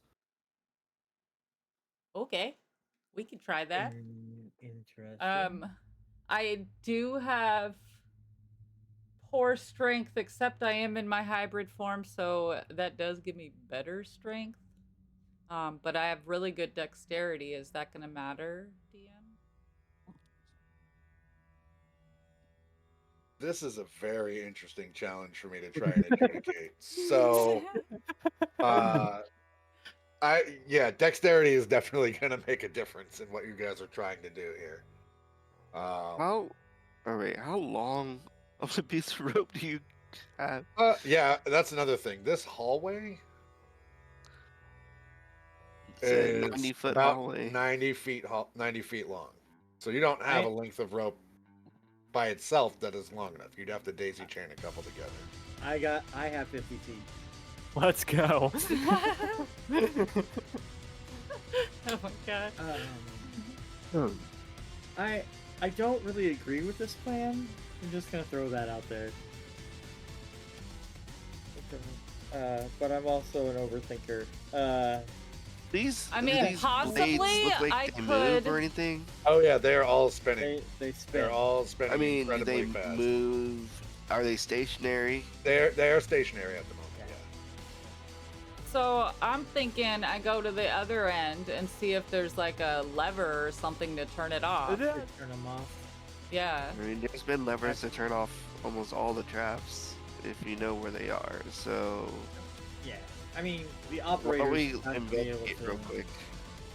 I mean, we can all throw for perception right here, real quick. See if we see anything right in the doorway. Real quick, what was with the Minotaur? Vivek was looking at the Minotaur. I rolled a date on that one. He did not find anything exciting.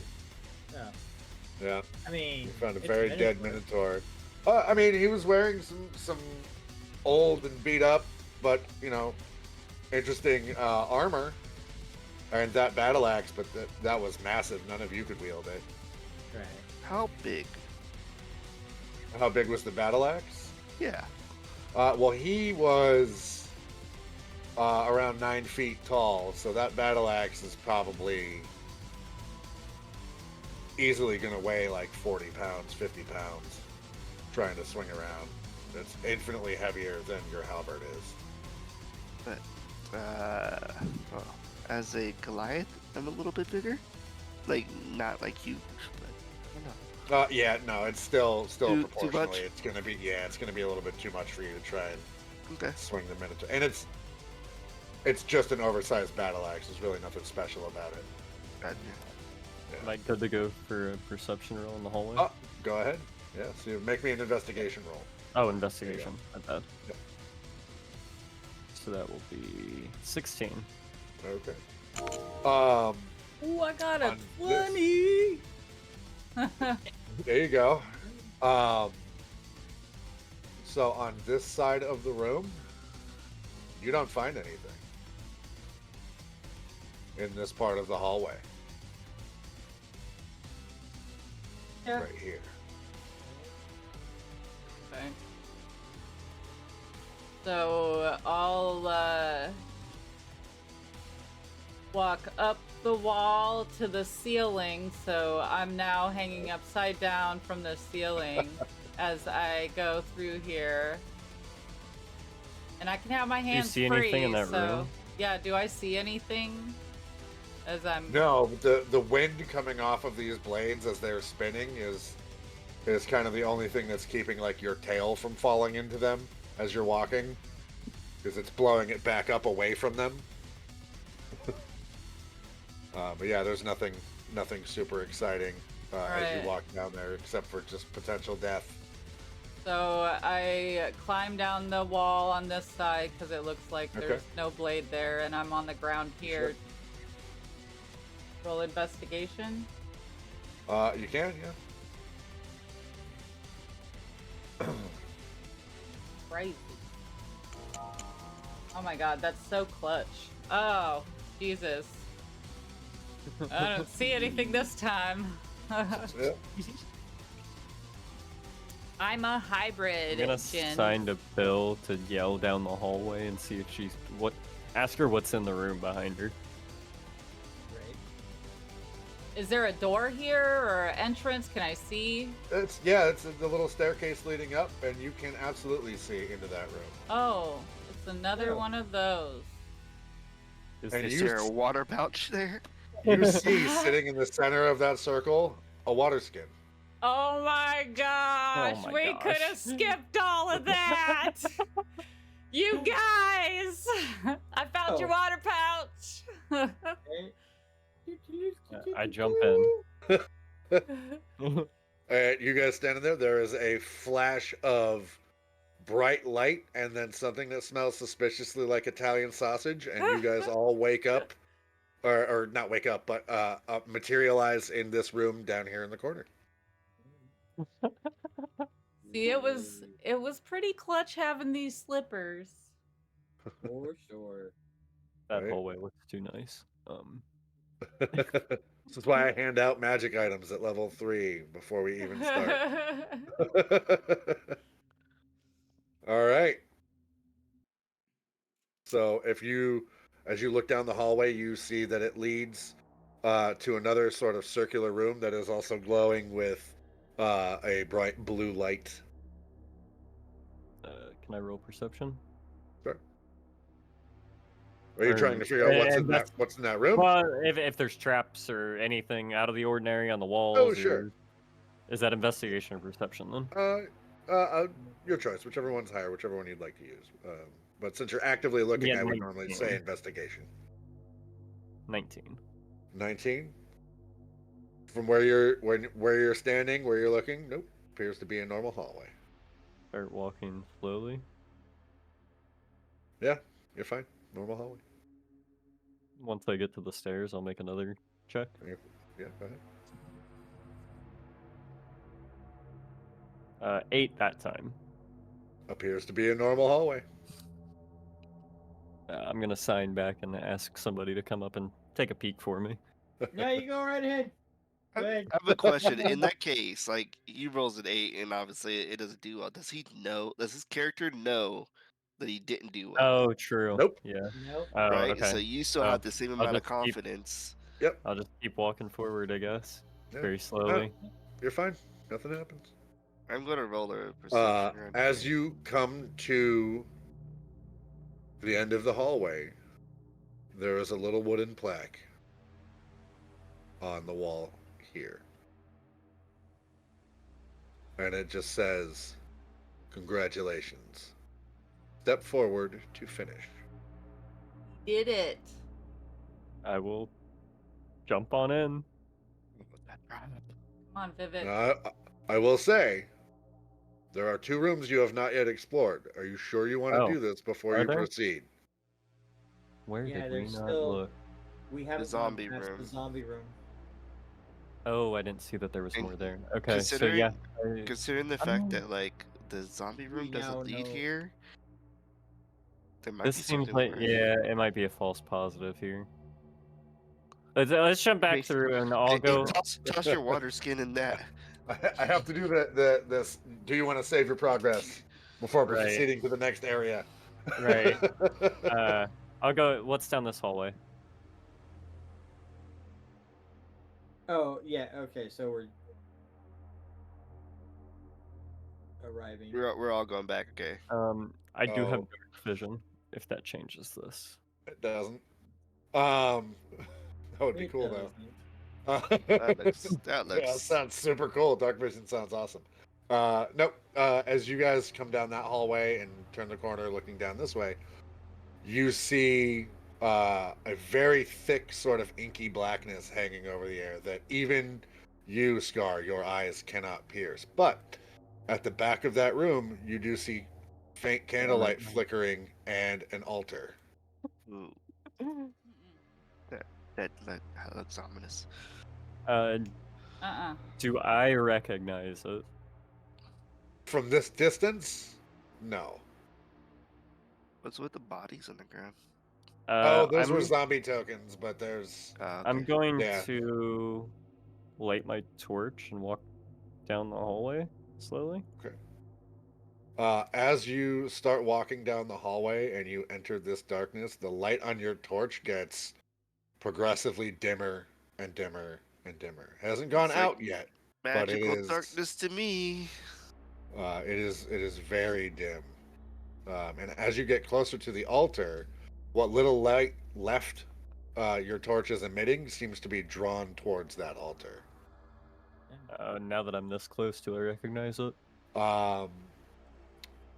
As you get close to it, you see that there are 3 books on that altar. One of them is open, and the other 2 are closed. And now that you are this close to the altar, I need you to go ahead and make me a Constitution saving throw.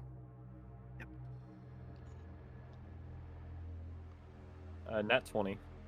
Nat 20. Oh, You are okay. Damn, dude, you are on fire Yeah, today. wow. Have some of your luck, please. Beginner's luck. Beginner's You rolled luck. 0 for initiative earlier. You are fine.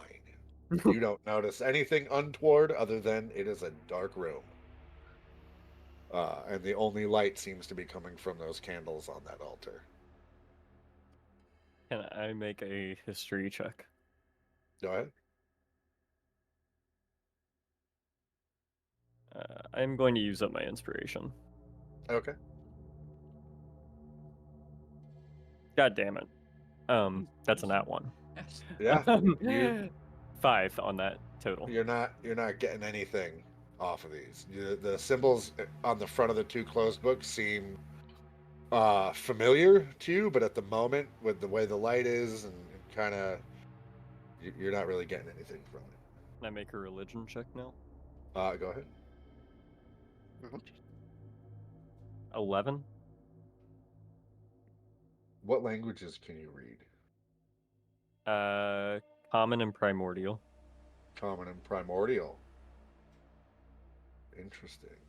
Might be better to do that outside the So- dark. On the both the tomes of the closed books appear to be identical, and all the language on the front is a version of primordial, and it's close enough that you can read it.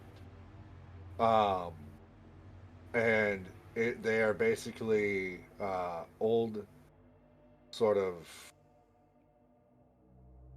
Not a history book is not quite accurate, but they're old tomes that are referencing. The title of the book is The History of Sillin, and you're not sure what Sillin is, but it vaguely jogs your memory, a story about an old god. But I don't recognize it at all. Nope. Okay. Can I make an investigation check for traps? Sure. 7. It's fine.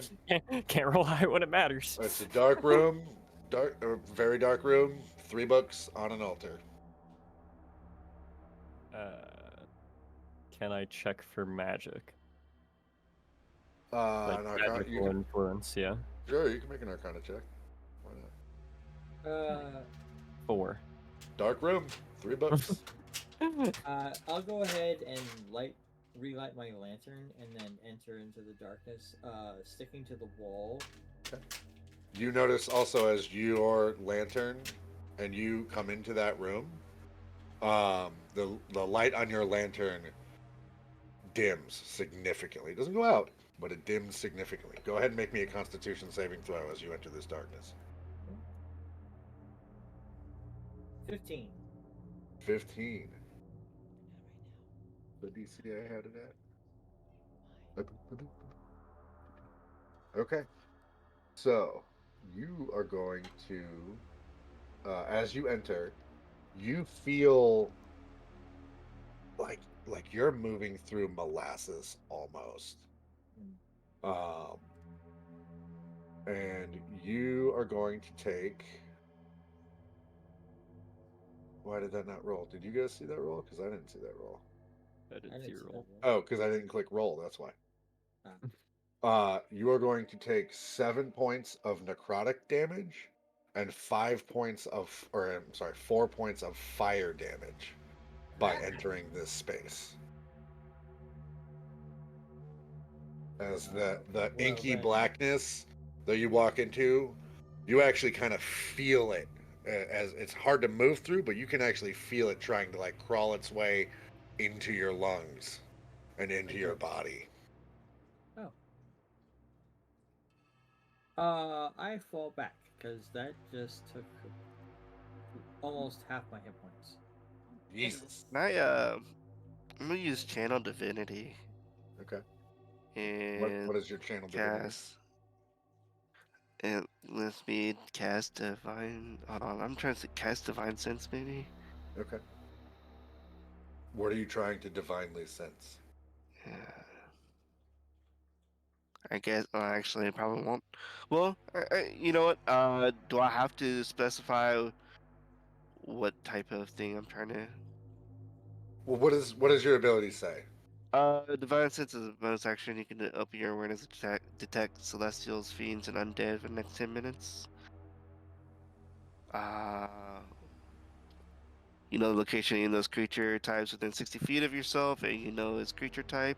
I don't think you need to do that for this. You can kind of tell there's a palpable aura of malevolence coming off of that whole room. Um, but your divine sense would key you into the location of creatures, and at the moment, from what you can see, there aren't any close by. Okay. Yeah. My character drawn to the books for any particular reason? Um. No, not at the moment. What Gil, happens if I start Gil, to... however, go ahead and make me a wisdom saving throw.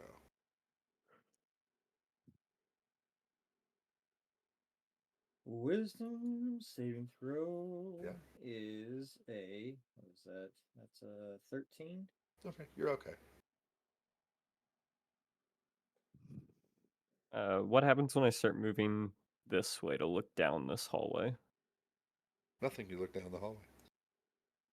You're fine. As you leave the room, that sense of malevolence gets a little bit lighter, and eventually your torch flares back to life, and you can see again. And there's just one mostly empty room, save for a couple of torches and a chest on a far wall.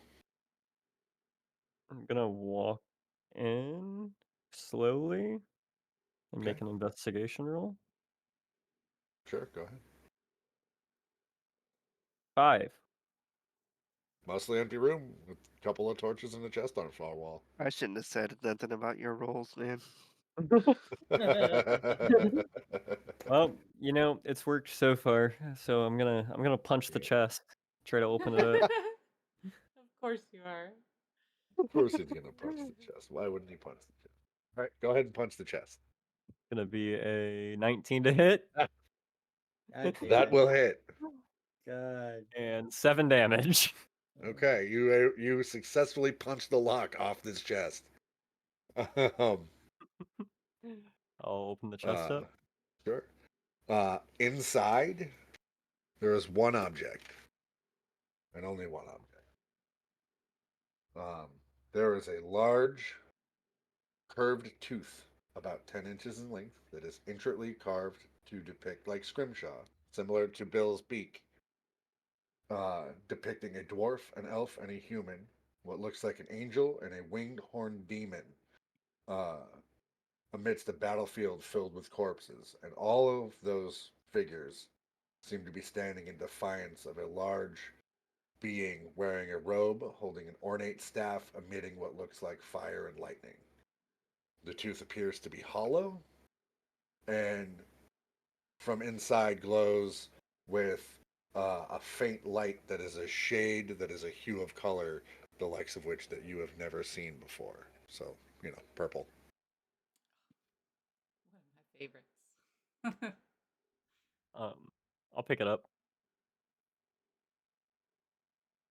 Anything happen when I pick it up? No, He's it's like, lighter. It's lighter than you expected. All right. I will go ahead and tuck that into my robes. I will yell down to Scar. Give us a tap of the crowbar if you're all right. Tap it once real hard. Hey, echoes back to you.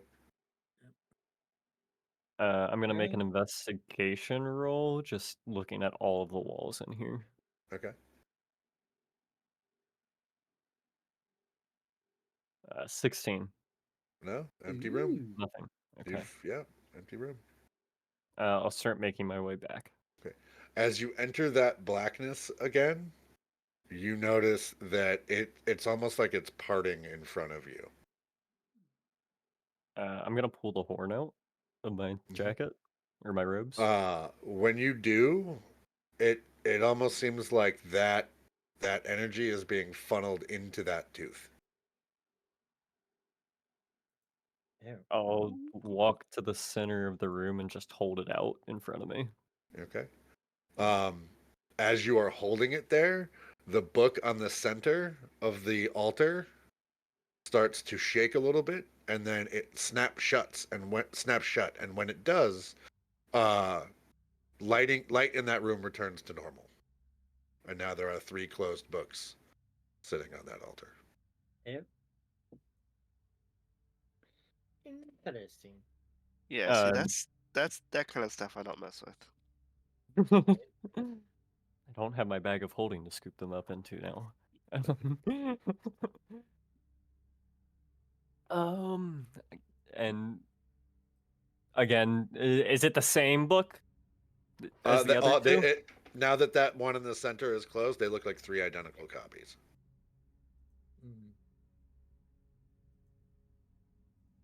Mm. I'm gonna sign to Bill. I'm just gonna say, leave them? Question mark. The answer is always yes. Yes. Yes. And I'll start. Unless you're trying to make a deal with the devil. I was about to say, I Uh, didn't think you would leave anything. Oh, a look of I hesitation already have enough comes bad luck across in my my life. face Yeah, right. before I start walking out of the room. Okay. Say, what kind of monk were you again? Uh, I I don't know his order, right? Or do I You know the don't. order? You know bits and pieces of it, but at the moment, the order he belongs to has eluded you. Yeah. The order of don't fuck with me. Are you hiding this object that you have? Are you? I mean, you The- guys the saw me tooth holding it in the middle of the room. Like, while it was I absorbing can't, I darkness. can't really Okay. hide that. You know what I mean? Can we try to roll and see if anybody recognizes it anyway?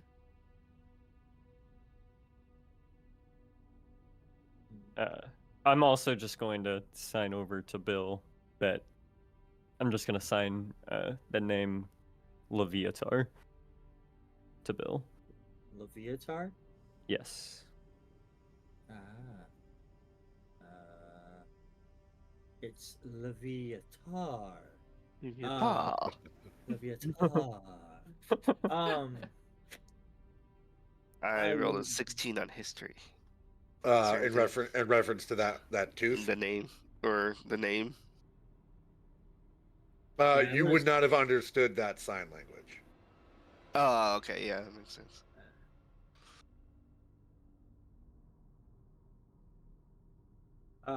Yeah, no, I wouldn't have said that out loud for sure. Is I that would have can like I mean I guess I can roll history on the tooth, or would that be more like mm, Arcana? Either one would be fine. either or. Yeah. Okay, because history is my better one. You want me to roll it again? No, we can keep that. You don't know what the tooth is, but you recognize the scene it is depicting that has been carved into it. And it is the battle that Seven was referencing earlier, in which a group of heroes banded together and were able to overthrow the tyrant wizard Artane. The Lords of Which Oh, Everlorn. the Lords of Everlorn. Um, and that battle took place several thousand years ago at this point. I see. I'll relay that to the team. Interesting piece of artwork, I guess. Well, it does seem to ward off some sort of evil. Right? Whatever happened over there. Which I'm just gonna a bigger. put it back into my robes while you guys are looking at it, and we're gonna move on. Yeah. Well, now we can get out of here because there wasn't any exit that way, right? I sign yes. Okay. So yeah. All right. Let So you us guys use your little go. teleportation circle to zip over to the other side of the map. Jump into And, the portal. Jump into the portal. When you do, there's a almost blinding sort of flash of blue light that envelops all of you, and once the light fades and your eyes return to normal, you find yourselves seated in a very lavish sort of office, home office, and there is a large ebony desk behind which is seated a man who appears to be somewhere in his mid to late 40s, early 50s. He has a very sharp widow's peak, and he's sort of graying at the temples with a little pencil thin mustache. And he's wearing a very stylish black jacket that's trimmed in red and silver. Um, and he, as soon as you enter the room, he looks up as though he was expecting you would arrive at that moment, and very slowly just starts clapping and nodding his head, and he says, "Congratulations. You are the first heroes to complete the gauntlet in far too long. My name is Aiden Gramm. I am the Lord of Briarhaven, and I cannot tell you how pleased I am with your success. Good Now day, that you Lord have, Graham. My name is yeah. Rosalyn. Oh, I'm well aware of who you are. That was a fancy puzzle you gave us there, but I think that we far surpassed what you were looking for. Oh, indeed, indeed. Be sure to relay all of this back to my father. And I assure you, he already knows. I am not the only one who is watching the goings on in this. In fact, uh, all of the lords have been watching, and we are very hopeful that this particular group might succeed where others have fallen short. Uh, there are a great many dangers at all times in this land, and we are in need of help that goes beyond the mere city watch and local militias and even the military. And sometimes a smaller, more talented force can exert more power and influence than even an army if positioned correctly. And it is our hope to position you quite correctly. That being said, you have won. You have completed the challenge, and that is not without its own reward. So I offer you this: consistent work, bit of notoriety, and from me personally, one favor for each of you to be called in at your leisure. I have several jobs for you. We will equip you appropriately. We will fund you accordingly, should you decide to take them on. And further prove yourself, and there will be additional benefits and boons to come your way. What do you say?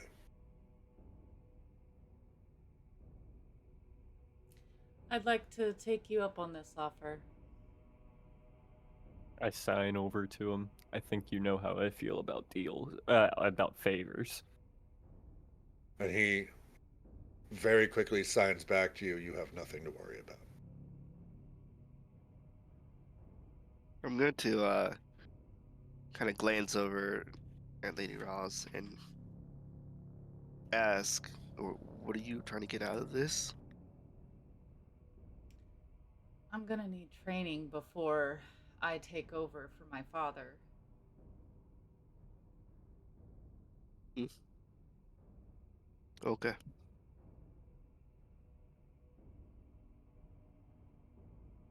I And sign he's again to him. Do you think I'll get any answers? and he kind of just wiggles a hand in the maybe sort of gesture, and he goes, I can make no promises, but one, I can promise you every resource I have can be devoted to finding whatever answers anyone here seeks. You've all earned it. And he turns and looks at you, Strawbill, and he says, what of you? Is this a arrangement you'd be willing to agree to?